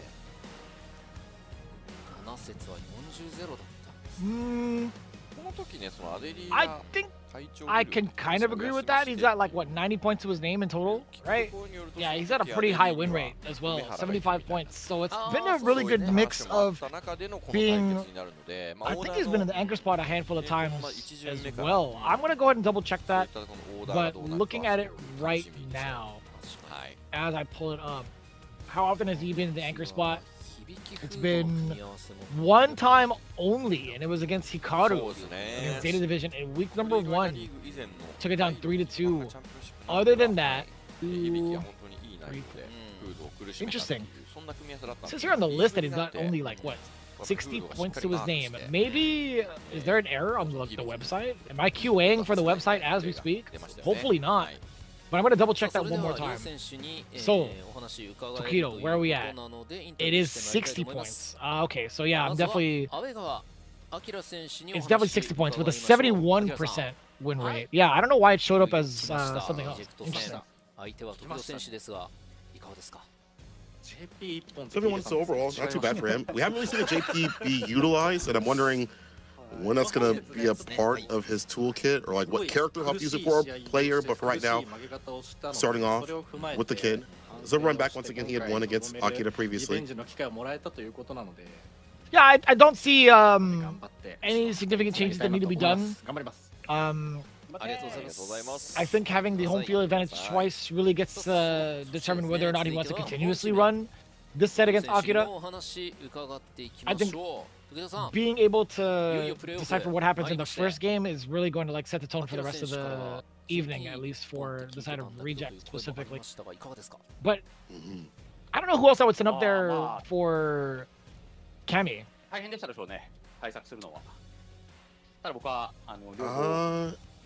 Maybe LeShar Terry, but honestly, I want to save him for the anchor. Like, no matter what, right? Yeah. Like, matchups aside, let's put him up for the anchor. I 100% agree with that. I think if there's any sort of changes that need to be made for the anchor, I think it's Fudo. Taking a look at where Fudo was at throughout the entirety of the season, he's been in the anchor spot 1, 2, 3, 4 times. So that's almost like, that is pretty much tied with LeShar. LeShar has been a part of the anchor spot 4 times as well. But funny enough, 1, 2, 3, 4. Out of the 4 times that Fudo's been a part of the anchor spot, he's gotten all of his W's. And I think very convincingly, right? The first time we've seen it, Goichi, actually, so that was the closest set that he's had, 3-2. Any other time? Let's see, Hibiki 3-0. Damn. Fudo is messing up Hibiki real bad. Mizuha 3-2, and then Yanai 3-1. Well, that's a good point. Maybe we could put him up there if we want to use LeShar in other elements. But right now, Tokido's coming up against Akira. In the interview, Akira said, I heard he's only using JP. I guess he's not. I lost at the regular season badly, so I'll get revenge here. Tokido says, Akira should be difficult to practice for. I practice for both Ken and JP. I'll play whoever has the possibility of winning. Right now, it's looking like Ken. Stick with it, though. Tick throw. Raw fierce landing right in front of Akira's face, finding a moment for the counter hit, forward throw now. This is the momentum that Akira needs to kind of force Tokido on the back end, but it's still standing light kick, preventing the forward movement against Akira. It's been really back and forth so far. You can see him testing the lights from the side of Akira. A big whiff punish. Tokido, I'm actually quite surprised that he let that drive rush whiff. Probably for drive rush medium too as well, but distance and Akira's timing, perfectly done. First round to him. Stand like it to start things off. Gets a Jin right after the heavy ender for the Oki drive rush. Overhead, the throw. This is where Ken can really cook. He's up in the corner. Gets a counter jab on the second one. Plus frames every so often with a crouch medium punch drive rush. Okay, he's harassing the drive gauge every so often with a fierce, but we're out of there, but not without costing a little bit of health. This is my turn now. Yeah, I like him stealing back his turn, especially with a high-end dive kick, or at least a high-up dive kick, I should say specifically. We get the forward throw. to implement a little bit more pressure, back it away. Drive rush, dive kick. All right. We'll take it. A little bit of extra seasoning. The Loris. Oh, another interruption to drive rush. You can't do that. You go green, he sees red. Straight into CA, extra damage on the way, and Akira one step closer to getting his revenge on Tokido. Damn, 2 rounds straight. And that was more so on the errors on the side of Tokido. Right? He's willing to take like some of these big risks just to kind of like, I guess, download information, question mark. Although, these are moments where I see like drive rushes just whiffing, kind of being like a weird kind of approach to it. We rarely get to see that from someone like Tokido or even like high level in general. I'm wondering if there's like any sort of conditioning involved off of that. Nice and close. The dive kick. But the back throw on the wake up throw after the Yoki. Tokido, let's check his drive rush. The jab there, or stand light kick at some ranges. Might be kind of hard. The pacing, the timing that Akira is presenting. With the bust out, drive rush, stand fierce. Is it with the DP? Again, drive rushing in. This time Akira with no check. And the bait. Big risk being taken from Akira. Understandably so. I think there was going to be a moment where he could have potentially been burnt out, but he did spend that for the OD uppercut.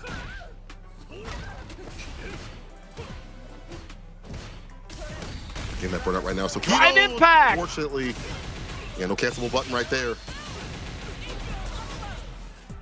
What a read against the heavy normal too. A roundhouse of that. Tokido's been very adamant about a lot of these fierces thus far. We very seldom get to see that roundhouse being used from the side of Tokido. That's true. Spin drive smasher, taking towards the corner. One interaction. It's up the road to seal it. It's set point Akira. All with the back of his hands. And all because of that read too as well, definitely helped out. Damage access that he needed.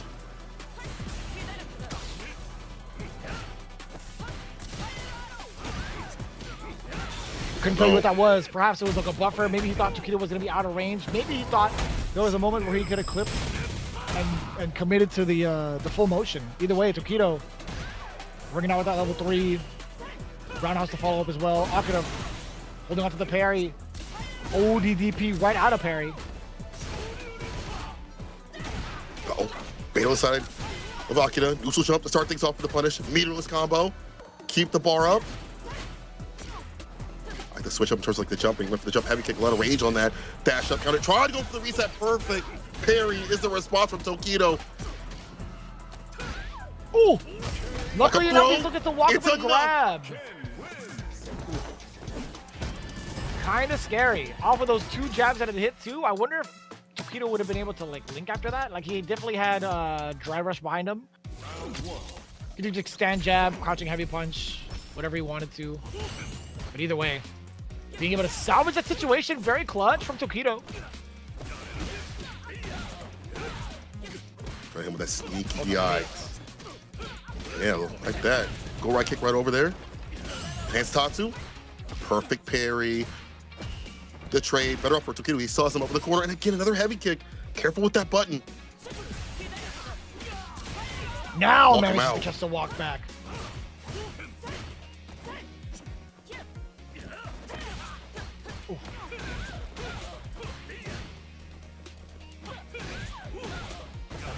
Being able to check Akira's forward movement again.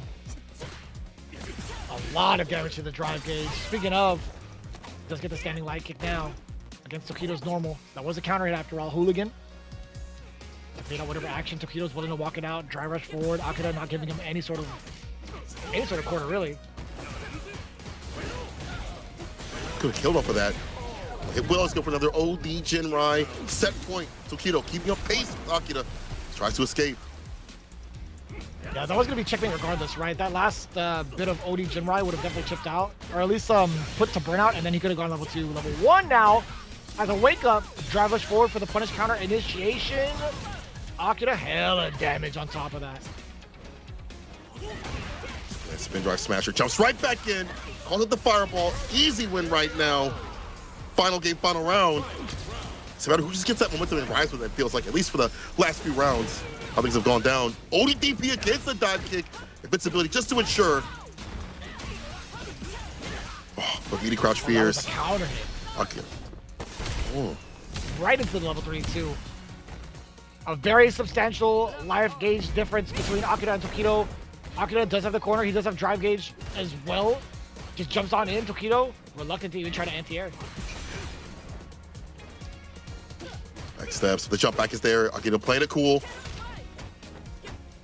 He knows he has it in the bag. As long as you have to worry about that level 3, that's the only thing you have to worry about. Reset DI. I don't know if you needed to do all that, but you know what? The job is done. Went when he wanted to previously to get the victory. Akira secures his revenge and starts off strong with 10 points for his team.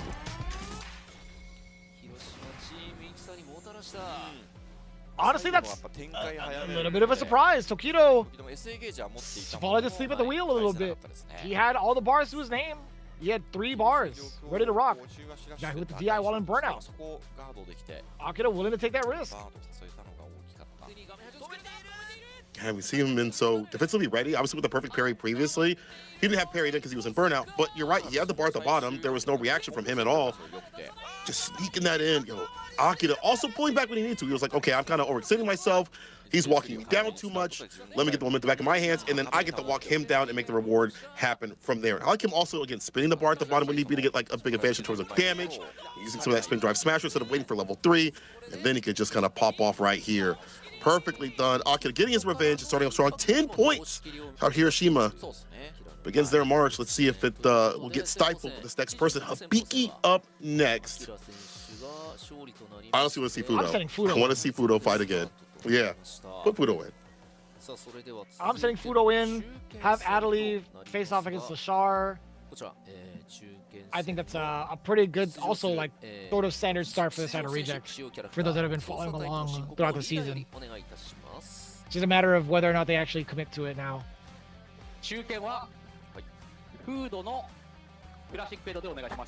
Yes. Yeah, makes sense. Makes sense. All right. Once again, will be a day of revenge here. Fudo beat Hibiki twice, dominant. Will be a 3rd time. Shit, the playoffs where it really matters, really counts. I have to see. Yeah, I mean, he beat him 5 games straight. There hasn't been a single W on the board from Hibiki, whether they introduced themselves to each other in the first round in the team battle, whether it was even in like the anchor spot. We would think to ourselves, like, maybe Hibiki could find a way to turn it around if it's like a 3 out of 5 set. That was definitely not the case, as Fudo had crushed his hopes and dreams 3-0 straight. Straight to the ground. I wonder if it's a matter of just like Fudo just being one of the most active and aggressive Ed players, and it's hard to get things going. Even if you have like great defense as a player in Ed defense, it's just how he just rushes people down when he gets that mid-range, how he's been so good about utilizing the drive rush system mechanics, and overall like conserving the bar with kill rush, and then just DRCing up in the corner continuously, finding conversions, outranging Lily on what she wants to do with like crouch fierce and stay medium. Like, she's got great range. I'm sure she can whip punish what Ed wants to do, but I wonder if Ed is just so well and adapt at the same thing, as long as he's not spinning too many of his buttons in a bad sort of way. It really depends, right? I don't think there's going to be a lot of moments where like Fudo puts himself in a situation where he would whiff. It really is dependent on like how Hibiki is trying to move in the matchup. If Fudo lets the leash kind of get too far ahead of him against Hibiki in this matchup, right? There is opportunities for Hibiki to kind of get that win stop, which is relatively important in this matchup.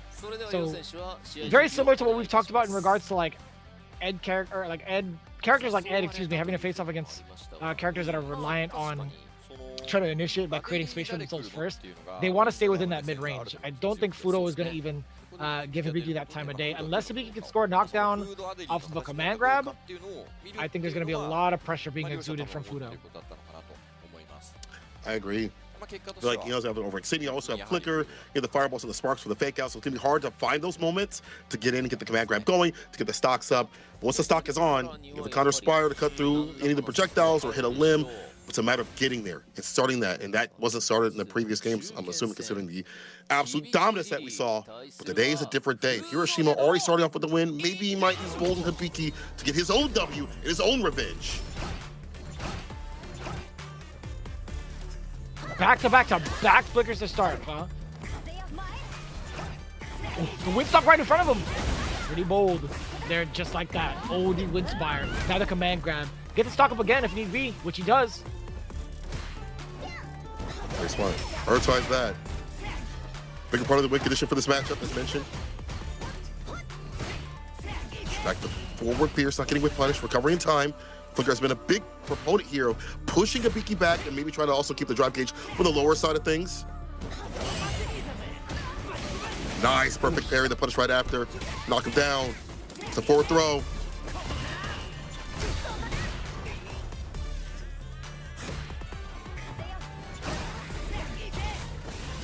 Charging up the Windsock in front of him again. Willing to take some of that damage off of that. Not too bad for the side of Hibiki. Trying to bait out the reactions from Fudo.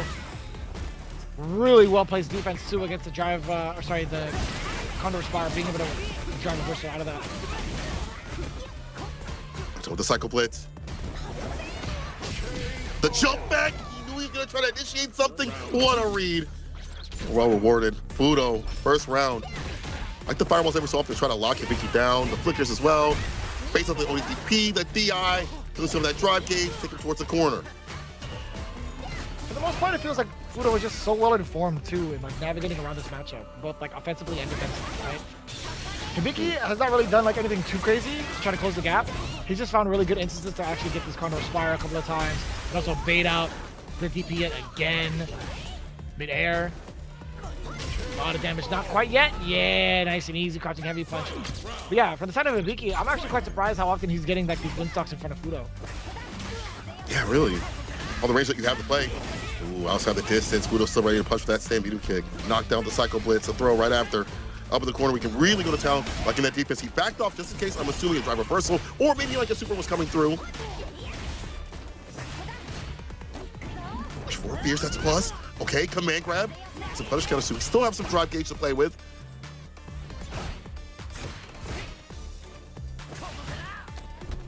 Kind of difficult, right? Hibiki, he's hounding down for a moment where he could actually like move his way in with the OD Spire against Fudo.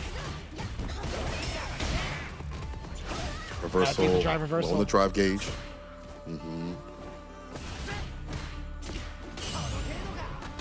Perfect parry. Damn, you still got the perfect parry off of that? Damn. I actually don't know if that kills or not. Hold my breath. It doesn't. Single hit though. Oh my god! You're burnt out. You can't! You can't drive it back that! It's cancelable! Right into the level 3! Hibiki baited him! Clear! That's a critical art! And he's hella dead! What a rebuttal coming in from Hibiki! Playing around the intentions and reactions of Fudo trying to go for the DI. As you mentioned, cancelable off the corridor. Well done. Hibiki, first game. Fudo's got to be a little bit more mindful of this matchup. I feel like, again, there are moments where he's getting in. As you mentioned, kind of making reward off of situations that really shouldn't happen. Just got to be better on defense. We'll find some good offense right here, though, on the whip punish.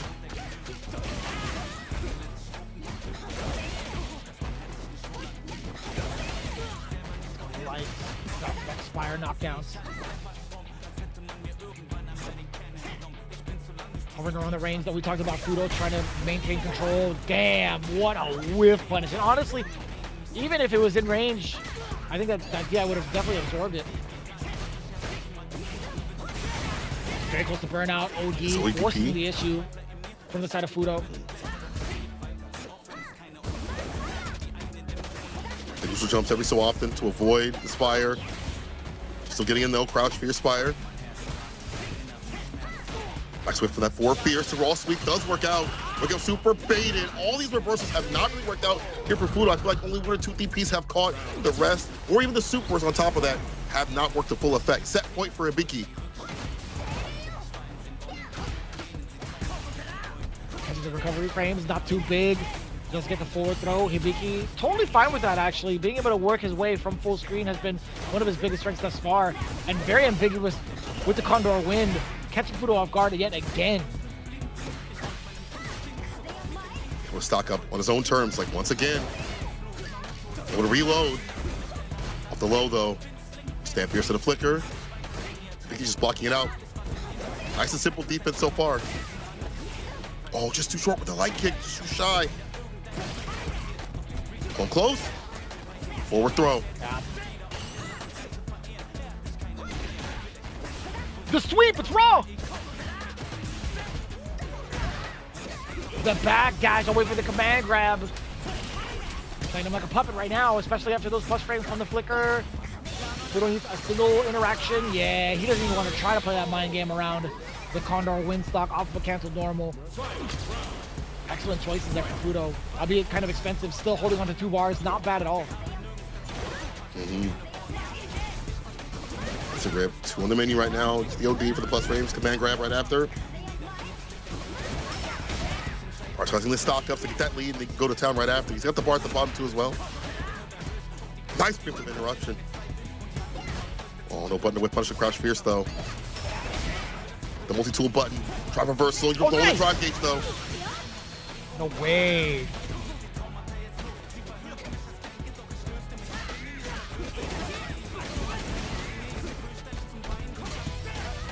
It's gonna take a lot of work right now. Claiming that victory. Fudo's got the bar at the bottom. It's just an access point without any bar on his side of things. Without any OD gauge to extend. Make it even easier. Drive rush. OD command grabs enough to kill. The Mexican Typhoon with some spice on it. 2-0. Hibiki gets his revenge. The revenge tour continues out here for Hiroshima Team Itsuka. Akira first, Hibiki second. We're watching the tapes, waiting for this moment. And boy, did they get it. Yeah, and Hibiki's been on fire. He is on a continuous win streak, by the way. He hasn't dropped a set against anybody thus far. But what, 2 games straight for the side of Hibiki? Insane. Wow. I would definitely trust him in anchor position if need be, but right now he's doing fine in second place. The takedown, his the previous opponent that has caused him so much trouble. And some of that was Fudo's problem, like right there. Canceling to like a DI when you know they've got the bar at the bottom to be able to cancel into super just in case that does happen. Can't be doing things like that. I think he played that really compact and tight, didn't really overextend too much. There were some instances like this, but Fudo had to expend quite a bit of bar. But it felt like Fudo couldn't get a handle on defense overall. So many burnout opportunities that did happen because Hibiki oppressed with the spires and led to this drive rush command grab on someone like Fudo. That means you were doing mad work to put that mental stack up. 20 points, Hiroshima Team Itsuka. I can definitely agree to that too. It's tough to, I guess, not justify the drive reversal against the OD Condor Spire because you're already seeing 2 bars being taken away from Hibiki. They're trying to equal up the math by throwing 2 bars of your own. I'd much rather send a person full screen, or at least 3/4 of the screen, off of my own 2 bars, rather than face repercussions of being -2 with a Lily right in front of you. Yeah. Now, it's gotta be Lashar. It's gotta be Lashar. There's no way Douglas coming up. We'll be seeing Lashar. Will we seeing a mirror match? Will we seeing the Terry though? Is he willing to go for the mirror match, or is he gonna run the Terry gets his cat? I think the Terry's gonna be coming up. Ooh, it's gonna be the end. So there is a bit of history here, right? If I'm not, were we talking about that earlier, perhaps in the previous match? No, there isn't. Interesting. But in terms of like any other Ed, he actually lost to Momochi in the mirror match, 0-2. And that was where he had switched over to Terry, I believe. Or is he lost twice? So he lost twice. In his first introduction, it was Momochi that took down Lashar. They ran it back, and then he lost 2 times with the Ed, tried to switch to Terry. It didn't work out. So he has not had the best time fighting Eds out here in the league. I think this is like Adley's moment to shine too. I think there's a potential 40 bomber here in the works because Adley has been going through like every Ed so far. But seeing the data right now, if Lashar is having this tough of a time in the Ed matchup, whether it's a mirror match, whether it's using Terry, I can't even imagine what he's about to go through facing off against Adley, who's on a hot streak right now against one of the other Eds, one of the Eds that took him down during regulation season, right? So very impressive to see Terry or Lashar sticking it out with Ed in this one. Yeah, it's kind of surprising, all things considered. You know, I remember one of Tokido's videos, he was talking about how LaShar does have a problem in the mirror match right after the Momochi thing happened. And then second time he met Momochi, it happened again. So I don't know what adjustments they're looking for, what has to happen. Adley honestly powered up, not only from the fact that he has beaten one of the best Eds in the business continuously, but also the fact that he has been able to be the one that stuck it out for his team to move to this point. So he's already fired up, and in the first of three, it might be kind of devious. We might have to see a switch here, but Adley says, I've gotten confident in the mirror match from my previous match, just as we said, so I'll do my best for the win. Yeah, a lot of confidence riding into the hopes of Adley, right? I mean, having the responsibility of being in the anchor spot 2 sets straight. Yeah, he's been in the anchor spot like all 3 sets going in against the matchup versus Zeta Division. So I would also be rather confident in the way he's been moving. It's also hard because I feel like I don't remember a lot of like the mirror matches that LaShar has played like outside of the league. At least not right now. But I'm wondering, does he have the ability to kind of switch and take those things, almost kind of Mega Manning the opponent and say, oh, you're doing this, let me take this from your toolkit. Let me do this that you're doing and adjust my style to the way that you're playing. Does he have the same thing that Adley has been doing to Momochi, right? That back and forth, are we going to be able to see that? Does LaShar have a way to play the mirror match that's so different, it's going to give him the W? Have to see it. Yeah, and LaShar has already been taking a note of that, right? Like, he understands that they're currently in a bad situation. He's looking to just buckle up for it, right? He's just in for the ride. Doesn't necessarily have the best matchup, or at least the best record against this matchup in particular. But not doing too bad for himself right now. Looking rather even. A lot more active in the button presses, right? He's looking to bait out a reaction from Adley. Okay. It's a back throw, though. Back in the green Adley. But that's when the flicker comes through. Knock down the cycle plus, have the OD in between for a little bit extra damage.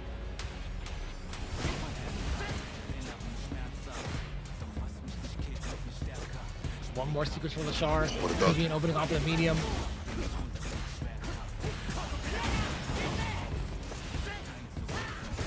Oh my god, he is moving! Flicker. He was onto that drive rush forever.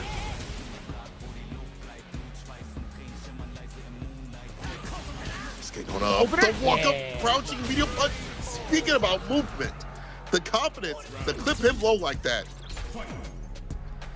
Understood. LaShar, first round so far. Trade, he walked up too. He was with that jab. Pretty cautiously, right? He walked up and tried to block every so often and forced to see like whether or not Adley would respond to it. But surely enough, was in range to sneak in, get that big opener. And speaking of big openers now, not gonna go for the level 3 just yet. Knocked on the door with the tech throw.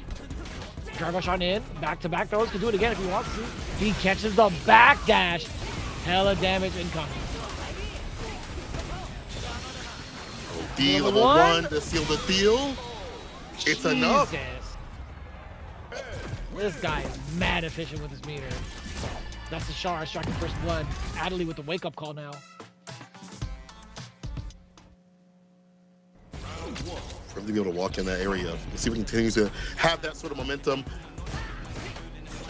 Walk up, stand fierce to the flicker. Still catches the button right after using the flicker on his side of things. LaShar, get aggressive, get active. There's a throw tech though from Adley. Active on defense. What if that same sort of strike throw, or I guess throw tech into throw bait is going to be a problem here, this matchup.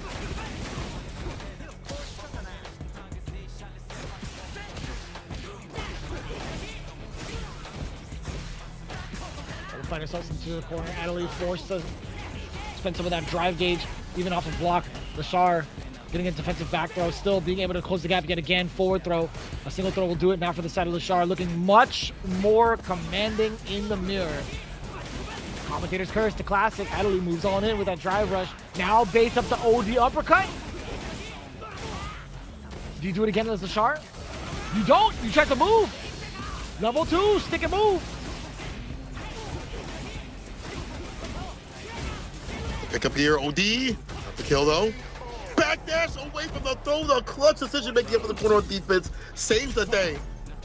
Lashar's playing this so much closer than we saw with Momochi. I feel like Momochi would back off after he got the lead. Lashar goes in quite a bit. It's a knockdown. Better start here for Adley. He tagged the crouching meaty, or crouching light kick, excuse me. Wow.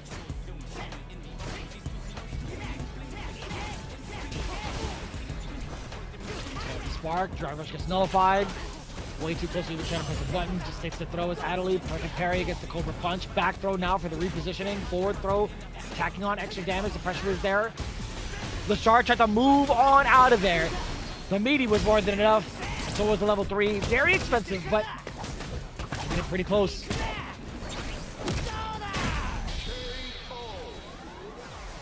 Whatever it takes to get the momentum back in your hands. And it doesn't mean there's bar at the bottom here for Lashar. Get sleepy with the dream combos. So close, yeah. That's real strike though once you're holding parry.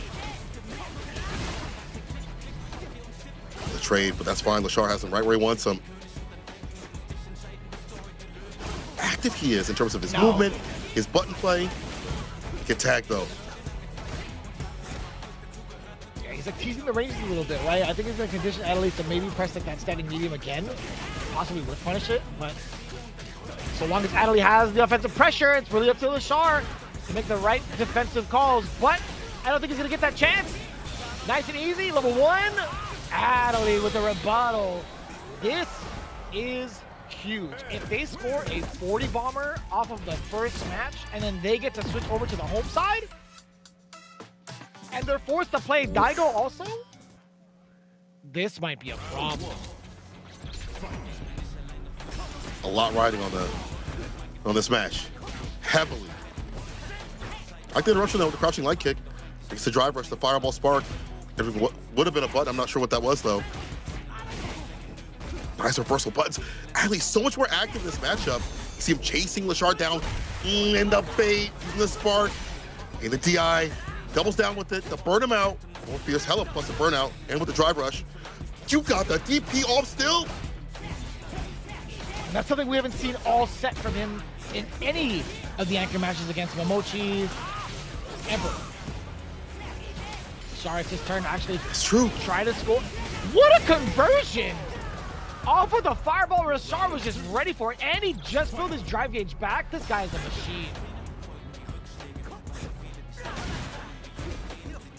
The anti-air off. Forward fears. Not a punish counter though.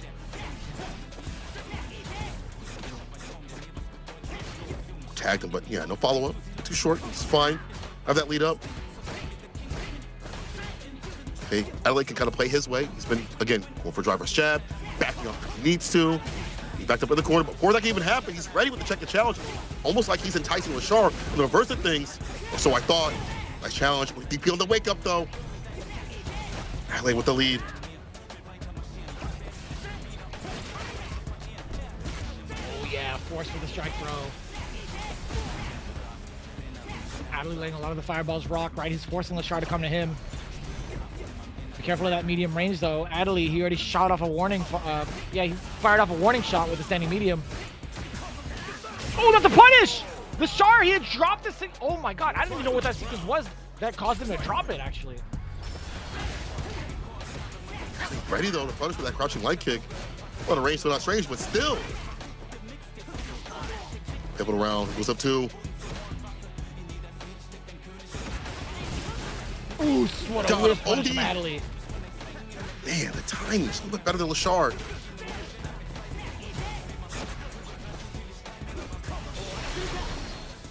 Oh my god, that catches the throw! That is so insanely smart. Yo, Adley 2 steps ahead. How the hell did you even figure to do that against Lashar? Upgraded machine, man. Advanced technology. About to advance over Lashar. 2 games in total. And Lashar, hands on head, is confused. What CPU is this guy running? This is a different side of Adley. I'll tell you what, man. This is a much more confident one going into it after all the times he's played off against that Ed matchup. It feels like he's playing with way less pressure on his shoulders too, man. That's a punish counter. Actually on time. Gets on the shark. It's a throw right after. We've seen that so many times. Jab, jab, tech throw, or even jab, tech throw. Gets a punish counter. Caught him whipping a button. He's been so much more active. That's the crazy thing. I feel like before he's on a little bit of a lamer style. When he fought Momochi, he's drive rush shape with jabs, things like that, finding the proper whip punishes. Taking the spirit of Momochi with them. Out of the corner. Tags him with the crouching medium punch. Lashar stood up. The exact moment Lashar stood up, he was able to confirm. Oh, very dangerous to drive rush raw in front of him like that. But after that follows a fireball following suit, totally fine. Throw. You couldn't force the chip with level 2. Yeah, nice and easy too. OD was waiting behind it regardless. OD flicker. Do a true block string into OD blitz. Would have been fine. I'll start straight to the East Coast. Jab, jab, okay, into turn. Nothing too risky, too fancy, but the back throw happens. Lashar relining himself. Beat him just a little bit too short to get that follow-up. Level 2, you're pissing me off.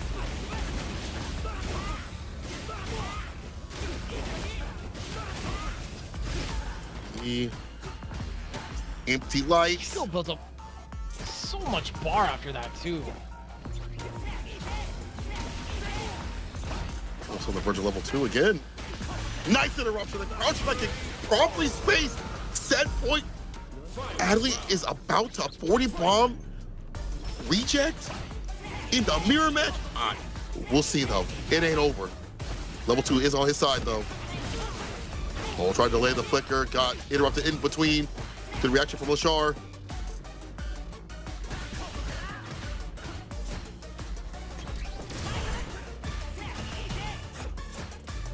Let him charge up like that. Firing away, both players slugging. That's crazy right now. Ooh, the whiff punish against the light. Lashar backing away just in time. Of course, he's gonna empty at the level 3. Sitting on a near perfect. One more interaction, Lashar can tie it up, but don't count out Adley just yet. He still has a little bit of drive gauge left. He has critical art as well. He is a threat. Cobra punch for the burnout. Oh, we prevented the flicker. That's one Woody fireball. Yeah, the spacing trap off of the fireball. Well played from Lashar to ensure that he ties up the game within the set. Down the wire, but I do like him backing up for that explicit purpose. OD fireball, make sure you have the range to get that DP off. Able to acclimate. It's a little bit. Lashar, bringing it back for the break. It's terrifying it's still too. Close, like there's a lot of moments where they're trying to catch each other's like normals, catch a lot of movement. Like Adley is really banking on trying to like delay his normals to see if Lashar's gonna budge. And when Lashar doesn't budge, it's like, all right, well, if I push him out of the way off of my initial normal, I can't afford to whiff anything in front of him because he's looking for that. He is sniping. That entire exchange before the ender of that round, when they were just kind of like sitting close to each other and just waiting and like swinging away with like lights and mediums, I'm like, dude, they're trying to make some really big reads and trying to bait out each other's reactions.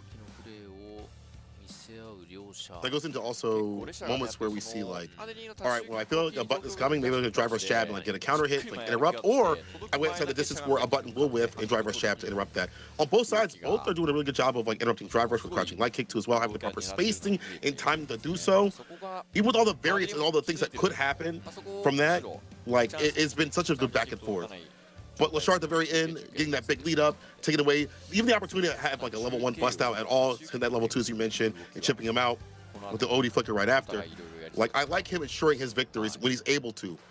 But this is such a much more aggressive match than we saw previously when Mochi would get that lead and back off. Same with sometimes Adley would also get a lead and be like, okay, I don't have to play this as ridiculous, as active. And I feel like after like maybe a couple seconds, Lashar or Adley will play a button or drive rush up. Like it's a lot less wait time in between. Yeah, the only wait times that we've been experiencing is off of the timeout, but it's well deserved, honestly. There's a lot of adaptations that need to be made with the way that Lashar's been playing, but it's so hard. It's so difficult, right? This guy has like a big target on his back. Right now, everybody's trying to download him and process how to take down one of the most dangerous players in Japan right now, or in the world. Good point. rushing back. Sending back to neutral. Oh, tagged him, but DRC.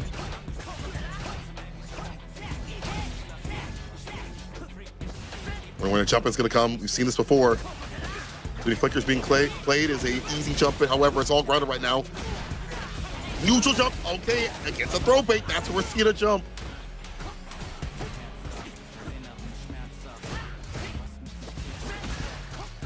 Ooh. Oh, but he dropped the whip punish. It was a big opener to start off too against the Shar, but now it's got match point.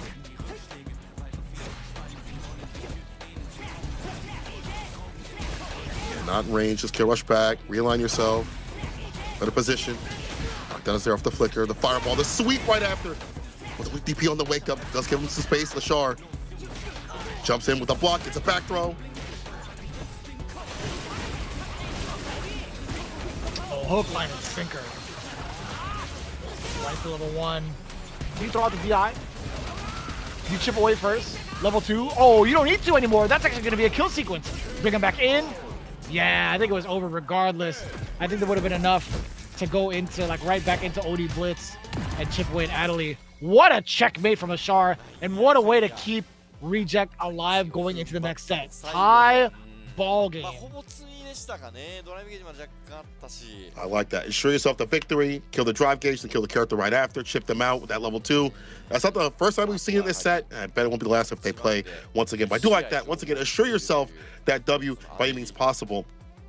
And man, was he able to find those adjustments against such an aggressive? Ellie had such a strong start where it was looking like it was his game to win, clear as day. But Sharp bringing it back from the brink.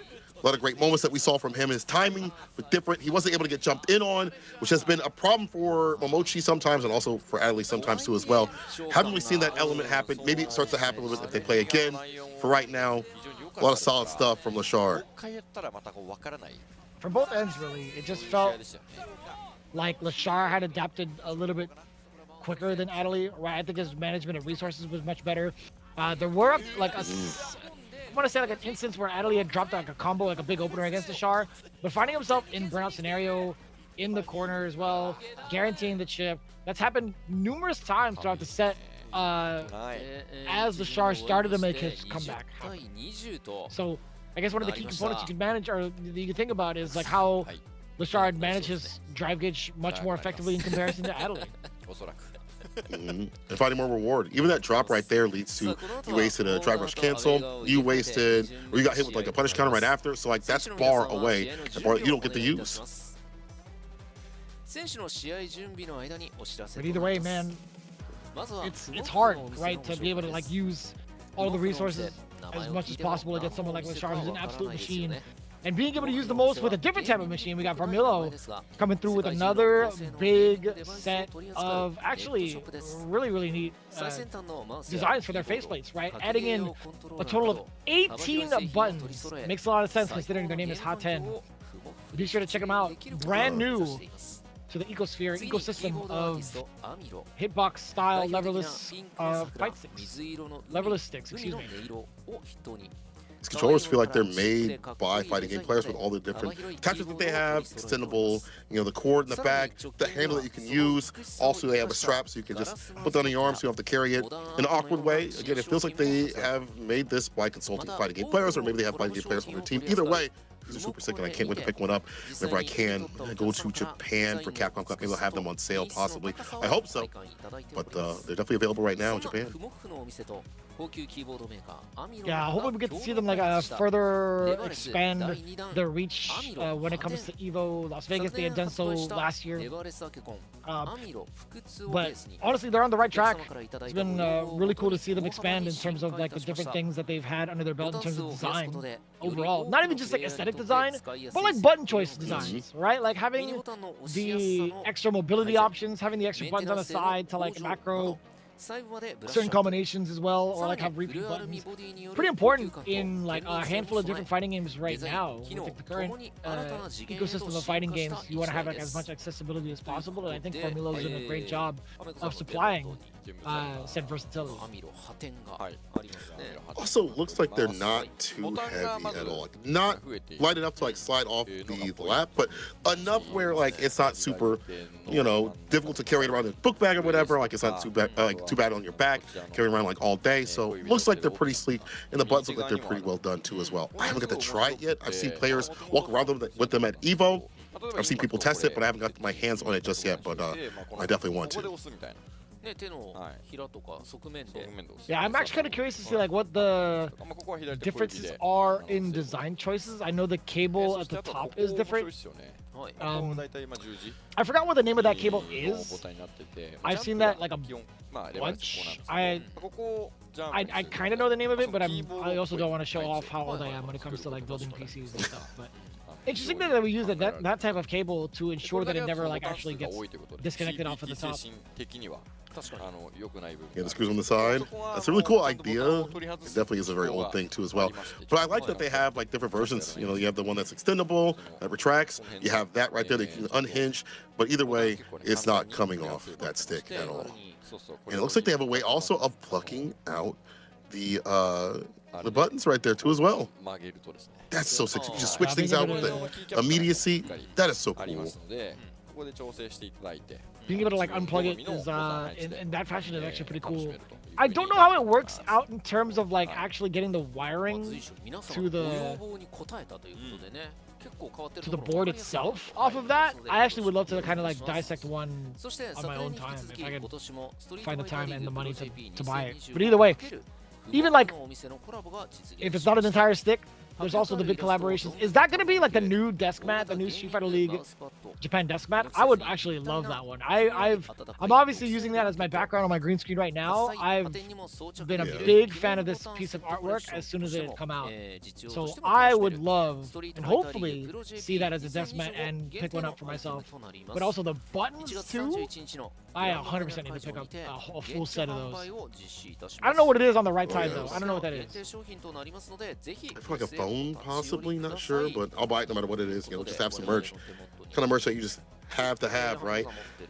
Super sick to see all this merch come through. Like, you know, when we went to Capcom Cup last year, there were so many different booths that you mentioned to buy stuff. Oh, it's a blanket. Oh man. Yeah, I'll put that on my bed. I'll take that. Or maybe like, yeah, on the back of this. I don't know, but still, yeah. I'm already doing that, brother. I've been doing that for a hot minute now. Come on now. You have the speed.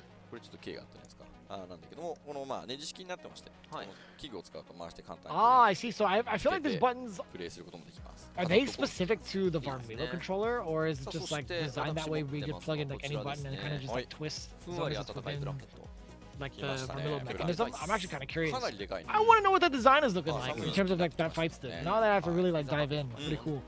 That's a pretty decently sized blanket. I want to see like Aru stand up to see how it is like in comparison to like his height. Yeah, the full size. Yeah. Shouts out to Geek League once again for supporting Street Fighter League and having collaborations with them. Their team's been out there doing a lot of good work. Zeta Vision, Geek League, and them themselves also another component of the Capcom esports. Thank you so much for all that you've done. But job's not done out here. It's 20-20. Reject Hiroshima to Itsuka. Things are going to switch up in terms of the home and away side. Reject going to be on the away side. And they might have to have a certain beast come up to play. We'll have to see what they do, what they send up, how Hiroshima, if they can, get the momentum back in their hands. One thing's for certain, with the way it plans out, with having a 20-20 off of the first, come right back and enjoy the rest of the show. We're coming back with the second set right after this. 21時9分頃予定しております。それでは一旦失礼いたします。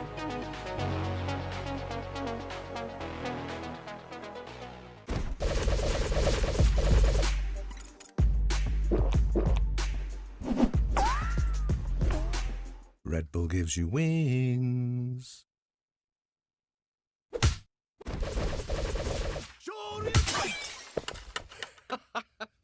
Red Bull gives you wings.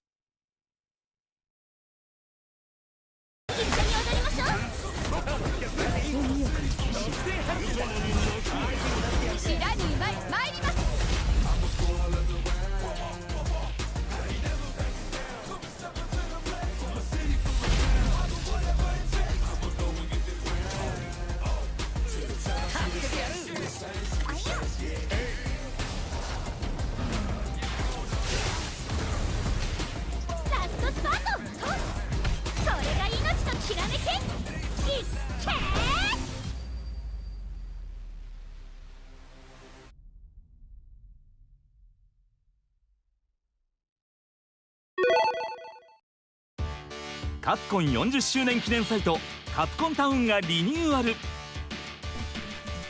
クラシックゲームやシアターなどさまざまなコンテンツを追加しました。その他にもたくさんのコンテンツを遊んでいただけるよう準備中です。カプコン ID に登録してカプコンタウンを今すぐ楽しもう。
20 points to 20 points is how we left things.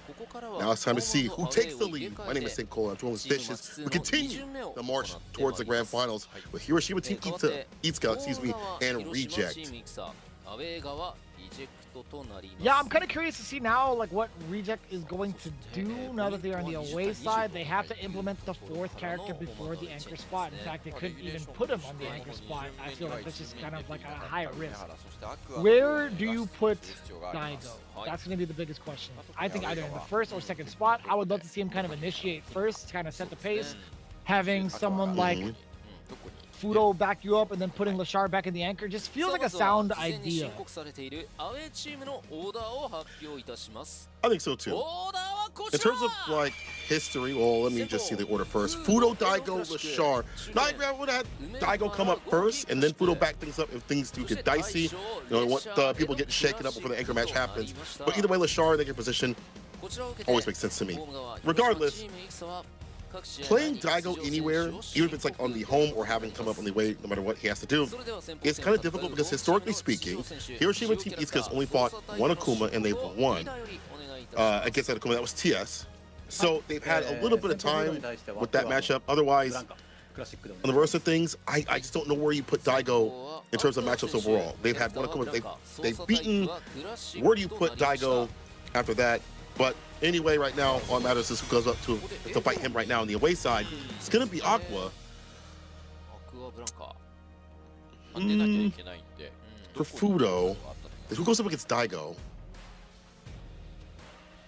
That is, I think it's a fine way to kind of like test the waters, right? I mean, you're coming in with a blank slate, 20-20. I honestly think that there is some merit towards the matchup itself, like watching MENA-RD kind of like dissect this matchup throughout the year. It's just a matter of whether or not Aqua could kind of reproduce those same types of situations and also be able to be ready for everything that Ed is presenting. I like the pressure that Blanca can present against someone like Ed, especially being able to steal turns off of like back medium kick. You're kind of forcing Fudo to guess whether or not he wants to do an OD uppercut, right? Outside of that, even against things like tick throws, we've seen how like prevalent tick throws can be against Ed, or like as Ed. Having accessibility to, or having access, excuse me, to like airball could be an issue. It really depends. It really depends on like the speed of how Aqua wants to play, and also if he gets caught in these situations up close where he's forced to guess. And I think it's important to note that airball could provide a pretty good escape option, or at least like something to think about when Fudo hits you with a blocked flicker, right? Like we talked about how often those blocked flickers, being able to pull you in, initiating a true strike throw mix-up can be a little bit problematic for a lot of other players. I feel like Blanca could at least kind of find a way to delay just a little bit and then go for the jump and then go for the air ball and kind of like option select his way between like the strike and the throw. That extra defense this character has is going to work out well. Let's see what happens with like, the aerial approach. You know, he's going to have he has tricky angles he can come through. Air ball, his jump also, his jump arc. So if you're an Ed player, you have to really be wary of where you're standing so you get your anti-tires off properly. We're just going to be having a nasty time jump again. But in terms of history, though, Aqua's Blanca did lose to Lashar's Ed. Now this is a different person, obviously. But in terms of the character matchup, though, this is not one that he has been favored in, at least between these two teams. Yeah, and it wasn't even like too bad of a beatdown, right? Falling short 2-1 is like pretty good data. And honestly, between the two, they have two completely different styles. I just think that Lashar is currently the more dominant one, and I'm led to believe that because of his overall performance throughout the season, throughout the year, etc. Like even just based off of like I want to say like CPTs, EWCs, etc. Even like Capcom Cup performances. I'm starting to like really feel that way. But yeah, I mean he's only got like 10 points ahead of Fudo. Funny enough, actually now that I think about it, Fudo's done a better job than Lashar within the season, at least in the anchor spot, because they are tied in terms of like win rate. All right, we're getting into a driver's crouch and kick to turn back. Fudo get the knockdown. The drive rush right there for the Oki and the flicker. Keep him at bay. Perfect parry on the second button. One thing I want to see with Aqua, sounds kind of grazing, is what he does with level 2. I feel like the last time we saw him play in the playoffs, level 2 wasn't really prevalent with him. What's the access point? What we're doing off of it? Let's get the DI for right now. We'll block a Chan. ODDP to stop him from drive rushing up. Has the activation. Jump medium, another one. The second son, the favored one. AMT throwing the tap parry. Thought gonna go for electricity, not just yet. Now the chase down. You cannot play a button. He is there to back him up and watch his 6. Aqua with the trickiness. Forget about level 2. The fact that he's been able to get these Blanca Chans off consistently and prevent Fudo from playing buttons, making sure to excellent. First round to him so far. The DI, no proper cancel from Fudo to DI right back. Now level 2. implemented as we had asked for previously. Based on the DP, you know there's big boy damage incoming. Be able to activate the block chain in the middle of this combo. Set up another one. Combo's not done. Command grab. You're almost dead.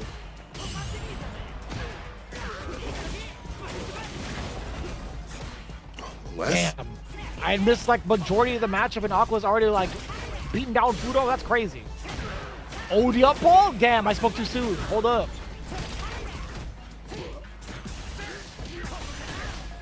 Damn, keeping the swings tight too. No opportunities for Aqua to actually get out of harm's way. As soon as I come back to the frame, Fudo decides to bust ass. Damn, son, what a rebuttal. Well calculated from Fudo. I had to spend every bit of bar, but honestly, you do what it takes to stay alive. However, Aqua is definitely getting more off the level 2 opportunities and more block a chan moments that dissuaded Fudo from pressing buttons. Oh, quick punishment, no DRC. He had enough drive gauge too to commit to it. Like if he had gone for it and Fudo was currently in the drive gauge state that he was, could have done like maybe level 2 into like he could have done like crouch medium punch into like drive rush into level 2 and it would have been able to get the burnout, perhaps. Slides a fireball. The walk up throw, it's getting heavy with it. He's right at activation point soon. Don't die with that bar in your bottom. Careful now. Oh, he tried to with the slide. Word. I felt it in my bones. I don't know what it was, but I definitely felt it in my bones that Aqua was really trying to bank on getting this slide. No level 2 activation. Unfortunate. First game here to Fudo.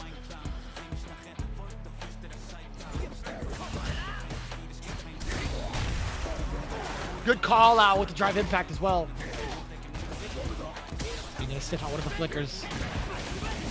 Ooh, big whiff punish against the crouching medium punch rebuttal from the side of Aqua. He's trying to check the movement after Fudo after all.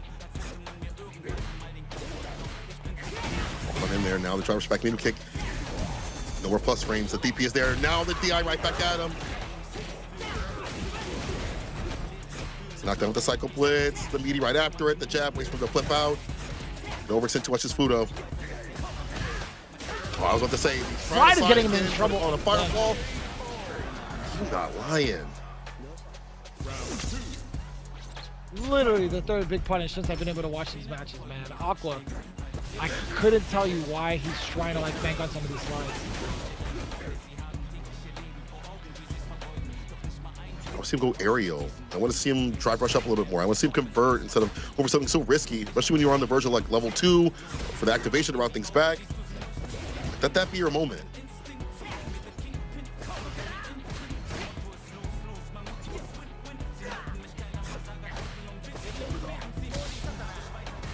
Couldn't even get the plus frames. Fudo able to attack him with the stand medium kick. Down. Oh, caught him. I think he caught a meaty right there. You're dead, level 3. Full control from Fudo all the way through. So maybe the movement option after plus frame scenario wasn't going to be the wave for Aqua. I think he's tried it multiple times too. And as soon as Fudo was able to lay down the trap, he kept his normals intact, right? Like after the plus frames from any sort of flicker, any sort of plus frames that he could possibly land for himself. I think he did a phenomenal job of preventing any and all movement from the side of Aqua following suit. So good work. Pretty much putting that theory into the trash can. The initial pregame theory. Yeah. But again, as you mentioned, the mistakes happening from Aqua's side. Not being able to activate, going for slides when he had all that bar to utilize. And again, you see the whip punch, the distance that he's standing at. The dominance that Fudo had in the mid-range, and even a little bit further up than that with the Sam Beater kicks and other buttons that were hitting continuously. Just was Fudo's game to win right here. Yeah, Aqua, I'm just surprised that he kept going for the sides. And the DIs, after a few times, were working, but one too many times after that, got punished. Reject. 10 points up now, 30 in total. Who goes up against Daigo? I think you spin Hibiki here. I think maybe Akira. I don't know if Daigo's going to be able to keep up with that speed, and also the amount of damage that could rack up as Cammy gets into the corner could be pretty substantial. But who knows? Maybe Adley could. I see. Okay. Well, right. I still like the idea of Hibiki stepping up, being able to dissuade a lot of fireballs if the wind stocks do happen, but it has to happen first, right? But I like Cammy either way. Being able to perfect parry your way past a fireball, initiate off of that, being able to navigate around with dive kick as well. Any sort of significant hit that Cammy does land, and more often than not, she will be landing a lot of these hits. It just leads to so much damage and pretty decent corner carry, which is something we can look forward to, I guess, against Daigo to see like how he rebuttals on defense. I think it's important that you mentioned the speed that Akira plays at. Like, the way that Daigo plays is way slower than most of the Akuma players, to his detriment most of the time. And I think with someone like Akira can kind of overwhelm him, as long as Akira doesn't go too far into the weeds, you know, doesn't speed over too much. And the last time that this team did fight an Akuma player, again, it was TS. It was Akira that came through and took that W. So in terms of history, in regulation play, in terms of fighting that character, Akira has been the one to have experience. Yeah, I guess going back to your initial point in terms of like slower playstyle, I don't know if that's necessarily slow. I think Daigo definitely has moments where he's rather active with fireballs for the most part. So we'll see if that's going to be like a contesting point from the side of Akira. I'm trying to see what the hell is happening with Daigo during his interview. ありがとうございます。頑張ってください。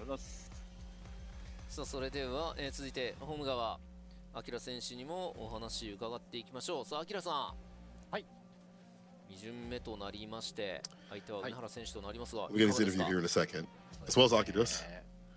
Yeah, you bring up a good point. I mean, he's very active with the fireballs. Maybe that'll be the point of contention of her trying to walk up. So I'm going for the perfect parry jabs, proper time with the dive kicks. Daigo says, though, I'm really happy to be here, but I want to go to the grand final, so I'll do my best. Were you going to follow up with the point about Daigo, or? Actually, let me look at his score so far. Last time we saw him play, he lost it to Basa. There's nothing on there. I mean, there's a win with him fighting Goichi. That's the Daigo I want to see. As we prefaced before the break, that's the Daigo I want to see. Active with the dive kicks, active with more just fireballs, way more comfortable with the character, taking his space when he needs to. That's the Daigo I want to see, not the other Daigos that we saw getting beat by Higuchi, by Naomin, by Mago. That's not the Daigo I want to see. I want to see the Daigo that beat Goichi. And that's the Daigo that has to show up today. そうですね。飛び道具の処理は見てからっていうのはやっぱりなかなか大変ではあります。 Yeah, but what if it gets blown up by Akira, who's paying attention to the airborne game? And it could happen.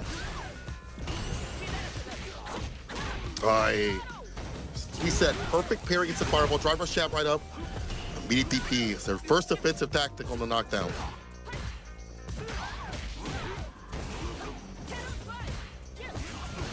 Oh. Yeah, there's a lot of activity coming from Daigo, right? Definitely not the slow pace that was previously stated, right? A lot of activity from drive rushes, a lot of activity from like normals, a lot of activity from fireballs as well, right? I feel like that's the speed that Akira is willing to play with. But as it stands right now, still at the deficit. We'll drive rush the trade. Trying for the overhead, but interrupted instead. Walked the wake up low forward, got the OD dive kick. That's gonna be it right there. That's a speed star. To convert, a lot more towards the quarter carry. Start the party off.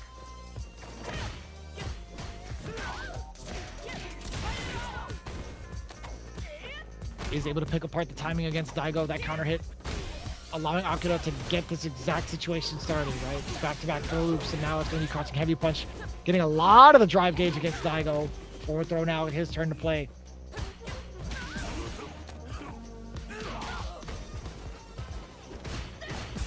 As for the anti, no. Careful the drive gauge, now you're depleted. Should land that DP, but easier said than done because their aerial options are so varied. However, Daigo able to land the light, trade that Sip of Calamity. Kind of damage with a lot of scaling on it. 20% to start it off, right? Ooh. Oh, you can't. You could have picked up. Too ready. That was an opportunity for Akira, actually. He had the stand jab, he had the forced knockdown, he had plenty of bar behind him as well. Uppercut. There's that air approach being nullified. Low now, Daigo moving where he shouldn't. Back with retreat with stand medium kick. The pokes with the heavy kick as well. Oh, it's over now. Far at the bottom, going to be extended. Of course, DP, no, just straight up level 3, pardon me. Akira, optimal with it, crushing the glass cannon. First game to him.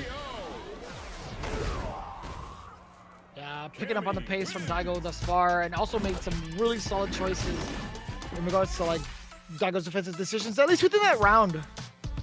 I think every single interaction Akira had led to some pretty decent damage, corner carry, and also potential low loops. Akira was just making the right reads over and over and over again, and also the drive impact too. Daigo just not ready for it.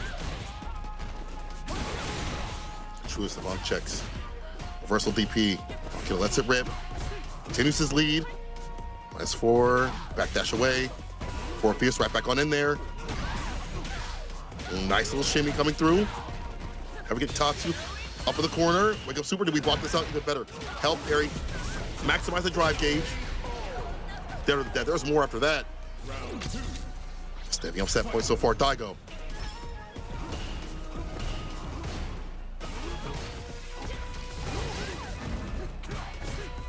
Again, the aggressiveness coming from Daigo, especially after a knockdown. As soon as it's not his turn, he's still within range to potentially get a whiff punish. Try to interrupt the spin knuckle. Ooh, that trade. Right after. The mad far over too. Great block from Akira.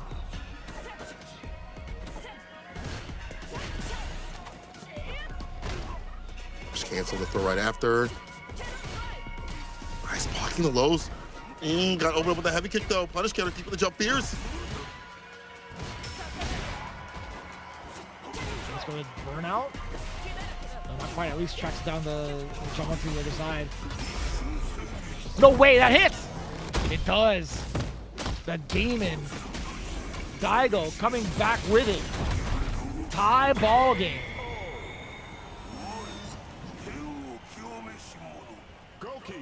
Like that from Daigo, sneaking in that demon at the very end. Final game between the two. Also, his defense has been really good, you know, walking back, blocking it out, worried about the crouching medium kick, the crouching light kick, things that Akira's going to present. OC ready for it as the match is going on. Uh-oh, skate through the fireball though, round start.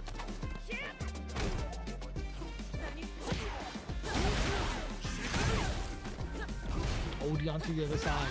Akira trying to get a miss on the ground. Daigo not willing to sit around and take it.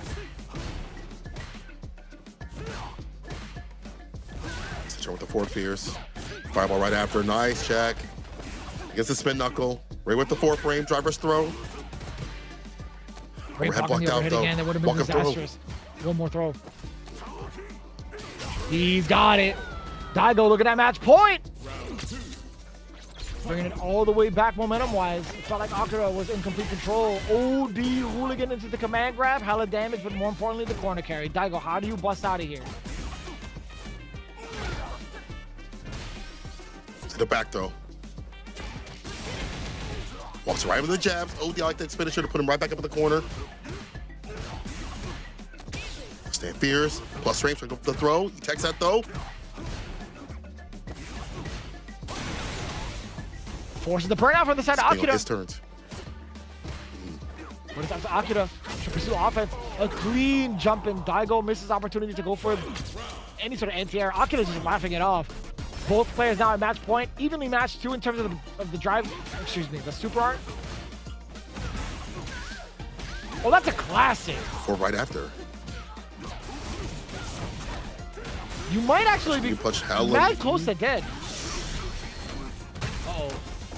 I'm not too sure about the situation. It's not gonna kill. But as long as you are not in the corner, Daigo, I think you have a chance. It's pretty much halfway game to win. and getting the drive gauge back. Welcome overhead, blocked out though. There it is. Back in business. No DP. Back thrown instead though. They has to make some really critical decisions right now. Oh no! Daigo says, oh yeah, with the throw. I don't know what that was. Maybe throws a fireball and went for that super. Unfortunate. Unfortunate for whom? Not Daigo, not Team Reject. 40 points on the board, and it leads into Lashar. This is huge. If we get a 40 bomb here, with Reject coming back into the home position, this might be kind of disastrous for Hiroshima Team because Akira 100% needed that W to keep it tied. Oh my lord. The implications behind that loss is too heavily weighted towards the favor of Reject. 100%. You in the anchor position in terms of Hiroshima to Itsuka have to play amazing. Because after that, you have to play perfect or you're out of here. But man, did Daigo definitely turn up like volume. Glad to see him well more informed with the character and seeking things in with like this, the demon. We saw him get active. We saw him get that huge lead too as well. And man, that is maybe a reaction to like a fireball or something. I'm not sure. A lot of hard spin for that, but either way, 40 points, Reject, Lashar. I gotta imagine Adley comes up again to fight and get the run back. Yeah, that makes sense. I would love to see like Hibiki for this one. That'd be kind of cool. But I'd imagine Adley wants the run back for the most part. I think also overall, despite getting the W in the run back against Fudo, specifically against Hibiki, it's a different type of pacing when it comes to Lashar. You had one solid rebuttal against him within this set, 2-0, but I feel like that still goes against you if Lashar is going to be coached by someone like Fudo, who had just played off against that matchup. So I would much rather send up Adley for the run back first, just based off of that info. She's someone that wants to get that revenge, has been thinking about it, stewing on it. Yeah, I agree. I would like Adley come up here, and he is going to for the run back. Honestly, if I'm being real, I'd like Lashar to be forced into playing the Terry. But that hasn't happened yet. Obviously, last time that they played, Lashar won that one. That set off this, guess, comeback factor here for Reject. Yeah, I can't even imagine trying to like dissect what needs to be done like differently. I think there's a good handful of moments where Lashar is willing to like wait out in certain ranges, force Adley to whiff, walk in and out of said ranges, and also to kind of like give him get him to stop pressing buttons, or at least get him to like whiff a few buttons in front of Lashar. Also, the meter management too, as well, that you mentioned was much better in terms of resources. Overall, I guess for not only the drive gauge but the super gauge was better off for Lashar in terms of like his interactions. I don't think it was like super drastic where it was like the only reason why Adley lost, but it was a part of it. Like there was a moment where he did driver's crouching light kick, and he had the punish counter where he dropped the combo. So then he wasted the bar for that. Then he also got punish counter. That adds up, you know. So moments like that didn't really happen that much for Lashar, especially towards the end. With that all being together, we'll see if there are adjustments, how things will be played. It's much more of an active, aggressive match, mirror match that we saw with Momochi. We'll see if it continues like that. That's kind of what we're looking forward to right now. Again, the implications is too dire, right? Talking about what happens if Reject manages to get the 40 bomber. Funny enough, it's a high possibility that's happened over in the last instance where they played off against each other in regulation season. The second time they had met up, Reject completely decimated them, right? So we'll see. A couple of questions here. Again, Lashar, can he repeat the same results that he had in the previous interaction in the anchor? Second question, will he be forced into playing the Terry? Very difficult to see, very difficult to manage. Best part about it all, we don't have to force any of it. We just get to sit back, watch, talk about the game. Game one now. Adley and Lashar. Parry on the second button. Already ready on the defense and offense. They're going for a lot of attacks. I think that might be something that Lashar might lock into. I bit out some of these throws. Gonna punish.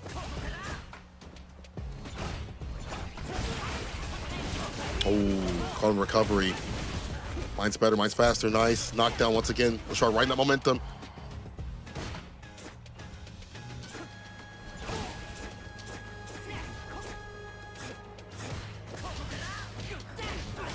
So get the opener down below off of the drive rush too. Perfect parry against the safe jump. Flicker's not coming out. Another set of drive rushes from both ends, really. And both continuously swinging at each other. That's the second time we've seen that. Adley, adamant about trying to drive rush and call the bluffs out against LaShar, against the held Flicker. Staring down the loaded gun, man. Jesus.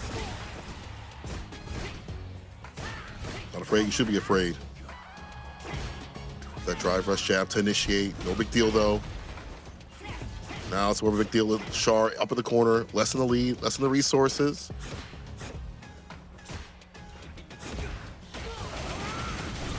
Walk up, crouching lead kick. Again, the confidence. Gonna walk in front of his face, find these confirms, these counter hits. Level 2 is his reward. Take him on a trip. Hell of damage too. Always impressed that LaShar was able to get that consistently. Another set of throws.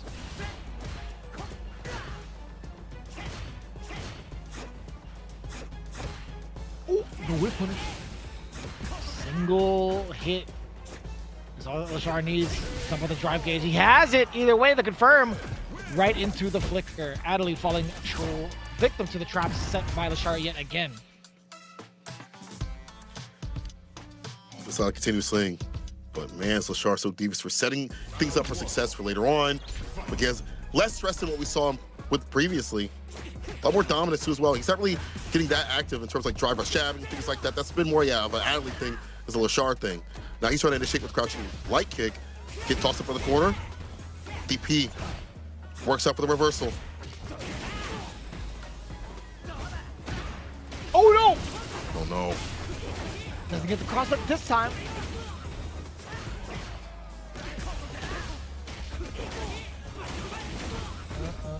Sit him down. Rush forward. Get the back throw. Do not whiff in front of this man, Adley. That's his gangster. Ooh, he delayed the either way. Oh. Straight to level 2. That was so slick. That was actually so slick too. With how often we've seen so much like drive rushes into tick throws, seeing LaShar like deliberately delay his normal to catch a counter hit was actually so prime in that moment. So appropriate. Adding more things as it goes on. Perfect parry. Also, I feel like the perfect parries have been better, more consistent. At least we've only seen 2, but even early in the set, dissuading Adley from pressing buttons, from continuing his strings.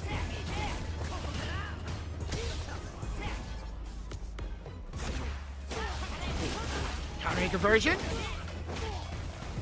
Sit him down with the Cobra Punch. Safe jump down below. Adley still on the ropes too. As soon as I say it yet again, busts out with the level 2 off of the OD Blitz. Get the double bounce and so much damage already. Jeez. It's like 35%. What's at the low though? LaShar still alive. But for how long? Okay, not with a fireball, but too far. I don't know what that was. If I blocked it, would have been punishable. Especially for Ed. Easy crouching light kick. I think it was banking on Adley trying to like respond with like a counter, like a driver's counter that he has been very adamant with and very successful with. But as soon as that had happened, LaShar now taking a little bit of liberties. Yeah, too far out. That pushback, being able to whiff punish the OD Blitz. The continuation too. Forward throw. Now he gets to do it again if he wants to. Important tech for Adley to survive. Chain the walk back, and now from one dream to another.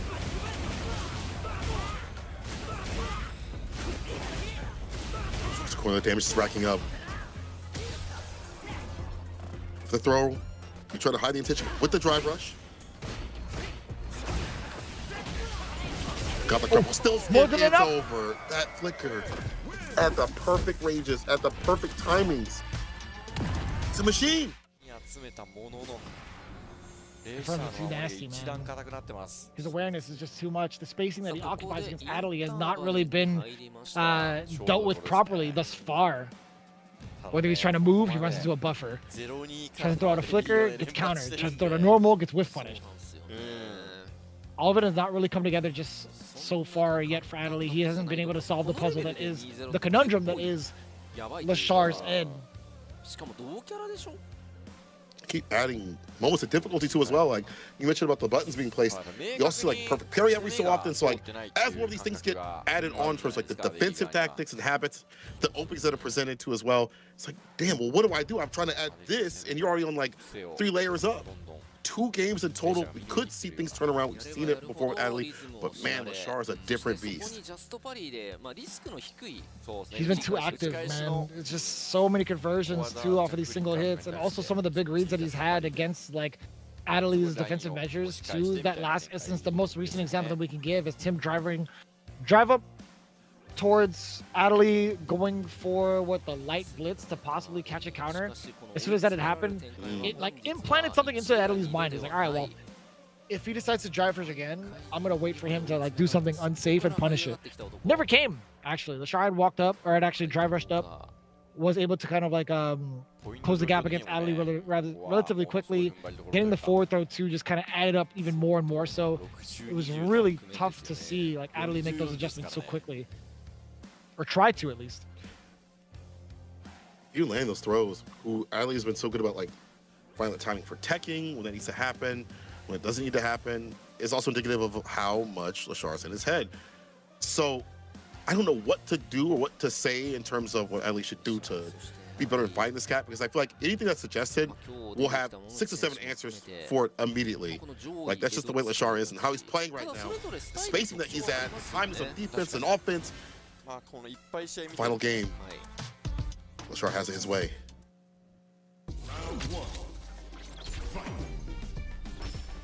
There is the potential to see a reverse 3-0. Adley was capable of doing so before against Momochi in the previous set against the other division. Let's see if he can do it against an entirely different beast. Does expose the lows. Lashar gets clipped. Adley walks up and throws. Drive rush on in. Interruption against the Cobra Punch. Great decision making from Lashar so far, at least on defense. Bringing it back to mid-screen now. Dog walking him. Faster flicker from the side of Adley. So much back, both of them do so. With the fireball, the drive rush jab for the follow-up. I like that awareness. Empty back throw. Extra damage. Delay medium. The tick throw. One more hit, a fireball. An OD will kill if you can get back to that drive gauge threshold. Lashar needs to tread softly too. I don't think this is the round he's willing to give up either. Back throw. Started something big. Another one. Adley now closer to that corner, letting the fireball talk. Get himself a little bit of space forward, but Adley actually successfully jumping out of the corner. This is huge too against Lashar. Oh, don't let him hit you with the fierce. Don't let him hit you with the fierce or an OD blitz. Nice and easy. Adley securing the round of game 3, thank God. Honestly, it could have been that same fierce in the OD blitz in the level 2 into set point scenario. Try to walk away, but there's a back throw. Switch it up, driver stand fierce. Held flicker. Cycle blitz. Extra damage. To throw right after reversal jabs. Now with his back against the wall, has all the room to work with.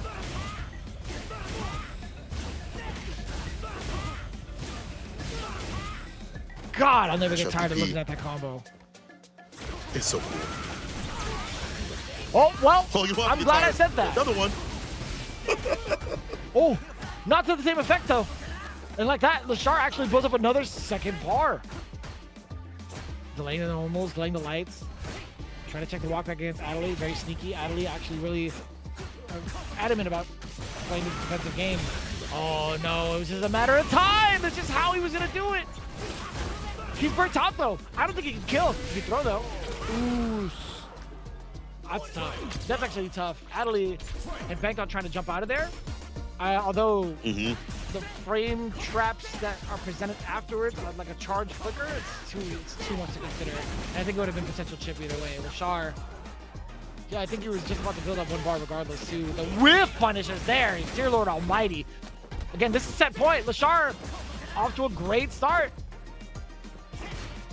Yeah, we can't get the proper usage of the flicker like him kill rushing back. Have the space to do so. Okay, Adley with his own punish. Straight to the super. Kill the drive gauge as much as possible. Eliminate some resources. Still with the threshold of like OD blitz at a level 2. Lashar wants to do it. So has a slight little lead right there. Drive rush jab, medium. There's a button right after. Careful the drive gauge. Walks back into stand fears. Attack parry instead. Attack button.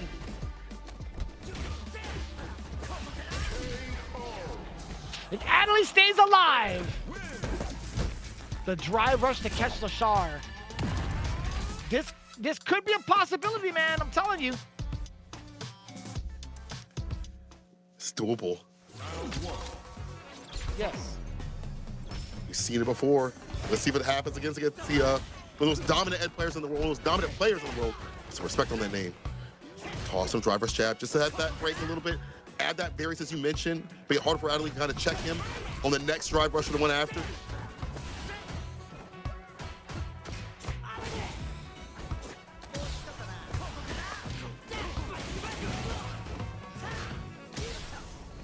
Set up the right after he techs that though.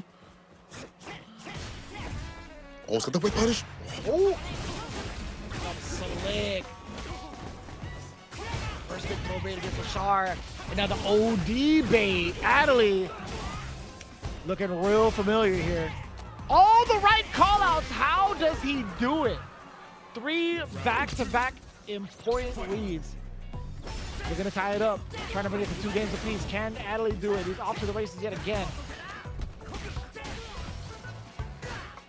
Activity from his side. Round start. Ends the drive rush at the perfect range with the crouching light kick.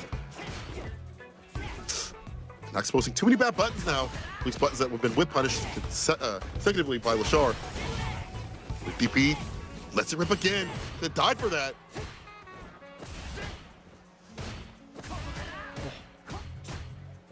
Can't make a mistake. Single hit will be able to solidify the next game for Adley. He is sitting at 3 bars. One more single hit confirm as well. Drive rush on in, counter hit.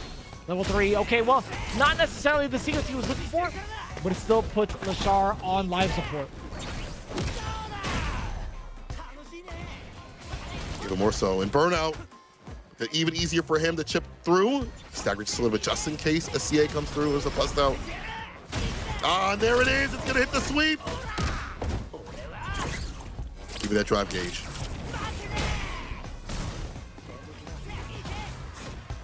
Lashar. It's a back throw. Oh, it's back with bar. Oh, it's over. It's nothing you can do. Has a drive rush. Could DI if you wanted to. Done deal. Set point. Set point for Lashar. Adley still needs 2 more games. He needs this one to at least tie it up, right, and bring the momentum back into his favor. But Lashar, as the set progresses, he's only getting stronger. Oh! He's gonna punch it again! That was sick. Neutral jump, empty jump. Because of how shallow that uppercut is.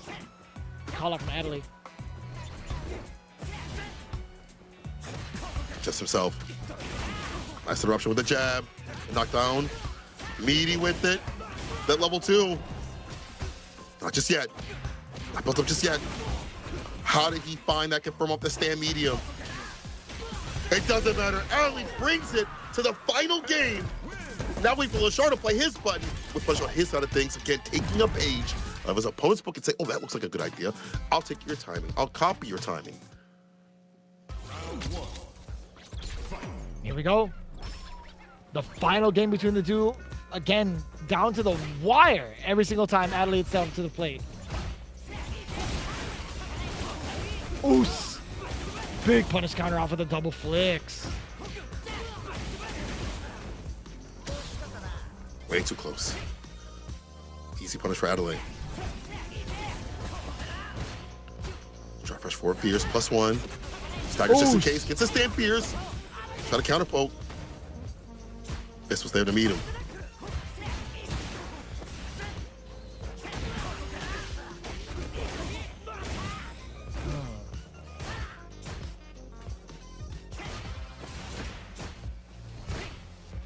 so nice. The big though just yet. There's something big. The Stampede kick catching that hurt box at the bottom of the spark. Set point for Lashar. Adley's looking at 2 bars as well. Let's see what the big damage opener is going to be looking like. Who's going to take the first positional advantage? It's the Lashar from both ends, right? The damage is there, the corner carry on top of it. Counter hit against Adley. That is 2 sequences thus far. A little bit of a drop from Lashar. Couldn't tell if that was intentional or not. I'll get the back row. Counter hit against Lashar. Oos. Double cycle blitz. Just set up the throw right after. Paul can take his turn back, Lashar. Let's see if we get hit. Go that level 3. Right now it's Adley. Going his level 3. Gotta spin to win. However, that is a win on the side of Lashar. Less bar to worry about at the bottom.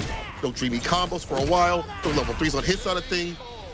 But then again, you're leaving a strong, incredibly clutch player alive.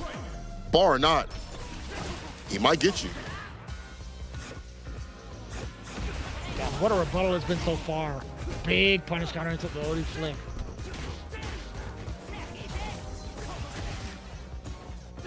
The fireball, the trade. The trade-off. The anti right there.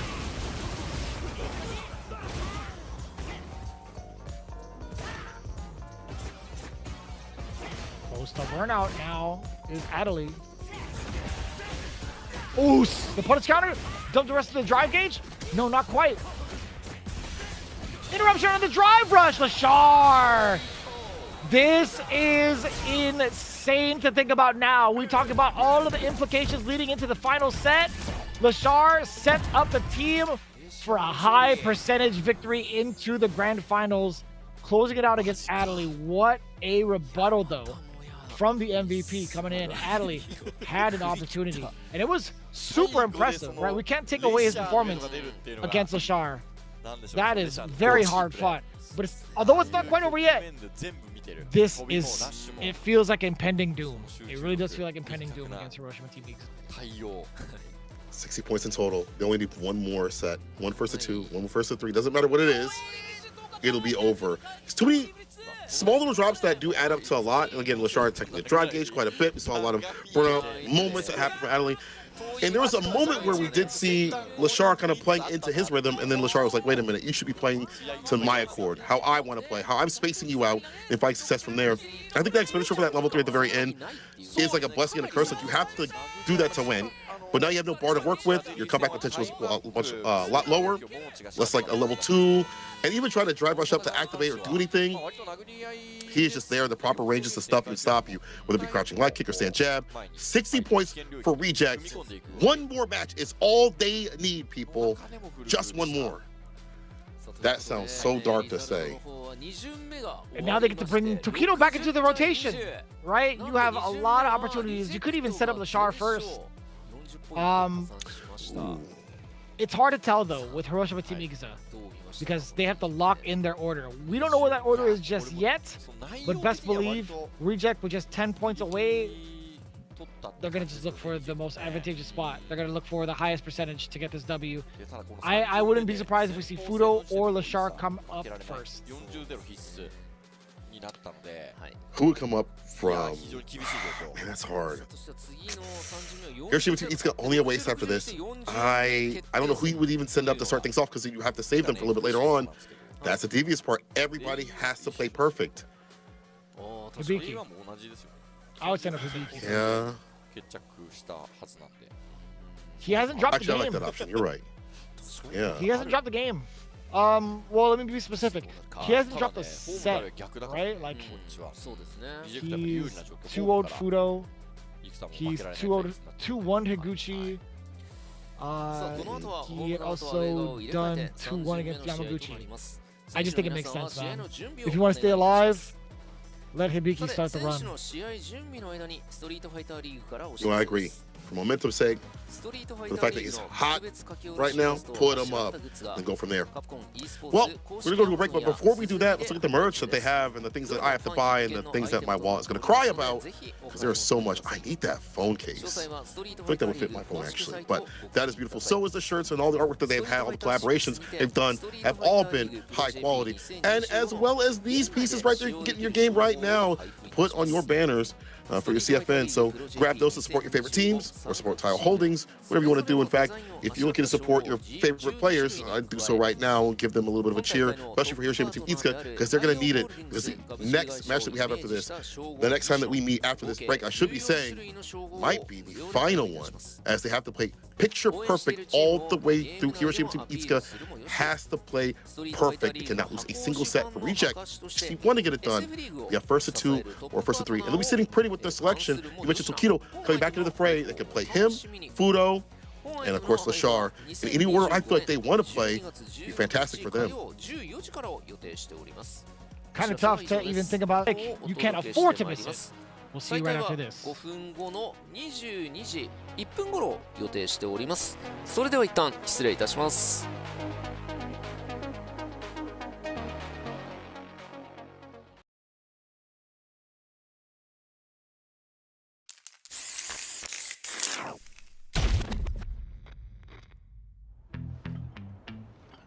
俺みたいなやつが体一つで稼げる商売で無愛想な憎まれ役ってのも性に合ってる。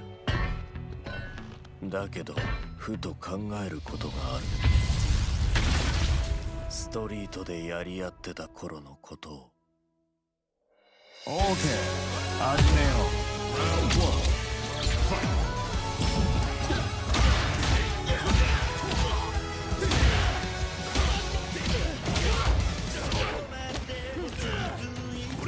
しょっぱい試合にご不満のようだぜ。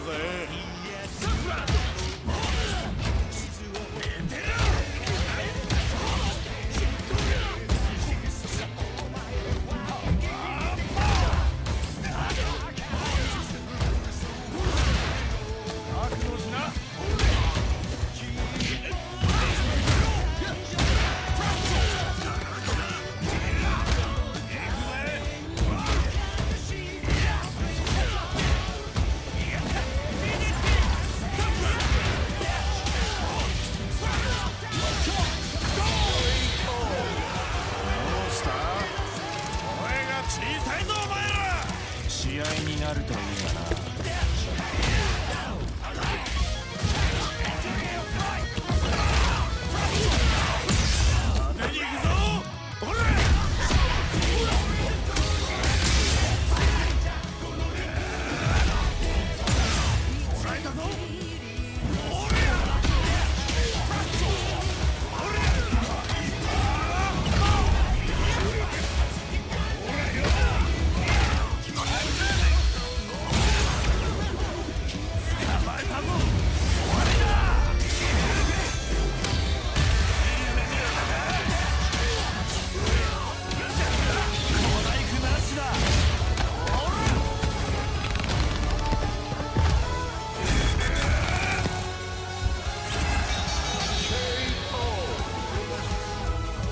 これが俺の仕事だ。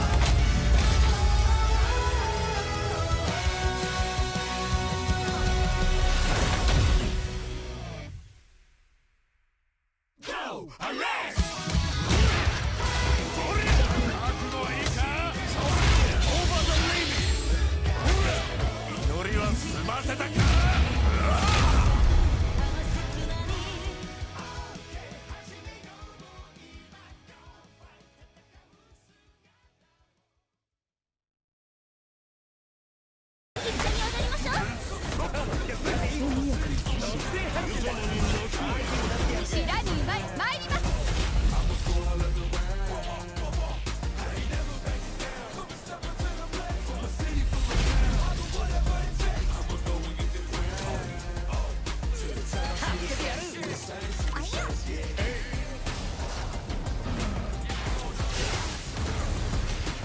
ラストスパート。それが命のきらめき。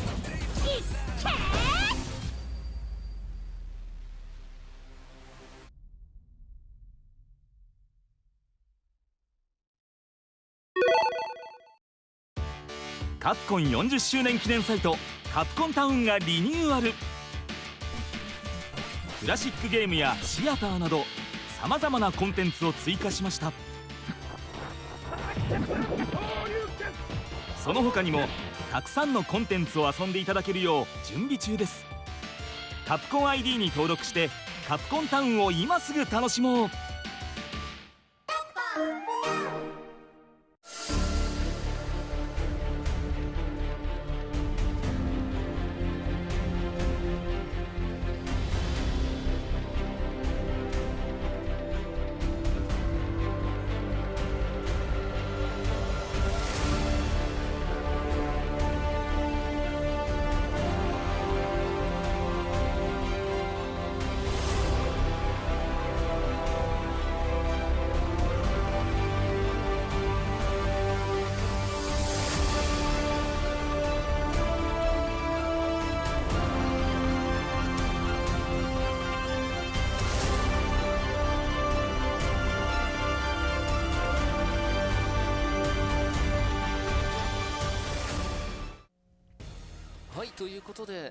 This could potentially be the final match going into it. It's up to Reject to solidify the final 10 points to put them up in the running to face off against Crazy Raccoon, the winners of Division S. Again, one more step before we get to crown the champions of Division F.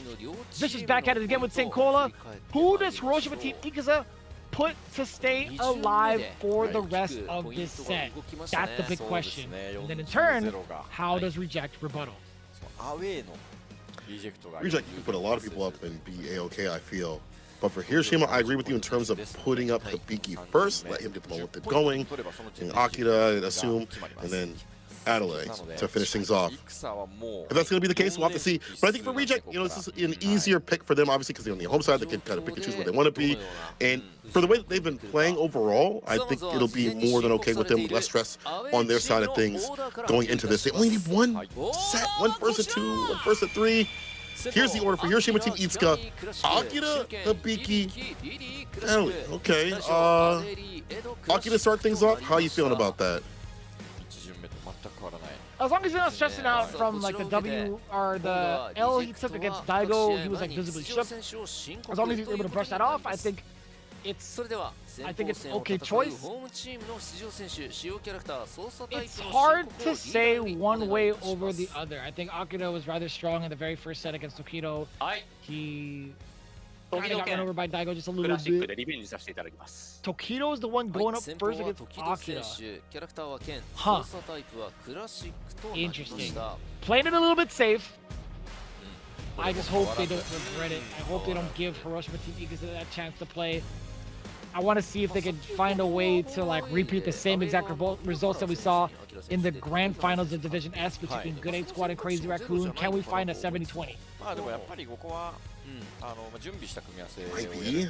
The fact that we have Tokido coming back up, obviously there's like a purpose. You know, losing before is a way for him to be like, okay, cool, when I come back, I will find a way to win after that. Like, so there's a little bit more for Tokido in terms of, being like, I have more data I can utilize. So, that being said, though, you're right in terms of Akira. If he can kind of shake that off, that loss he had previously off, and play in the way where he can pull back when he needs to, but keep that aggressive style that is hard to keep up with, he might be impossible to stop. And then from there, you have a Biki to kind of pull things up, have that momentum right after, Adelaide in the background, waiting in the anchor position to really get revenge. But that's a lot of woulda, coulda, shoulda, like, or ifs that could happen. When you have so many different ways that Reject could come through and with their choices of the players, where they can place people at, there's still a lot that Reject doesn't have to deal with compared to the Hiroshima Team Ikaza and the pressure that they have. Will this make Akira crack? The weight of the loss and then being in this position right now to start the momentum, to start the ship. That is tough. That is such a tough call. I want to see like what happens too if Tokido is able to kind of like find his bearing within the matchup itself. Like they had literally played off in the very first start of the set between the two teams. Akira had gotten the 2-1 over Tokido in a very interesting fashion. Like Tokido was like whiffing a lot of different approaches against Akira. So I really hope that there's a way for him to kind of find redemption, find a way to clean up, and also ultimately take the victory. But we'll see. I mean, I'd find it much more exciting if Akira can force the team to hang on with a W, and then Hibiki having to face off against whomever comes up, back in the saddle again, continuing on his win streak, and then we get an epic showdown between Adley and whomever decides to come up. Potentially could just be a shot. Yeah, I think at that point, probably Shar. It'd be great to see another battle like that occur, a close battle to end things out. But Tokido, I'm sure his team would like to end it right here. Less stress, move on to the grand finals. Tokido again having that information of what happened. Will he be whiffing as much as he did? We saw like drive rush medium get stopped and stopped. We saw a lot of drive rushes overall get stopped. In ranks where it's kind of surprising that he would go for that because Akira had proven that he will check and challenge that continuously. In terms of the interview, Akira says, I remember last season I lost in grand finals. Situation like this, I'm not even nervous at this point.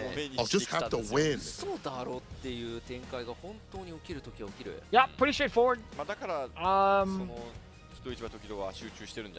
It's crazy, yeah. Now that I think about it, he was in like in a very, very similar position. I feel like what a couple of SFLs ago.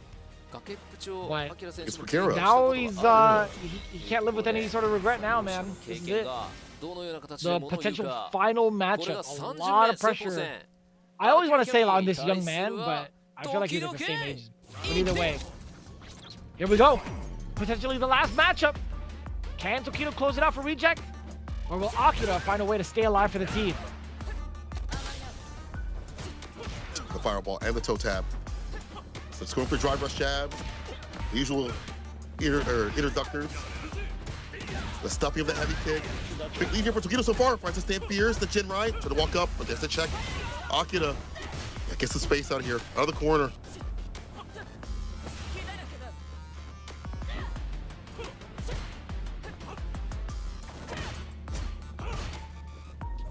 A lot more of like a very steady approach from both ends. The anti-air uppercut does come in. Tokido drive rushes forward. Oof. Just outside of the range. One more for throw. No DP! Tokido susceptible to the neutral jump back-to-back times. The second. I like the stable play here with Tokido. Drive rush up.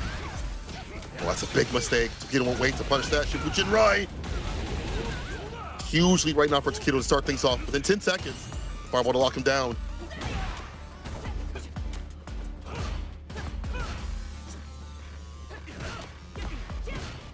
That big button. It's minus though.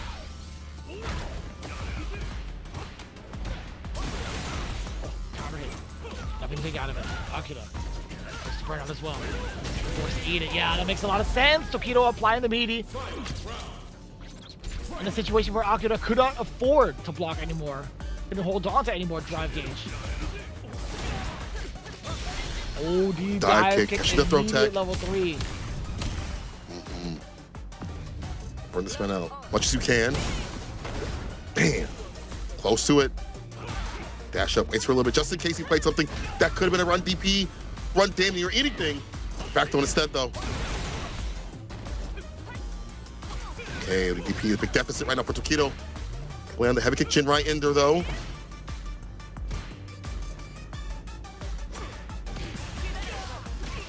Got hit from the bottle. Akira on the board. Start things off against Tokido. Another grave error coming in from the side of Tokido. Multiple errors within the first and second round. The neutral jumps prevailing for Akira. Not getting contested. Not getting a full hit confirm off of that fierce from Tokido. It's rather shaky.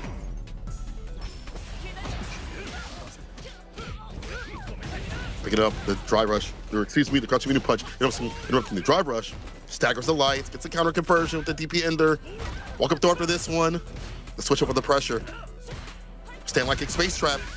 After it though, does get the stand fierce. Will commit with DRC. Oh, the walk up back though.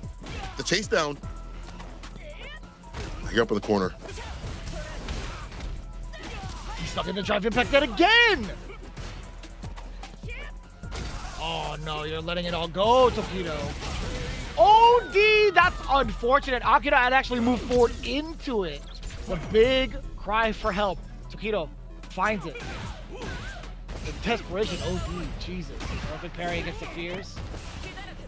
The side switch. Then a little bit of meter tacked onto that as well. Low forward, doesn't get exposed. Tokido finishing off with a Jinrai. Does manage to get Akira moving forward. Akira moving forward. The low forward does clip. I like that. Immediate level 3 after the Jinrai extension. Have to do it, right? The burnout is just too important. Drivers forward, perhaps? Kill the meter. No, it's gonna be Dragon Lash. Kill the character. Harass continuously gets a counter hit. This is gonna be it. One step closer towards the grand finals. Tokido, Akira, both on game point. Oh, brother. No way this happens again, right? No way this happens again. Another division. I like an option slide too. The roundhouse to cover the back jump against Tokido. Dash up now. Let me see another throw. He waits and delays. A little bit of a trade from both. Roundhouse now. Being able to throw the parry. Akira off to a great start.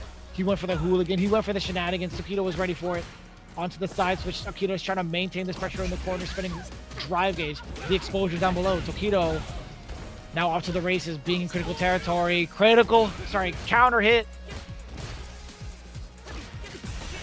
Be critical right now. This for Tokido. Bristol jabs. So the spin drive smasher.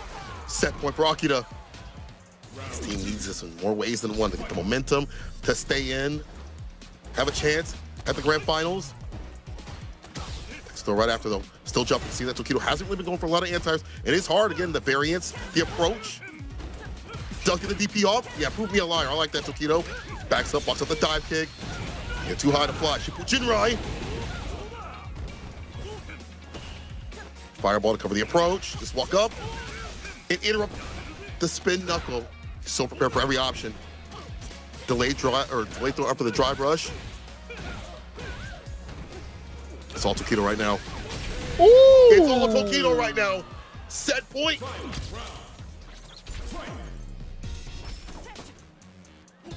Again to the grand finals. Tokido stopping the approach against Akira. OD. Counter hit, standing like a connector. Forward throw. 2.5 sequences left for Tokido. Can he close it out, or will Akira have something to say about it? He's locked and loaded with 3 bars as well. Fireball right in front of his face. No DP. Oh my god, the bait attempted. There's gonna be more than enough damage. Tokido, all you gotta do is finish it nice and easy. Level 3, Akira knows it as well. He puts his head down on the desk. Tokido with a slight pop off. Ladies and gentlemen, it's reject. Making it through to the grand finals. Your ultimate winner of Division F with a 70-point ball game over Hiroshima Team Ikaza's 20. Back at it again at the grand finals. Man, oh man, was it well deserved. The whole team picking up slack.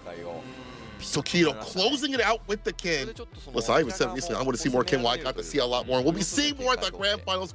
Reject will be facing Crazy Raccoon in a few weeks. Maybe it's a month plus time. But either way, well deserved from Reject. To close things out, they set themselves up for success for that one game. Ball game is all they needed. And that stress was just too much. Akira feeling it, man. Oh. That is rough. It's tough. It was so heavily weighted against them just based off of the second set, right? Like they needed at least to find a way to rebuttal, but it was difficult, right? Like Aqua wasn't able to score points. Akira wasn't able to score points against Daigo in a matchup that I feel like should have been something well rehearsed. And then Adley coming up short just barely against Lashar. Having to go up against like a newly reinvigorated Tokido, like he had taken a break between like set 1 and set 2, whereas Akira has been playing every single round. Every time he's had to be in the rotation, he's been involved in. It's tough, man. So tough to catch a break. That strategy, though, for Reject paid off in full, though. Being able to be prepared for damn near everything in Lashar. Being a standout star for the anchor position, continuously adjusting when need be. Man, They are going to be at the grand finals. Well done to them. But also well done to Hiroshima Team Isuka. Even though the score doesn't really reflect the progress that they have made, this is insane. They used to be the dark horse last season. This season, they've been a shining star. You know, Akira and Hibiki were the only two people to take some W's out here. But again, when you consider the pedigree that's out here for Reject, them being EVO champions, their strategy, how they set themselves up, how Daigo's pulled up to actually pull some, or not pull any punches anymore, it kind of makes sense to see Reject take that W, but Hiroshima Team Isuka can definitely hold their head up high due to what they've done prior up to this point, and even before this point of fighting the Reject, and how they played against Zeta Division Geek League, being able to clutch that out at the very last one, the very last set. If there's anything to take away from this current chart, this current results sheet, Daigo Ibahara with 100% win rate. That's what I'm talking about, baby. In the playoffs where it mattered the most, 100% win rate, that is my GOAT. I love seeing that. I love that for the Reject team. All jokes aside, though, I will agree with you. I think Hiroshima Team Isuka had a fine performance throughout the season. I think seeing a vast improvement from the previous season. I feel like a lot of people have kind of dismissed this team, but it's such a stacked lineup too. Like Hibiki, Akira, Adley, and Aqua. Man, Akira really going through it too. All of the emotions really like pouring in. Always been that cat to wear his heart on his sleeve, right? Always been one to show his emotions, even his gameplay, but you know, he won't feel it today, but eventually there'll be some pride to be able to take this team to this top spot where most people didn't think they would do so as well or as dominantly, you know? In the interviews, starting off with Aqua, who's been a strategist through and through. Even before his induction into the league, he had been studying Street Fighter League, in general Street Fighter 5. He had his own little small league out there. He's been really active in talking to the players and like on his stream, just active in terms of open with his tech, the things that he finds with his characters and stuff like that, go and ask him questions. He knows enough English to get some basic stuff out, even in person too as well. But that led him to lead his team up to here. I think he was a fine captain. I think his choices in terms of the players that came up, especially relying upon a new player, a new Ed player that had never been in the league and seen that potential, was one of the best decisions we've seen in the league in a long time. Yeah, there's definitely a lot to kind of like talk about in regards to like the way he scouts out his team. I think the composition that he has with like Hibiki, Adley, and Akira, that is like, there's so many different ways that each of these players can play and the kind of paces they set against a lot of the opponents. And I think that's why they found a lot of success, right? I mean, in terms of their overall presence in the league. Adley with 120 points, who would have thought that, right? Only a very small handful. Akira coming in with 70 points, Hibiki with 60, still pretty well-rounded across all of it, right? It wasn't like solely reliant on the anchor. But Aqua, 30 points to his name. You knew he was trying to facilitate majority of the rounds. I still think he did a pretty good job doing so. But some of the interviews coming in too. Man, that's tough. Man. That's a homie too. This hurts. Aqua. リジェクト強かったなとは思います、本当に。でも、やっぱ、勝ちたかったなって思うし、結構この長い期間、4人でやってきて、しんどい時もいろいろあったんですけど、もう少し一緒に戦うことができなくなって本当に申し訳ないなと思います。で、今までスパーしてくれた方とか応援してくださる方に申し訳ないという気持ちでいっぱいです。本当に応援ありがとうございました。リジェクト頑張ってください。ありがとうございます。Even in loss, do you see the passion that fighting games give to people? How much this means to people? These players that have been training and grinding it out, really nothing like it. Into the interview, Aqua says we lost to Reject in the regular season. We're the only team that we lost to, We wanted to get revenge. I'm sure that Akira and Adelaide's games were really close, could have won. Hibiki says Reject was a really strong team, so close, but so far. But we are one step forward from last year, so we will step one more step next season. I love that confidence and the knowledge that they were so close to getting that grand finals, and maybe one more year they will be there. One of the most difficult regulation seasons that we've had. It's a lot to praise right there. And Akira says, I'm really sorry for the team. fans that I couldn't win, and Reject was just too strong. Yeah, and even in defeat, right? Even like with all the emotions pouring through from the side of Akira, still being able to like find the proper ending to actually wish the Reject team good luck towards the end is quite respectful too. Really appreciate everything that Akira really stands for. As we get ready for Adley's final words as well. Really impressed to see the growth of Akira. No other player plays the way he does, right? So it's cool to see him like improve season after season, while also like maintaining the respect of his opponents as well. Despite like how hard it is on him to take some of these L's, I still think like the ender towards the interview was great. Being able to say just good luck to Reject is phenomenal.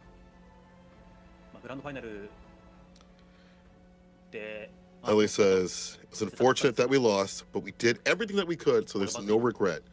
Thank the team for having me. I hope to be stronger as a player next year. And I hope to see him everywhere. Honestly, I want to see him travel to every CPT event that we have that is offline.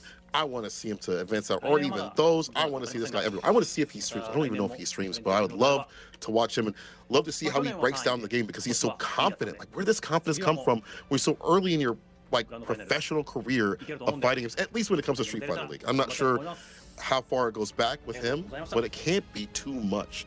Either way, for his first introduction, amazing play, and I hope he comes back next year.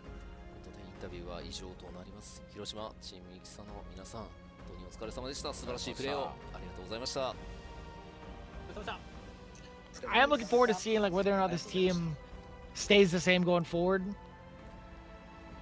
especially with like how things can change within the new season, in terms of like balance changes, characters, etc. We are getting a little bit of a change up to December 16th, right? I think that was like the date where they're gonna implement the new HUD editions of like legacy Street Fighter titles. There has been that kind of rumor being put about there too, so we'll see if it's going to be confirmed or not. I want to see if that actually changes anything going forward into grand finals. Could happen. Getting the interview here from Reject. Congratulations to them to be once again at the grand finals. I feel like everybody really pulled their weight today, and it's good to see these players in different elements, right? Like for Tokido, as we mentioned, I'm so glad that he kept the kin. I'm so glad he didn't just switch off the character completely and go just to JP. He kept the kin up. We've seen him use JP only in like the World Warrior. I think recently was the one that he did, like the most recent one that he just did, just JP. That's what Akira was referring to in one of his interviews. But I'm glad that he's like juggling both characters, and we might see that JP in the future for the grand finals. Or maybe the kin is fine. I mean, the kin, when he's timing his drive rushes differently, and he's playing at a different speed and pace, and maybe it's just also Akira and how he played that first game. The Kin is okay. Like, Kin is more than okay. Simple character that win conditions so easily accessible. Tokido does such a good job of dissecting away from your drive gauge. That guy should just keep on that character. I think that Kin is just A-okay. Yeah, I didn't think about it too. I was looking at my notes as we get the rest of the interviews going. I was looking at my notes for the grand finals of last year, right? It was Reject going up against Good 8 Squad, and the Reject team actually had Akira, Tokido, and Lashar. Right, at least those three. I couldn't recall who the fourth person was off the top of my head, but it was so tightly knit too. It was 20-20 first set, 40-40 next set. And then Good 8 Squad managed to get a big 40 bomb to put it to 80.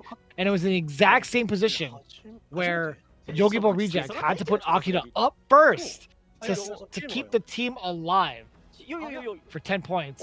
And Pugera closes it out 2-1, the very last hit. And it was just heartbreaking. I totally forgot about that. Akira, he was not kidding when he said he's in the exact same position as he was last year. Although like a step below, not necessarily in grand finals just yet, but still so close. The fact that he's in the same exact, that he was in the same exact position to try to like keep the team alive and it fell short is ridiculous. Back-to-back years of similar scenarios, I can't even imagine being in that position. It's a high amount of pain for someone that's already emotional. I don't mean that in a bad way. For the winner interviews, Tokido says, I went in the first game to win, go with the flow, but I couldn't do well. But Lashar was just outstanding. I mean, that is understatement of the century. This guy is an absolute machine, how he's been able to dissect every other player out here. Fudo says, I lost as well, but Lashar was an MVP for today. Really a savior. We saw that in the good position continuously, and had things continue, we probably would have saw him go up again and try to close things out. Daigo says, I was happy to be able to play a little bit more. I'm sure I'll practice even more than Lashar. Ain't no way, Daigo. I'll believe it when I see it. は僕の最後シーズンだと結構僕は思うので、これでやっぱもうすぐ日本の生活が終わりますけど、もっと長くなって嬉しいですね。チーム一緒に練習していい結果が出て、それとやっぱ去年のリベンジですね。やっぱ優勝したいと思います。はい、ありがとうございます。Had to give up for the golden finger. My man has been accumulating points like it's nothing out here for Division F. Funny enough, he hasn't been the top point hitter, but still, every time he steps up to the plate, you can always expect to see some pretty significant damage. And speaking of significant damage, as we get the transition for that, nobody can say anything about Daigo right now. 100% win rate in the playoffs. Stats are stats. Numbers are numbers. If you look at it, if you didn't even see, like, if somebody doesn't see how many matches he actually played and just sees 100% win rate, yeah, he's back. Daigo's back. I am glad that he did win his match, and honestly, playing better than what we've seen him. It feels like he's playing the way he played in the World Warriors, and he's mentioned this in some of his content. He's like, you know, in Street Fighter League, it's like it's hard for him to get that handle in the way that he wants to play versus how he plays in like singles. But I'm glad he really showed out today. Lashar, in his interview, says, I wasn't so confident playing against Ed, but I was sure we needed Ed in the playoffs. The end of the season will be the last year in this league for me, but I'm so happy we can play a little bit more. Wait, what? Does he mean he's moving back or not coming back for Street Fighter League Japan? Will he go over to US? I wonder what that means. I'm gonna text him later.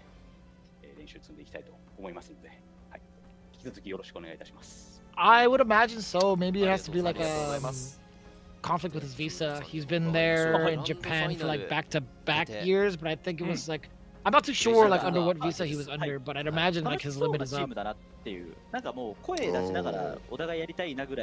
Bring him over to the US. How about that?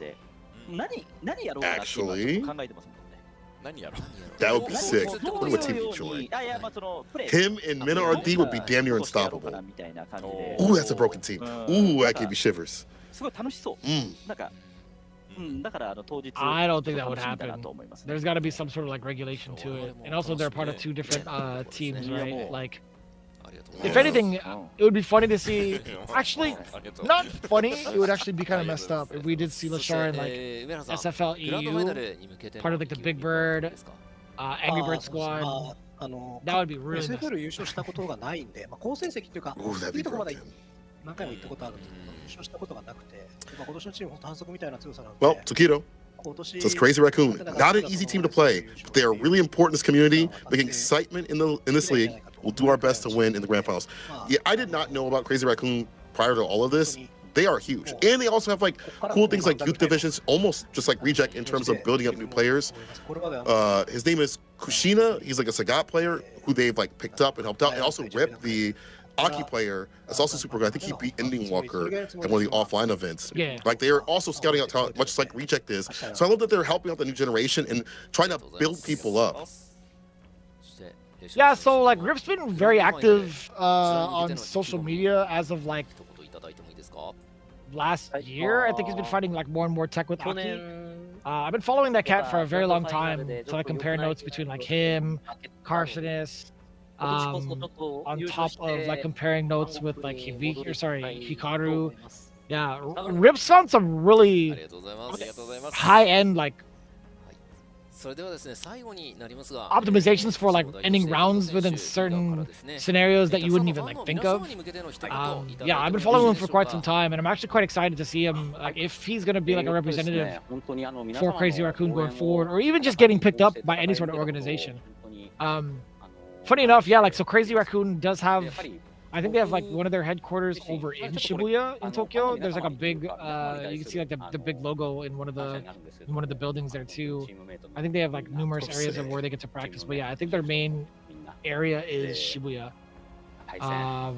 But yeah, man, a lot of action to anticipate between these two teams, right? I've loved the adjustments made from Crazy Raccoon. Like in comparison to how they played against their opponents throughout regulation season, they've sat down, figured out what changes need to be made, and they executed well. And with a plethora of different characters, I think it falls more so on Reject to get familiar with like characters that are going to be giving them a really difficult time. So I am looking forward to it a lot. Yeah, I can't wait to see what they're going to be doing to get ready for those characters. Are they going to find some of these like hidden talent gems that are out there on the CFN? Or are people going to visit from the US to get ready for Capcom Cup?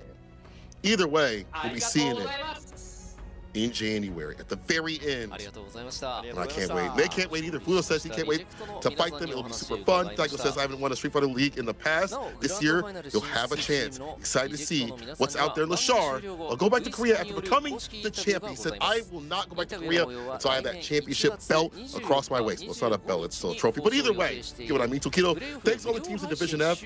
They will fight with all the team's hearts. It's so funny too. Like, imagine if Reject makes it into Capcom Cup 12, winning the World Championships. That means automatically we would get Daigo in the running for the singles division. How crazy of a timeline would that be? That'd be kind of godlike. We'll see what happens though. A lot of killers across the pond, man. We're getting closer to establishing our champion for Japan, right? We have our two top competitors, Division S, their representative, Crazy Raccoon. Division F, you just saw it, Reject. Who will be the #1 team in Japan to face off against Ninjas in Pajamas, the representative for Street Fighter League EU, Team Bandits, the representatives for Street Fighter League US. It's going to be so exciting to see as we get ready for that grand finals, even more so as we get ready for Capcom Cup 12. I can't even like bear it. I want to be in Japan like ASAP just for this. I can't wait. The reference, the amount of electricity that was in that venue, I'm telling y'all gotta get there respectfully and hopefully within your boundaries of your budget. If you can get the Capcom Cup, please go. It is life-changing. And to see what's going to happen with the strategy in terms of who's going to come up, what characters will be played, the back and forth, I cannot wait. And on North Pacific Grenade Squad, you know, people had them in the running to be out there, but having a new champion possibly come from Japan is super exciting in its own right. To see these other teams step up out here, and it's not just the same players, the same people rotated over and over again. That's going to be new life, new competition into the scene overall. It's like, oh, this is doable. I can take down the top team out here before they even make the grand finals. That is incredible work. But we'll have to wait a little bit for that. We'll see what happens in between when players travel back and forth. What will the training things be like in terms of like what they're doing? But either way, we have the results up on the screen once again, just to remind you of what happened. Again, the way NCP Oja went down to Crazy Raccoon, that was 70-50 respectfully, and then Crazy Raccoon beat Grenade Squad 70-20. That was yesterday. Today, the way NCP Oja took down Zeta Division Geekly 70-50 in a very clutch final set and led into Reject 70-20. Fortunately, Hiroshima Team Itsuka wasn't able to close it out, but that means at the grand finals we get Crazy Raccoon versus Reject to see who's going to represent the land of Japan in the grand finals. One thing to note is that Crazy Raccoon will be sitting on the away side, right? We still have to take into consideration how they perform throughout the season. 220 points to the side of Crazy Raccoon, 300 for the side of Reject. So best believe this is going to be hotly contested, especially with the strategies that we've been talking about throughout all of playoffs for both Division S and Division F. Player order, absolutely critical. Character selection, even more so. We'll see how it all plays out, how it all comes together in that grand finals happening January 31st at St. Cola, as mentioned. I can't even call it. Like, I'm already thinking about like different matrices of like how the matchups should be played, or at least what matchups can be played, what character selections are going to be made, and how these teams are going to be like preparing so hard specifically for their targets. It's only a matter of time to find out how they execute. I love this, man. I love seeing all of the strategies unfold for the very finale of it all. See, the finale has mentioned on the 31st of January. Get your tickets ASAP. Get your digital seats, your physical seats, whatever it may be. Just have your eyes on this, because this is going to be absolute banger of a match coming up. As you mentioned, I can't even tell what the strategy is going to be in terms of character selection, who's going to play what, how they're going to evolve their characters up to that point. There's some time to grind it out, but not too much more time before we figure out who's going to be representing the land Japan.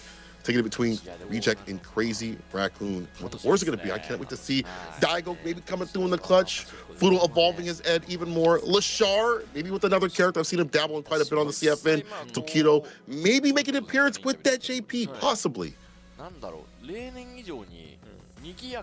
Yeah, it really does depend, right? The more time that both of these teams get to prepare, the more I feel like a lot of my presumptions towards how they're going to perform in the matchup goes out the window, right? There are so many different looks that could happen, like that happened in Division S in regards to like how Bonchan had switched up between Sagat and Akuma. For Kazunoko, seeing how he'd been performing with like Sea Viper now, like watching closely to his YouTube channel and also stealing his tech. Shuto making vast changes with his Ryu, like player after player, and then also Dogura coming in with the Elena to just as dangerous. And we've seen what happens with the amount of practice going into the playoffs for specifically Reject, right? Finding the big success. So it's going to be so difficult to call, but one thing's for sure, you got to be there for it. You cannot afford to miss it. Give us all the cool merch, all the cool things around Street Fighter League Japan and Street Fighter League just in general. Again, I hope they get these for the US and EU. But either way, I love League. This is one of my favorite things to commentate, to watch, to be a part of, to see just in general evolve from around the world. You see the push of the meta, you see the emotions come through even more so. There's more weight on these players, but that creates even better action, even better moments. And I feel like League has been such a big part of the Capcom community, and I hope that we get to continue this even more so. I hope Lashar maybe gets to fly over to the US possibly, need more teams for the EU as they get more informed. In Japan, who knows who's going to be coming through the woodwork as new talent and new generation. Man, I can't even think about it too. As soon as that announcement is made, if it does happen and there's going to be like a different, like a whole set of roster changes, I'm going to be like so excited about it. Man, as it stands right now, the official tickets, the offline tickets have been officially sold out. That was so random how it fixated in my brain.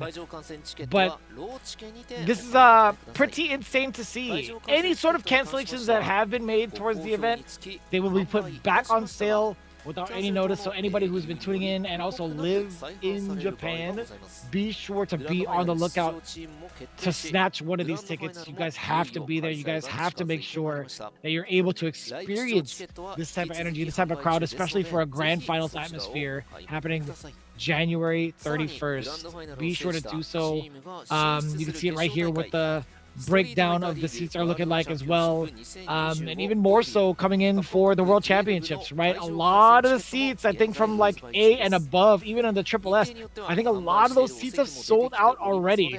So plenty of time to think about it too. I mean, I like those B seats. I was able to like visit some of my friends that were hanging out in the B seats. I'm like, hey, not too bad either. So I don't know what the C seats look like. Either way, I highly encourage you guys to go and plan it out if you can responsibly. We've been harking on it every single time. It would be a lovely time to experience all the elite Street Fighter 6 action with the rest of the community out there around the world. You just gotta be there. You just gotta be there if you can. If not, be sure to tune in to everything related to Street Fighter, not just the Capcom Cup, but all the Great World Warriors that are still happening, the things that are maybe not on the tour. It's a great time to be a Street Fighter fan with all the cool things that are coming up, whether it be merch, whether it be all the great artwork, all the evolutions in the meta, the tournaments that we have on a weekly, day in, day out basis. Just so many things to think about when it comes to Street Fighter, and I love it. I love being able to commentate this with you, my brother. Thank you so much for letting me join the ones and twos with you. Production for putting this on, for having these restreams so that y'all can watch. Oh, it's not over and completely, but I want to give big love to all the players for all the divisions that have put in so much hard work and effort, no matter where they ended up. And of course, our commentator friends over there, I see you. Hamiko. I see you, Aru, in the rest in the background. Storm Kubo, shouts out to him for his first introduction. I know it's very difficult, but he made it through fantastically, I'm sure. Speaking up to everybody that's been involved in this, and all you at home watching this and enjoying this action with us, no matter if it's on the VOD or right now, thank you so much for viewing. Yeah, you guys have been the real troopers, and it's been an absolute pleasure and an honor. Until January, though, we'll see who ends up being the champions. Until then, take care. We'll see you on the other side. それではグランドファイナルでお会いいたしましょう。さよなら。さよなら。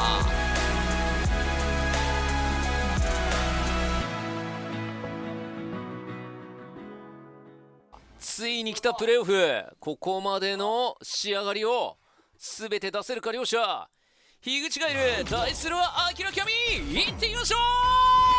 お願いします。していく。ここでリーバー警戒。うわる。じゃあ仕事だ。マジ？うわ惜しいどんまい。ナイス。おとなしい。この日がね、待ち遠しかったですね。ついにやっと試合ができるぞということで。課長、この後のうわ無理だわ。何が起きている。よく押した。さすが。いやこれ曲げるけどでかい。回復したな。9からキャノンしてサイクキャノンで一撃玉で。いや投げてける。もう小さいキャノン。パリスキルしかない。やったー。スキルしかない。ナイス。マジで高い。うわこれは削りがドライブ帰ってきたぞ。上飛びジャンプとするのか。中段を振っていやこれはそう。いやもう一撃した。いやごめん。いやちょっと立ち回りきつかったな。やっぱこれなんだな。この近く無理やりこじ開けた。今回はしっかりと勝ち切り。うわごめん。いやーうまい。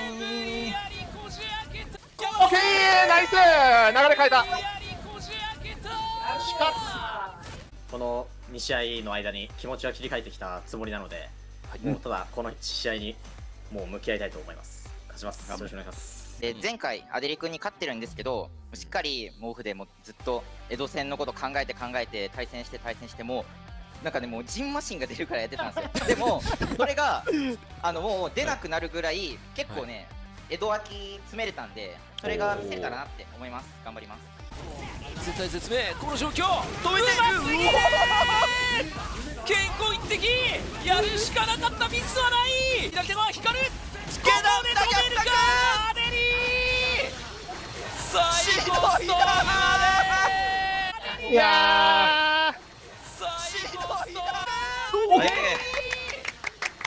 ナイスナイス。オッケーオッケー。マジか。オッケー。これでドライブ復活。下段が通っている。どうする。通常投げ。きた。ここできた。本命 OD メキシカ。はい。やば。ナイスお前。すげえ。わーピッチ。打撃ゲージもたまりそうだ。これは電光石火。ついにきらめいた。しょうがない。完璧です。チームメイトのためにも絶対勝ちます。頑張ります。チームの全員がやっぱりいいプレーを見せてくれてるので、ここをもう引き続き勝って勝ちます。ラッシュできないよ。はい、インパクトも申し訳ない。バーンとしてただバーンとしながら残らないんじゃないかな。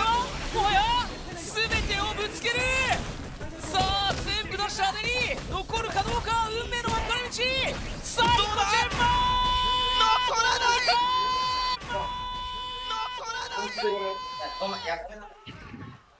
いけや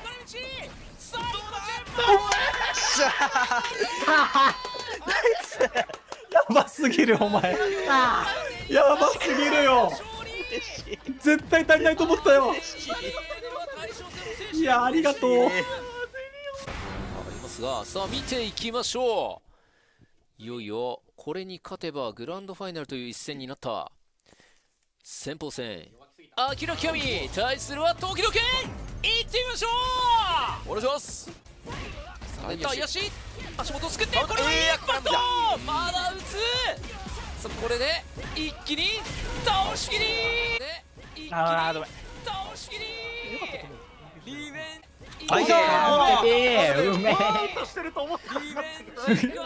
やばいね。緊張してるね。バックステップで距離を取るのはフード。ここはどうなる、インパクト。これを待っていた。風を食べる。トマトが戻る。どうだこれ。残らない。トマトが戻る。いやーマジか。死にたいぞ。いやーごめん。やべえ。仕事した。さあしかしさらの倒しきり、バーンと攻め。なるほど、これ完全に削りに来ている。パリーゲダ来ている。オーケー、素晴らしい。ありがとう。ナイスプラ、ナイスプラすぎる。まあいやどうもどうも。いやーしっかりガード。3つあるがまだ使わない。ここで打撃、一気に画面端押し込んでいく。この上のサイドチェンバーまで一気に画面端押し込んでいく。この上のサイドチェンバーまで一気に画面端。いやちょっと拾いきれなかったな。刻んで調子危ない。トライが入れる。梅原どうする。ここで瞬間殺ギリギリ当たらず。うないパリシール。なんかここに突っ込んできたところを投げた梅原。うわごめん。うわなんだ釣られた。ナッシュに見えた。うわパリシール。